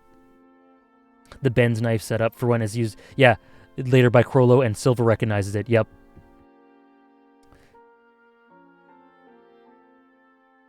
I've always felt for them, but I struggle to justify it, if that makes sense. Yeah, I totally get that, Propinkist. I don't think it's something you have to justify, but it's something you feel an inclination to try and justify, given who they are, right? It's very understandable to feel that way. Leorio's posture, yeah. Oh yeah, the Phantom Troupe would be a perfect fit for Arcane's Undercity, big time. For anyone who's seen Arcane, just think of Zon. The Phantom Troupe could easily have arisen from Zon. There could easily be a Phantom Troupe-like villainous force in Arcane. Oh, that is so cool. Arcane has so many parallels with stories that are peak. I love the Arcane parallels to Attack on Titan, and this one's really cool too. Yeah, just awesome little touches of world building. Really cool. Delving more and more into this seedy side of auction goers. And then they're saved here by Zapile. Zapile, someone who is very worldly. Lots of worldly knowledge, excuse me. I don't think Hunter x Hunter excuses the Troupe's actions anyway. Oh, absolutely not. No. Nothing's ever excused. None of that's ever excused. It's just laid out in front of you. It's just laid out as it is. And you're given the means to feel one way or another about it. The Phantom Troupe, similar to characters from The Sopranos, were being terrible people, but nonetheless are sympathetic in some ways. Oh yeah, lots of stories like that. Arcane Season 2, writers get on it. Hopefully they've already written it.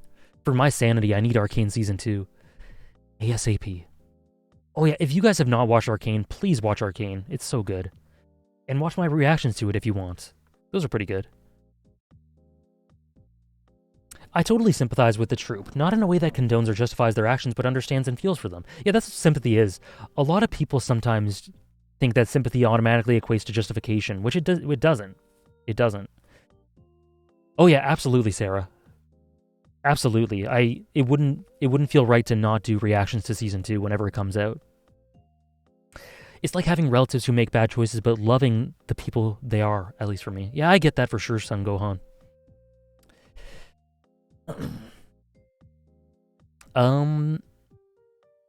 No ETA at all, Danio. I put it up, and honestly, it gets so few views. It has people championing Flock and telling me I'm dumb for thinking Flock is a bad person. My motivation to edit those reactions together are at an all-time low. All-time low. I have so many bigger priorities. Yes, it does, Sebastian.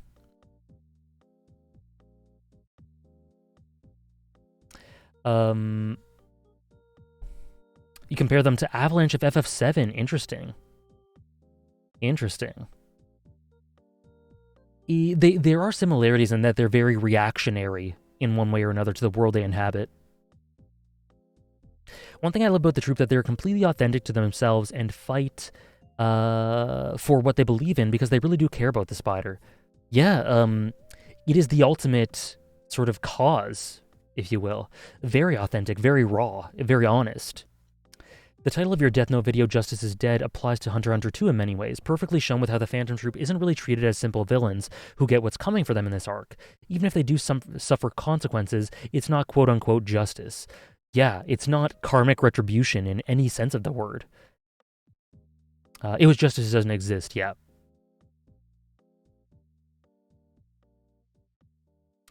Oh yeah, Ace Attorneys prepared me for my stream stamina, and you just missed the Arcane discussion, Isaiah. We just talked about Arcane for a couple minutes. Yeah, Film Buff is seeing a lot of that as well, Exotic. But anyways, Zapile, really interesting character, very worldly, very knowledgeable, a conduit into some more world-building details to Togashi that Togashi has fleshed out in this world, while being very human, of course. A bit of a mentor to Gon and Killua for navigating these sorts of things. Very chummy with Leorio, which I love. It makes sense.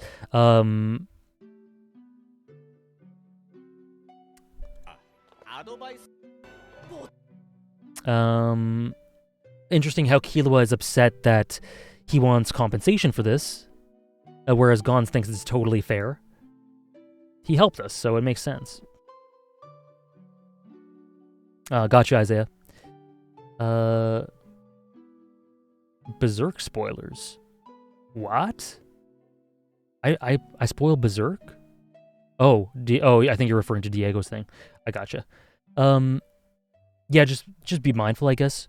Don't worry about it, Wolfman. It happens. But just that was just to answer Daniel's question. Don't expect the next Attack on Titan thing anytime soon. It takes me a long time to edit those, and they get less than 1,000 views, and they just get bad comments. I make no money. It's like there are lots of other things that I could be spending my time on that are more productive. This can be called a small episode. I feel like it's episodes like this that really differentiate from other shonens. Yeah, so actually to talk about that, I mentioned this in the beginning of the stream. This is really important tonally because it's been super intense into Kurapika, the Troupe, Uvo, this very intense fight, very weighty. And then here it kind of dissolves the tension. It's a nice respite, it's a nice interlude halfway through the arc for us to learn some more about the world, catch up with Gon, Killua, and Leorio, introduce another character who will be notable to the arc, and just learn more. And it slows the flow down, but not in a way that makes it stagnant. It's a very necessary pit stop, I think. And Togashi just has such a keen sense of that, where to put these bits of respite. Thank you, Murga, for the follow. He does this really well in Chimera Ant as well.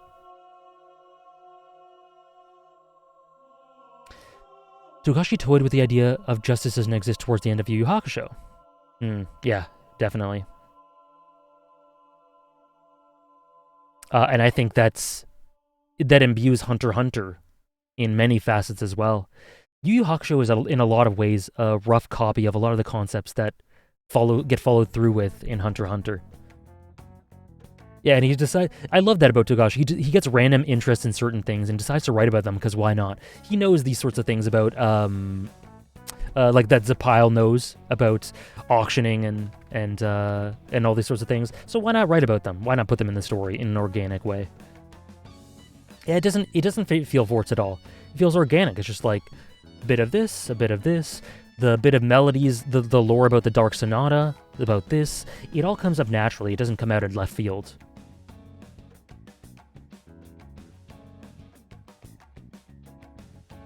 They were great discussions. I agree, Exotic. They were wonderful.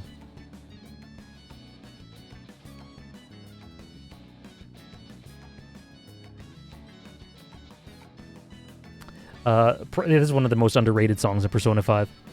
It's amazing. Okay, and then, so yeah, they just continue to chit-chat. Don't have much to say about this. But then, we have Gon's key interest in these sorts of seedy things. And Zapile, someone obsessed with appraisal, of appraisal, it looks at Gon, and his appraisal of him is that he's a man who cannot be appraised. And the catalyst for that is Gon seeing that this is a piece of junk, saying that this isn't a piece of junk.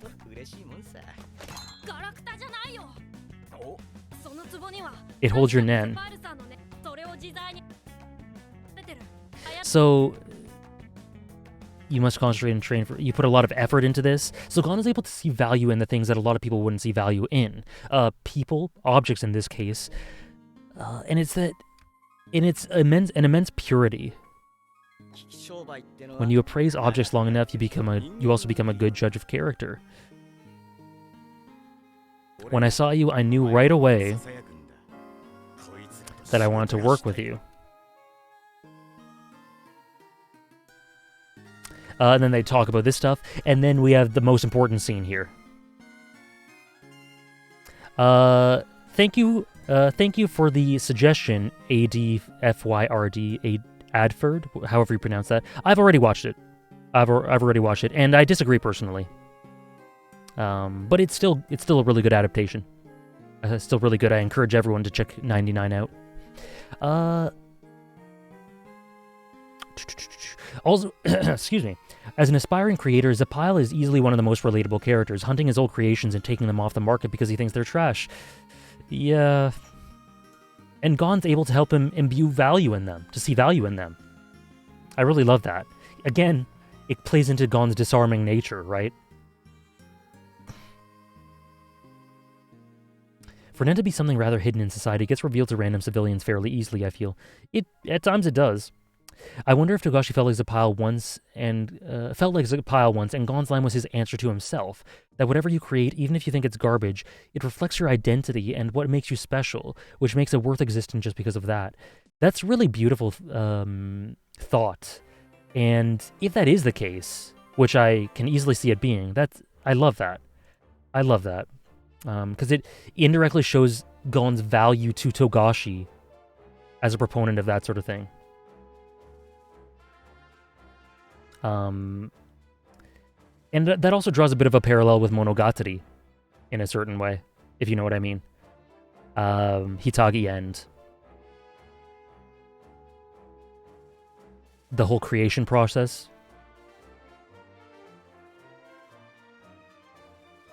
Imagine if Gon met the Phantom Troupe under different circumstances and he's casually interested about torture techniques and appraisal techniques. Oh boy. Oh boy.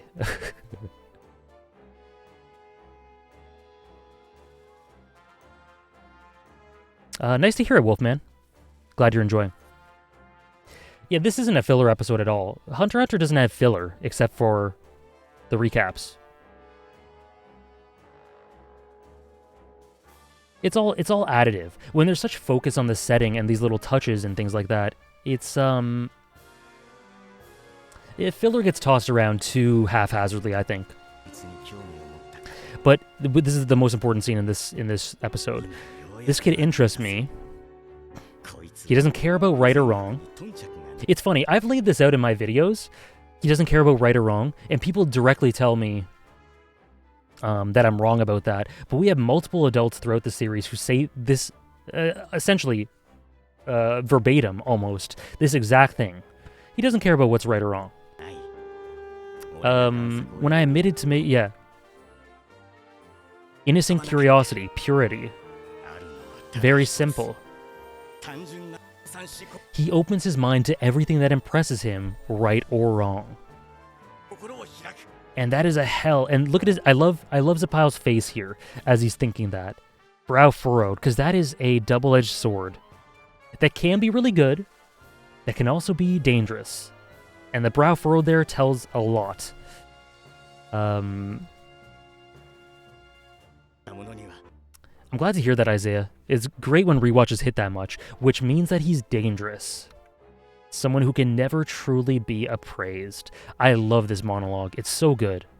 It's Gon in a nutshell. And of course, there is the nature that just because a character says something doesn't mean it's what the author is conveying. In this case, it is what Togashi's conveying about Gon. This is reflected in dozens and dozens of other ways throughout Hunter x Hunter. What Zapile is saying here about Gon is very accurate. Someone once mentioned a thought that if Gon had taken the Hunter exam with Shalnark instead, he would have ended up a member of the Troupe eventually, even if he didn't approve of their killing at first. I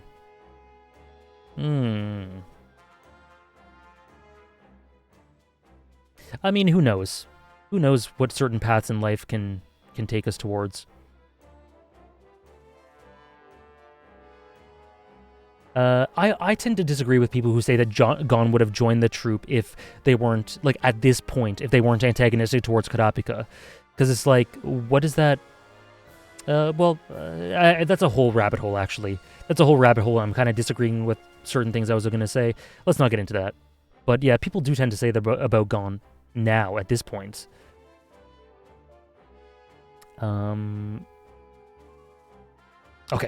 So, Zapile has known Gon for 5 minutes and knows him better than the majority of the Hunter x Hunter fan base. He is an appraiser. And then, yeah, more of these techniques. And then, okay, they've made contact with the Phantom Troupe. They're about to make contact with the Phantom Troupe.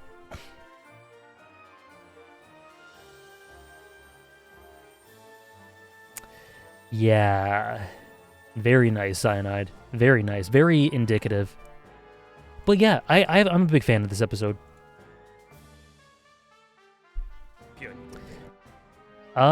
Should I do one more? I've got the energy for one more. Oh, this episode's so great. And yeah, he teaches them sidestepping, which they use on Nobunaga in episode 50.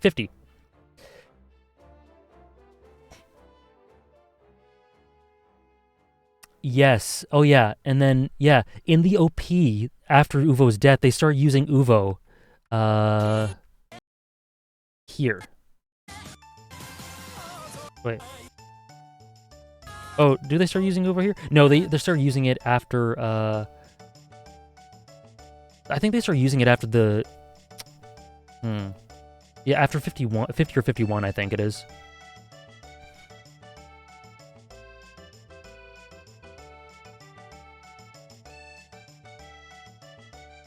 A lot of times when characters have this inner monologue of main characters and main characters in shonen, it's done in a positive light of the character. Here it's done quite differently. Yeah, another subversion, quite differently.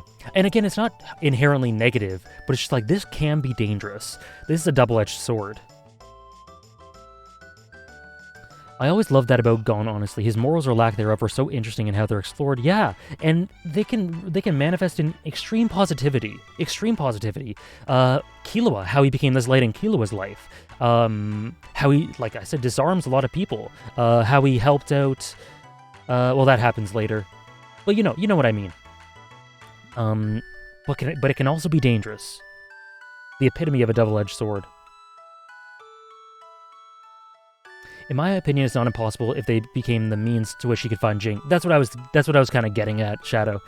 If certain context existed, but it's the sheer possibility of that makes it so terrifying than the likelihood. Yeah. Yep. Yeah, Millennial Fair, great song. Okay, so we'll do this episode too. Why not? This episode's really well directed. Leorio essentially puts out a hit online for people who get information on the Phantom Troupe. These people see them and contact Leorio. It's cool that he's got this network going. Wires them the money immediately. This episode's directed so well. And love how casual Machi and Nobunaga are throughout this whole thing. They're just discussing things about Uvo, about the troupe, while out in plain sight trying to bait. Extremely cool. This episode is tension encapsulated. It's so good. And they look great with their hair down. Very true. Looking really good.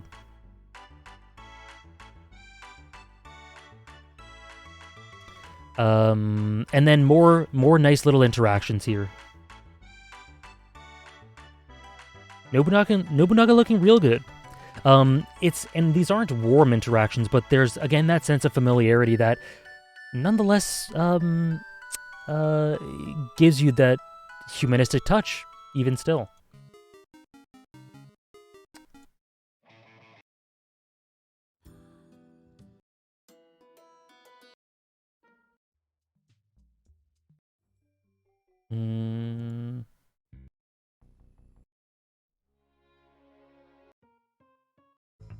Okay, we'll do that. Shame that Machi and Pakunoda are killers. I would have a chance with them otherwise.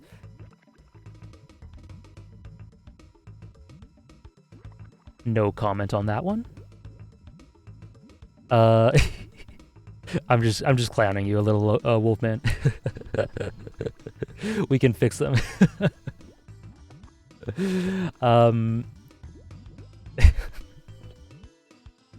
Anyway, this episode's really great. Also, we need to get to these expressions. So, I like the layout. Just very cool. Immediately, a nice depth to the storyboarding. They're talking about how to approach these sorts of things.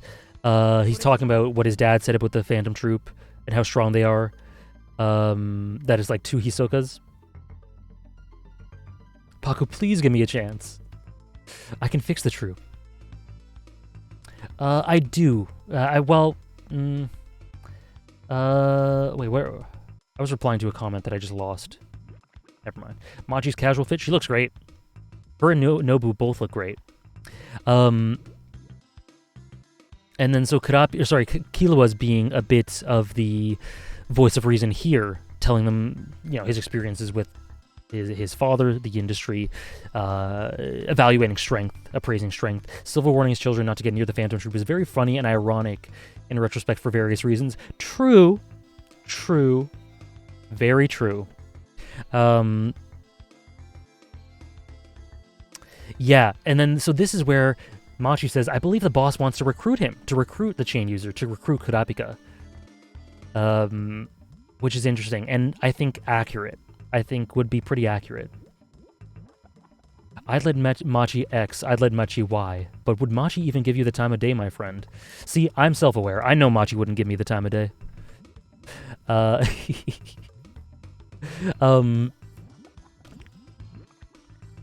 God of Devil, I'm purposely not answering that because, again, we're trying not to get into future stuff.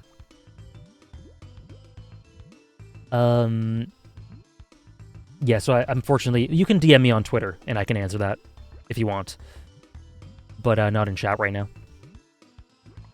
Crollo Hot is... Yeah, Crollo Hot AF, but he wouldn't look at me twice. Me neither. So yeah, and then this is interesting. We were talking about that before. They haven't noticed them. I love how tense this is, as they're kind of gauging the distance with aura, if they can sense them. And I love this. If we use Zetsu, that would attract their attention by masking our presence. Makes sense. Killua is very smart.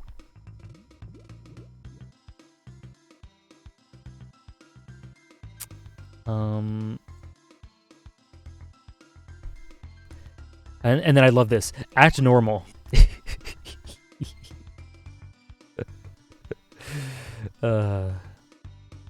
Crollo only has eyes for his Bible.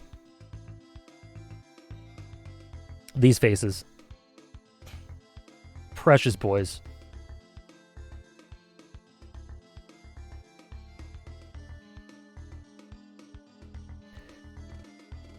And so they're sort of... And so they're talking about, do we take him dead or alive? And then, love this. Love the idea that the Phantom Troupe settle things with a coin toss. Ties in directly with Crollo's fatalistic origins. Deterministic, rather. There is no chance here. There is only a path that we must walk on, if you buy into that sort of philosophy. There is no chance. It is not a literal coin flip. It's just an indication of where we're going to go. We are going to go on this path. This is what's going to show us which path to go on. The path that we're always going to go on, because it's predetermined. They are so wonderful. So love that aspect of the troupe. It's very cohesive with Crollo and the other breadcrumbs we get about Crollo's characterization and how he thinks about fate and futures and prophecies. We have Crollo preparing for meeting Neon and getting his hands on that power. And again, something about Crollo is, with this fixation on predeterminism, on fate, on the future, on his identity and his place in the world, and looking for his identity, of course he would be interested in someone who can tell fortunes. To one, avoid undesirable ones, and two, follow it along to see what your identity is, see what your purpose is. That would show great draw to someone like Crollo. It also avoids conflicts. Yes, it also helps for seamless function of the troupe, which is a very prime goal of theirs. Yeah, it helps them to accept it, exactly. So Crollo's prepping for that. They're switching up rooms, some organizational stuff for the Nostrads. Light has showed himself here. We see his authority. Light's a very interesting character as well, for reasons we talked about earlier in the stream. Except unironically. Oh boy. Just kidding, Sebastian. By the way, Wolfman, did you say you're playing 9 or 10 next for Final Fantasy, if you're still in chat? I don't know if I saw which one specifically you're doing next. In a good way. Gotcha. The rest Squalla and the way Squalla and the rest cringe at the father-daughter interactions is so funny. Yeah. They are us in this situation.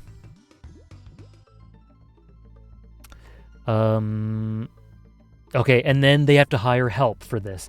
And I love this. This is, again, Togashi's way of integrating characters naturally. Integrating characters completely naturally. They come in and out of the story and only come back when it makes sense. This makes total sense. Of course you would hire the best assassins in the land. The Zoldicks. Of course you would. Okay. Oh, gotcha, Wolfman. Okay, gotcha. And this moment is just so cool. Love this shot of Silva's eyes. Great illustration. They must have doubled the price or something. Absolutely.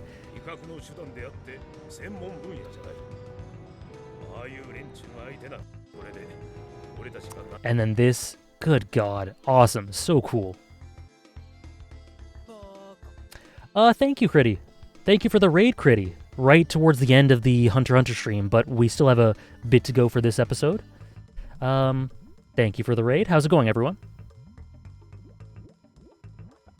The Zoldicks are the best assassins in the entire world, right? I think so. I think so. This is an extremely raw moment. Extremely raw. And so it's very natural, and it makes sense. And I love how there's that...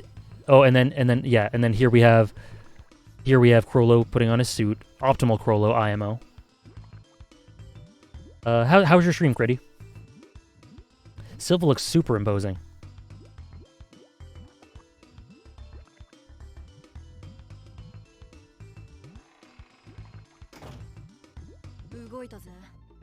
And then this whole sequence is so good. This episode 49 is amazing. Also, love the music cue here. The Zoldyck family theme plays right away.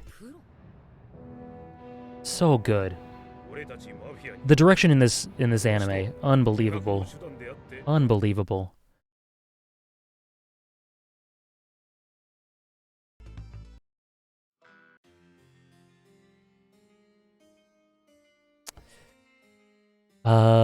Anyways, it was cute. Good.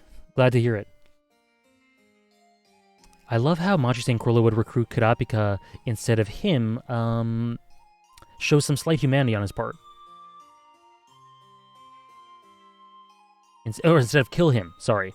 I would actually argue it shows the opposite because of his fixation on what the troupe, on what that means for the troupe. But that's also, it depends on how you define humanity. Yeah, no, I get what you mean. I get what you mean. I'm going on a loop-de-loop for what humanity means in terms of the context of Chrollo in my head. Yeah, it's so interesting to think about this damn arc. It's so good. Every directorial choice in Hunter x Hunter just hits the exact right way. Oh, yeah. We were talking about episode 47 earlier, Critty. And the direction there is just so good. Yeah, it's always engaging, it always flows well. It doesn't need to be super flashy all the time. But it's always great. The detail about Zoldyck's hair is too good, their names as well, yeah. 47 is absolute peak fiction. 47's triple S, borderline, Hunter x Hunter tier. Hi, I'm a fan from Italy and hope that my English isn't too bad. Your videos open my eyes and help me to improve as a person. Wow! That's incredibly, that's incredible to hear. Can I ask a question about... Can I, ask you a question about writing a story like Hunter x Hunter?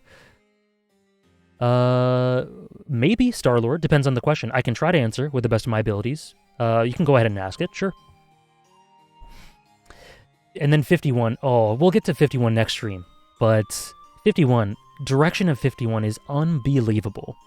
And then the tension throughout as they're tailing them. Love the touches again throughout the whole anime. You can't hear Killua's footsteps, but it somehow makes that more tense when you can't hear it because something just feels off kilter without hearing the footsteps.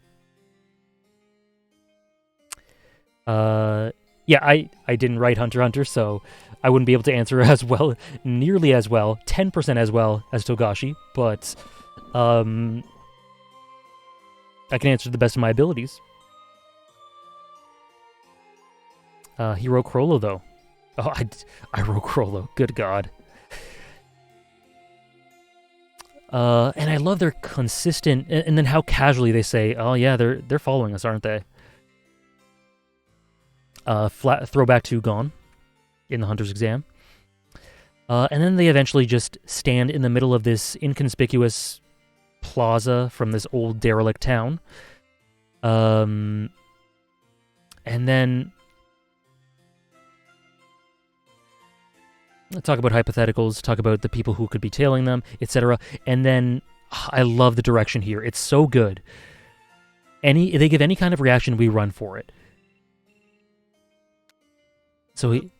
So he gets something on his phone and then takes a look. The fisheye lens here. It's so good. I'm going to reach out in a second, but the fisheye lens here, I just got to show it.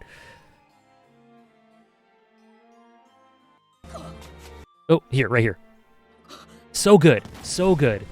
This is so good. The tension builds, the music builds, and then it's so visceral. Oh my god. Sorry, let me read the chat now. Some cool camera angles? Absolutely. Yeah, Benny Zakura, you just said what I was trying to say. The music is so good. Killua saying we should split up for the man if they split up. Makes sense, because Nobunaga has a secret weapon with him, which is more uncertain factors. For someone like Killua, that is more risky and should be avoided. So Machi is the safer choice. Oh, we should go for the man. Yeah. Rather than because she's a woman. Yeah. More unknowns plays into Killua's indoctrination, his aversion to risk. Yeah. This section's so good.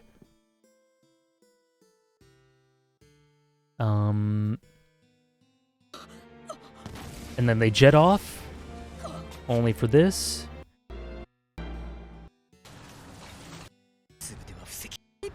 The stones were a distraction. Again, using a bit of a Gon technique.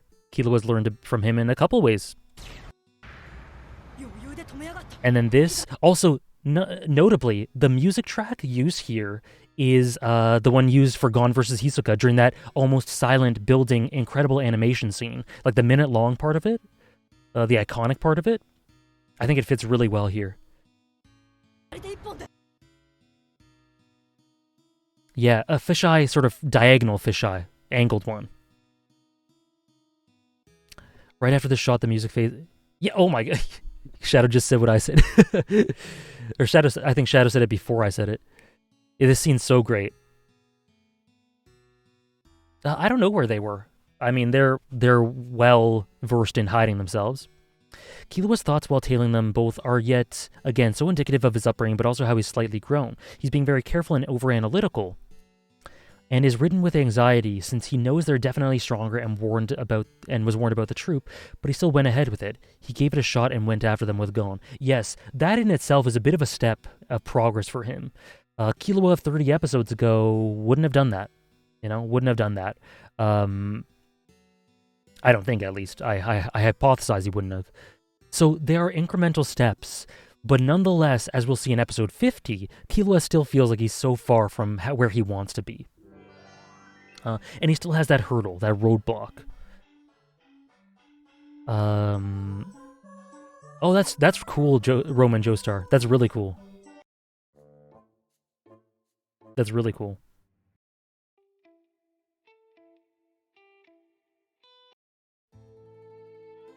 And so yeah, this really drives in the intensity of this. Love how his veins come up here. The veins in his arms. Really cool. And again, that camaraderie and casual tone they have with one another. This is just another Tuesday for them. They've done this so often before. It's so clear. Their interactions are so organic. This is their routine. One thing I do wonder is if they would have noticed Gon and Killua had Pakunoda and Finks not been tailing them too. Like, they might have sensed something, but it probably would have been less concrete. Yeah, I think it would have been more vague. That's what I get. I think it would have been quite a bit more vague. But Killua, like Gon during Zevil Island, didn't think of being followed while following others. True. My god. These themes just rear themselves over and over. Having Killua in those moments really easily shows how strong and dangerous the Troupe is. You can trust his judgment. For sure. For sure. You can trust Killua more than anyone to understand when there is a threat and when you should run. Or when, indirectly because of that, when they are quote-unquote stronger than you. I know strength is a nebulous concept, but you know what I mean.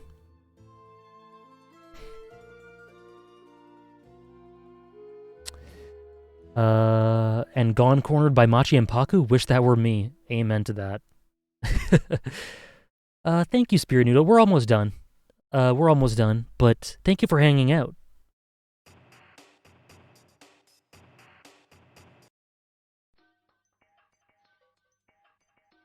They are deadlier indeed.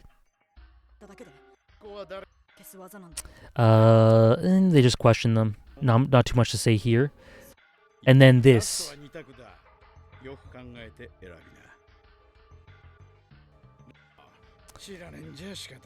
Would you rather die? Time for the last time question then. You have two choices. Do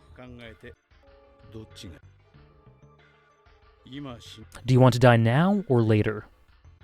Choose carefully. And knowing what we know about Killua, of course, he submits, right?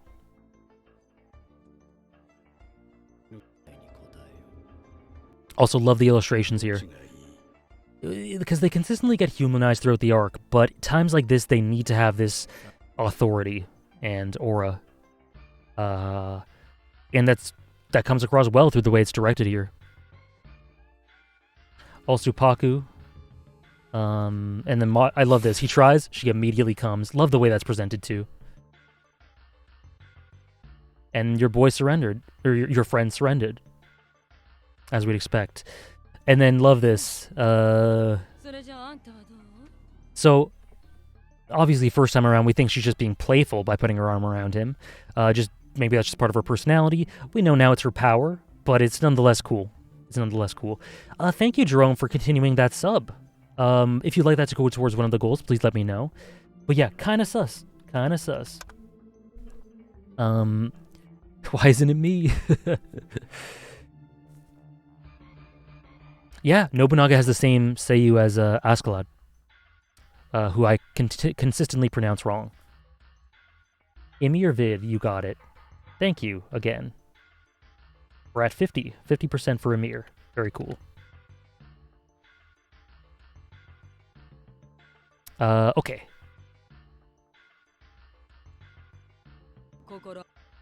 I refuse to do it again.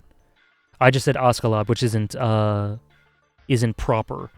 Critty once coached me on it in his stream. I've forgotten though.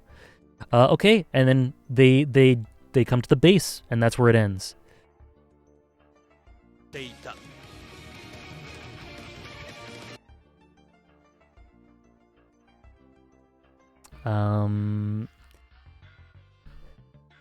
Okay. Should I just quickly go through 50 to start so that we can start off the next one with 51?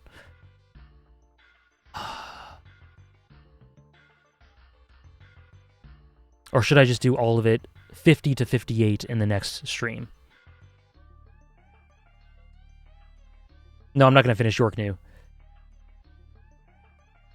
It's either... Okay, I think we'll do 50. We'll do 50.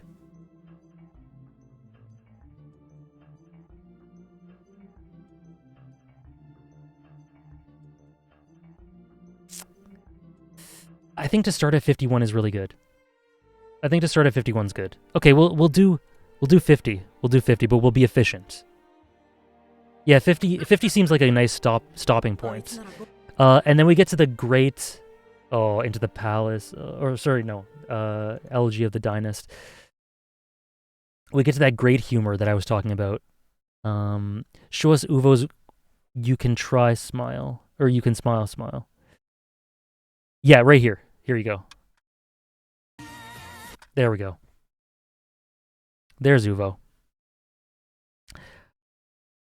Ashkala.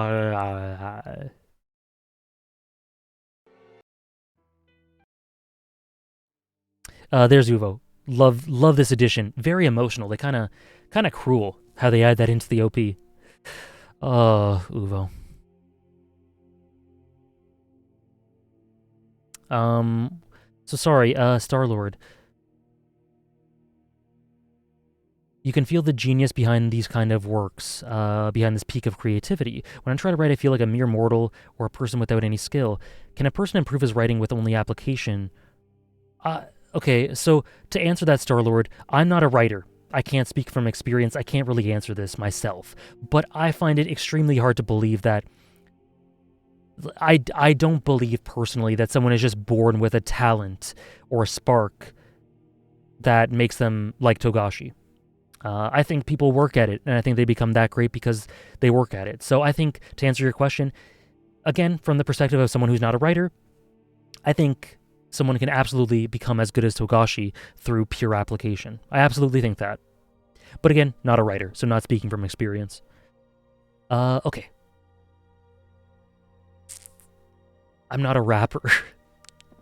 Did I say rapper? I hope I didn't. Or are you just joking? Holy shit. Have you ever tried writing, though? I have tried writing. I didn't enjoy it. Thank you for the 5 gifted subs, Jerome. Thank you so much. Okay, that's just the meme. Okay, good. I thought I misspoke and said it. Thank you so much, Jerome. That's incredibly generous. More Phoenix Wright. You got it. That'll mean that Phoenix Wright Justice for All goes to 72. 72% fulfilled. Very cool. Thank you, Jerome. Don't forget that Hunter x Hunter isn't Togashi's first work either. It isn't. Exactly. A lot of people say that, including me, think that Yu Yu Hakusho is where he tested out a lot of the ideas and concepts that he would then polish and refine in Hunter x Hunter. So there is an element of trial and error to this, and learning what works, right? Yu Yu Hakusho is so much rougher than Hunter x Hunter, in my honest opinion. So yeah, we get here, we have this beautiful humor. Critty, earlier we were talking about how Hunter x Hunter's humor in some ways is so naturally integrated. Like, I don't know if you remember the scene where Gon and Killua are seeing a hologram of this person who's explaining, a bartender who's explaining Greed Island to them, and he pours a hologram glass, and Gon reaches for it, and then there's a sweat drop at the back of his head. And it's just very simple, doesn't overstay his welcome, very funny. Then there's this scene as well. Just play dumb. And then Gon just does this.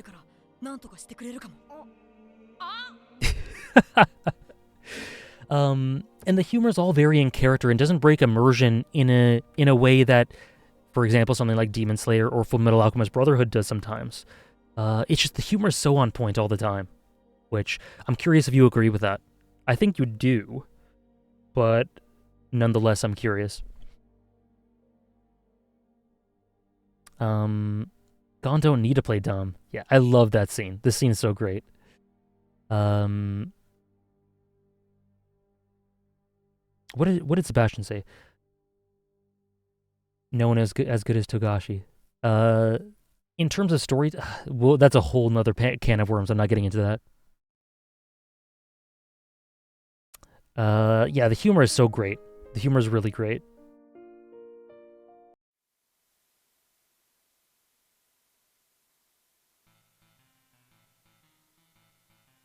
What would have happened if Hisoka was found out? He's a slippery fellow. He would have played his way out of that. And then, yeah, so then luckily Shizuku's there, so they're able to worm their way out of this one. Some quick thinking. And it's kind of cute that she doesn't remember at all. That, why would I have faced him without my left hand? Never mind, it's Shizuku.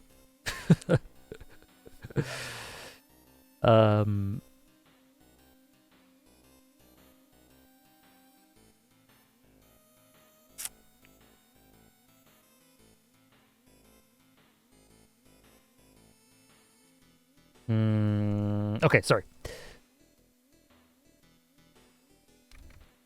And then we have Nobunaga and his fixation on Gon. The parallels with him and Uvo we were talking about before. The similarities he sees between him and Uvo and Gon and Killua. And this is his way of grieving. This is in part his way of grieving and coming to terms with this, taking out his frustration through doing this. And we see the hierarchy of strength in the Phantom Troupe. I wish I was like her and could just forget about embarrassing stuff. Me too. I cringe at myself far too often. Yeah, Hisoka could say they met at the exam. That's a good point. I'm sure he would say something like that. Another injured hand. Memory loss is a condition of the Blinky power? Maybe. Is there something that indicates that? It could be. It's very interesting and ironic how Nobunaga, the closest to Uvo, is the only one absent from the Requiem. This is yeah. But he was mourning in his own way by trying to recruit Gon. Because he can't really lose. He's trying to fill that hole with something similar, something reminiscent, and really can't. And yeah, it's very telling that he was the one absent from the Requiem. Nobunaga is a great character, and this is where we kind of see it first, his resonance. Blinky can only spit out the last thing it sucks in. Everything else is lost.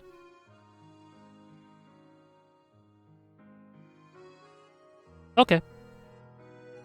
That might be... I see. That's kind of a reflection of Shizuku. Similar to what Sebastian was asking about earlier. That's kind of a reflection of her memory thing. That's interesting. And then he delves into the aspects of Uvo that were personalized to him, that he remembered. I know him better than everyone. He would never lose in a fight. This is why I think that some of the Troupe wouldn't accept Kurapika immediately. Some dirty trap. It must have been some dirty trap. He wouldn't have lost. He'll find the chain user, his own path of vengeance, so to speak. Machi didn't see Hisoka fight Gon. Machi saw Hisoka fight Castro. Recently hired, and then Killua starts putting together who Kurapika is. And what I love about this whole situation is that Pakunoda asks them, do you know the chain user? They don't know because they don't associate Kurapika with him, with the chain user. But as Killua starts to put it together, he gets an image in his mind and he goes, oh shit, if she asks us again, we are in deep trouble because I know the chain user now. It's such interesting, cool plotting in that way. It's just smart. It just adds to the tension, adds to the thrill.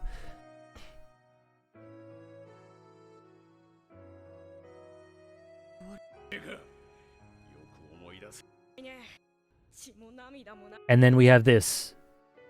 When someone goes out of the preconceived notion Gon has for them, or acts in a way that Gon perceives as against their nature, or against what he knows about them, or presumes about them, he goes haywire. He can't handle it. He gets upset. He thought they were a bunch of heartless monsters, in which case he was able to look at their murdering and pillaging and thieving without much disdain, because that's just how they are. That's their nature. But seeing them being able to grieve for someone but you'll mourn the death of one of your own. Spare that grief for some of the people that you killed. And that deeply upsets him. It deeply upsets him. And it's so indicative and additive to Gon's character that this is where he draws the line. Not the fact that they kill, but the fact that they kill while being capable of compassion. That they go against what he assumed their nature to be. That they weren't heartless monsters. Such an interesting detail to add to his character. And again, guys, please don't allude to future events. Please do not spoil. Please do not spoil anything about future events. Just be careful. There are people watching on who I know for a fact have not reached certain parts. It's such a smart thing to... I can't think of any other time when I've seen a writer have a character showing their intelligence and figuring something out, and then the realization directly putting them in greater danger rather than benefit. Yeah, absolutely. Absolutely. It's so cool. It just adds to such an interesting dynamic here. And, yeah. Hisoka plays the part as well. Gon is starkly against doing what they want. And Nobunaga does not want Feitan to torture them in any way. The rules. Thank you for the hydrate, Diego. How many members of the Phantom Troupe do you think are heartless monsters? One.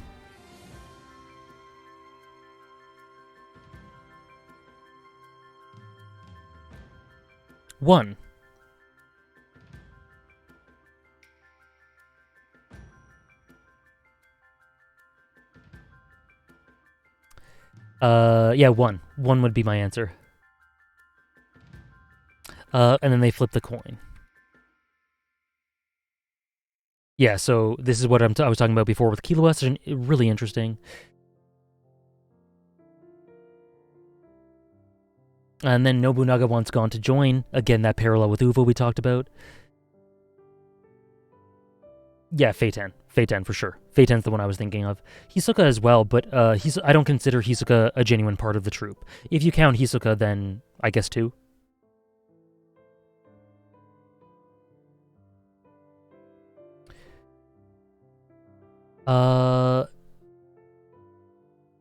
Okay, well, so I agree that Feiten showed emotions in very subtle ways too, but is a heartless monster someone that doesn't show any emotions ever? Because I was just being exaggeratory with that. Every character in the troupe shows emotion in some way. If that's your definition for it, then I guess no one is. Well, I guess maybe Hisoka, if you want to count him.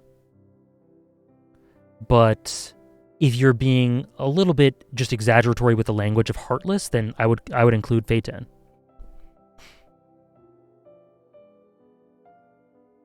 Okay, and then so they set out. Oh, I love this. Love this. We were talking about this earlier with Uvo. Won't harp on it again, but it's visualized and alluded to directly here. I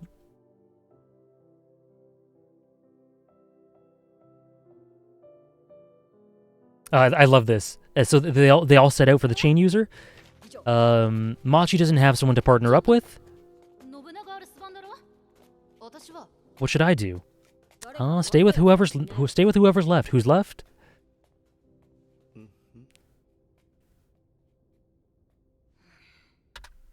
Machi's little expressions and sighs and sass just give me life.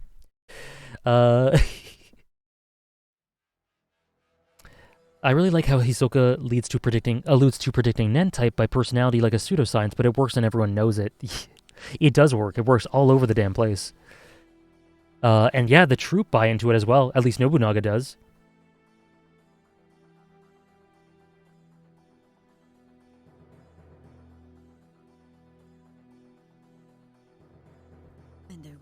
And then here, this is great stuff for Killua. Great, and this is shot really well. John Shar, we're going to be done in a few minutes. I don't think you're going to be back before the end. We're going to be done in a few minutes, just this rest of the episode, but thank you for hanging out. And yeah, it doesn't always apply. It's a pseudoscience. It's not a science, not an exact science. And then if I'd made a move, Hisoka wouldn't have hesitated to kill me. I was frozen in place. If Gon had suffered a lethal blow, would I have been able to move? Again, we have this theme for Killua of him running away, him not being able to take action in threatening situations when he would like to. That constantly plagues him. And, you know, sometimes it's underlying, sometimes it's the focus, but it's always there. And here is a natural place where it would come up. It's an absolutely natural place where it would come up. And then I love this. They superimpose Ilumi's words here in a second. Love this. Love this. This is just amazing direction. In an arc where the focus is Kurapika, the spider, his vengeance, everything surrounding Yorknew, this Crollo, everything, it still manages to progress Killua's journey and internal conflict and trauma here. See ya, John Char. Hope to see you in a stream again soon. It was fun. Well, so yeah, I love how this is presented. It's directed so well. Ilumi looms over everything, absolutely. He constantly deals with it, yeah. And things, obviously, they can't... I'm sure he deals with it much more than is brought to our attention by the story, but things like this help us fill in the gaps and see that there must be minor circumstances throughout where this sort of thing happens, because it's present enough, right? It's not forgotten or shoved to the side just because it's not the focus. Exactly. Killua questioning his resolve. Would he be able to put his life on the life for Gon? Would he be able to move and help him if it meant he'd be in danger too? Killua's internal struggle almost comes to a head here. He's totally split, and in the end he can't go through with it again. He almost steps in Nobunaga's range, but steps away at the last second. Yes, exactly. So he almost does it here. He's stepping. Also love how this is directed. Nice Dutch angles. Great amounts of tension. Hey, Pandawema. You caught us right at the end. How's it going? Nobunaga in the foreground here. And then when he comes to it, he can't do it. He can't do it. And he's ashamed.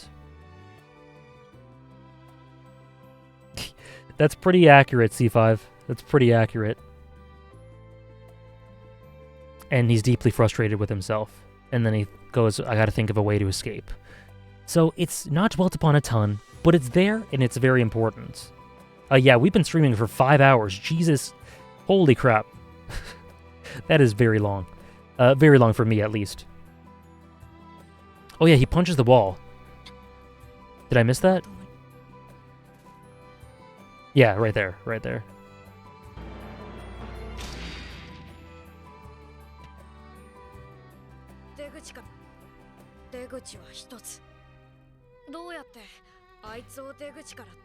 This surpasses Ace Attorney streams. I don't think I've done Ace Attorney up to 5 hours. Maybe I did.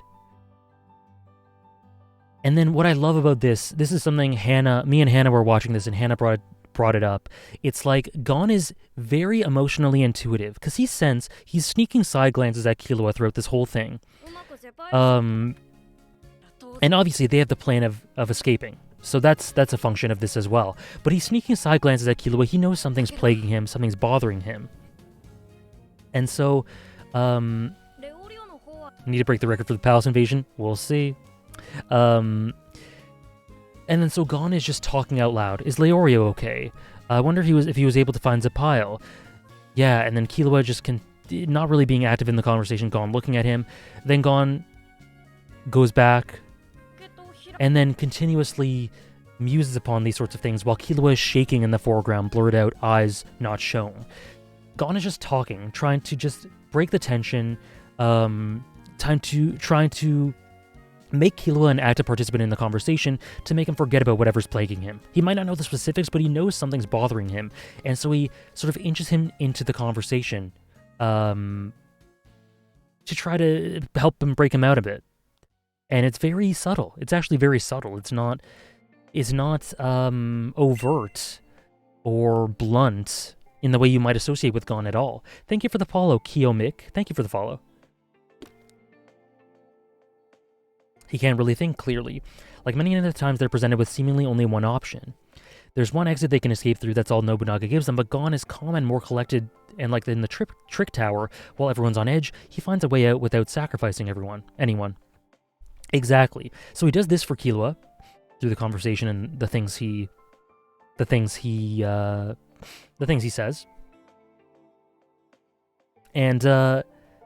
And then he has this presence of mind to be calm and escape. And Killua here wants to sacrifice himself, act as decoy to allow him to escape. And Gon is not having that at all. Also, love this illustration of of Nobunaga. It's fantastic. Yeah, Gon telling Killua he's not allowed to talk about dying is also a detail I like, because Gon knows risking his life means something different to him. Yeah, he's very aware of it. Very aware of the differences there. Again, very intuitive.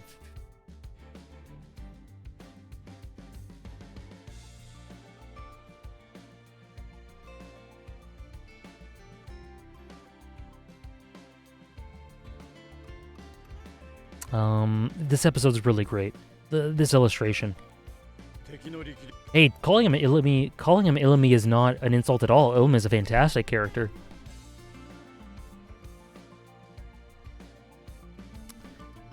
And then he tells him straight up, if you make a step, I'm not going to take any chances. I'm going to... And then again, the superimposition of this. And then he says it out loud. I won't know until I try. Again, these are incremental steps. Killua is making progress here. It may not feel like it to him, but this is progress. I won't know until I try. That's a hell of a huge step. It's a hell of a huge step. Especially for someone who's dug in such a big hole. And then, yeah. Use that chance to run away. And then this is what Sarah was talking about. And then this is a way that breaks the tension in a really good way. This is the way that helps Killua snap out of that. Snap out of it completely. And bring him back to the situation and what needs to be done to escape this. In a productive mindset. to take him out of those dumps through that other perspective from Gon. Just hitting him. That's what needed to happen.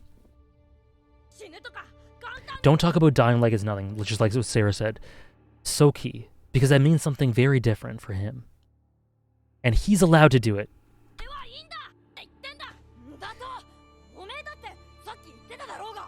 And he says, I'm allowed to do it. That just might sound like hypocrisy or him being dumb or something, but it's because he he understands the differences between what that means for Killua and him. Like, he doesn't verbalize it or articulate it here, but that's what's implicit in the presentation of this scene, in my opinion. And Nobunaga loves it. Nobunaga loves it for what it reminds him, how it reminds him of Uvo and his arguments. It's nostalgic in a way, you know? And he just goes, I won't kill you. Just wait until the boss gets back. If you won't get his approval, you can leave. He doesn't want to hurt them. It's deeply touching. Definitely deeply touching. And then they're finally able to escape. The weapon is developing emotions. By weapon, I meant Killua. Yeah. We're just about to finish. Blaze Rage. Welcome back for the last few minutes, though. And then they're able to apply what Zepile told them, the sidestepping, or all this stuff, to this. How can we forget something so simple? And then the energy immediately comes up here. The energy immediately comes up. The rhythm's back, and they're able to... Killua's not in his own thoughts like that. It's much more positive and upbeat.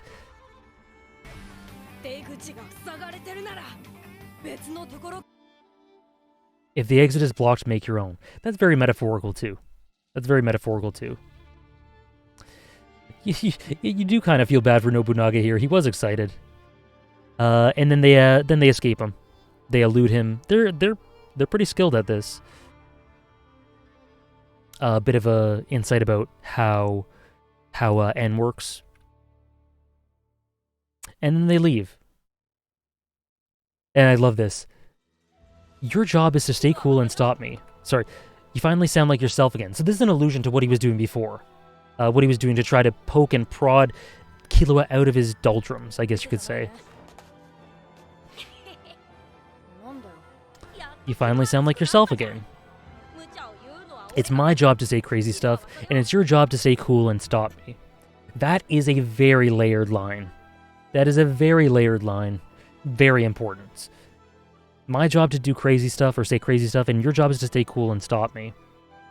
Nobunaga locking the door and then realizing it's pointless is a minor humanizing moment that is also hilarious. That's very funny and very characteristic of Nobunaga. You're so selfish. I am biting my tongue here. I'm counting on you. You're so selfish.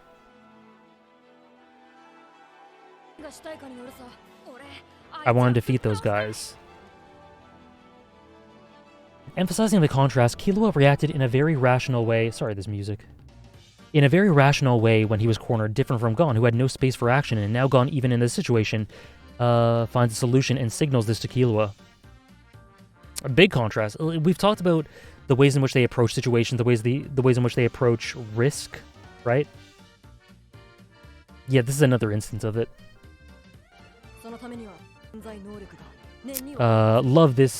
Love this little shot here, this scrolling shot.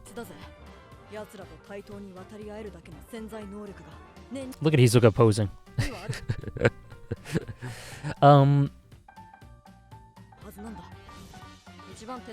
Yeah, and then I love how Gon's just like, why do we have to ask Kurapika? Because Kurapika's the chain user who defeated one of them. And it makes sense, like, maybe he didn't put that together, but Killua did.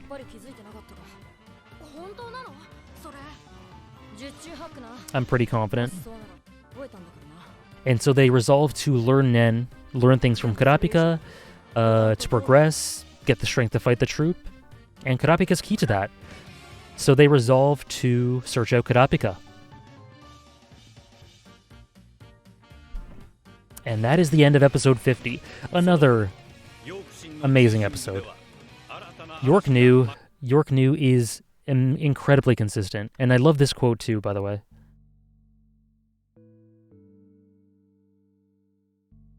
Yeah, we got to 50. We did a lot today. At the same time, a new storm brews at the heart of Yorknew City. Wonder what that could be referring to. How many did we do today? We did 12 episodes today. So next stream, so that'll be all the episodes for today. Next stream, we will be, thank you for the follow, Yusuf Masoud. Sorry for the pronunciation. So next stream, next Wednesday, we will be doing episodes 51 to 58, and then I'll be continuing the tier list of the episodes. That's on the agenda for next week. A couple of people throughout today redeemed the One Piece chapters, so on Sunday we will be, what am I saying? On Sunday we will be reading, One Piece. At least 2 chapters. I think I'll do much more.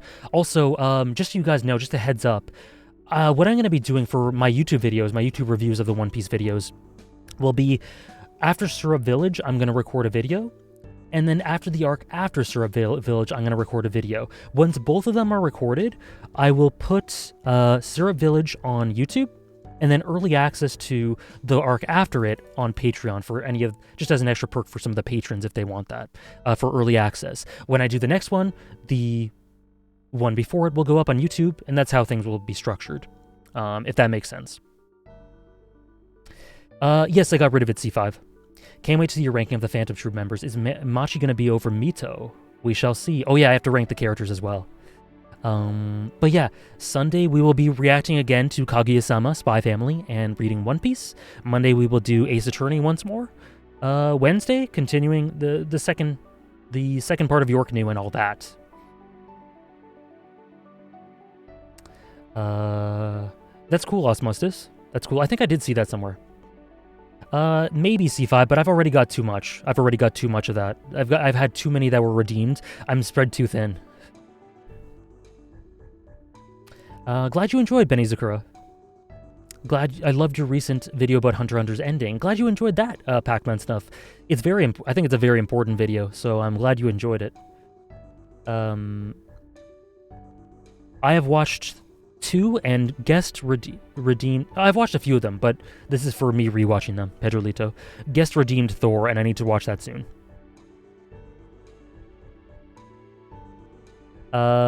Okay, glad you guys enjoyed. Thank you for hanging out. Let's see if I can raid anyone. If I don't see someone immediately that I can raid, then I won't. Let's see. God, my voice. My throat.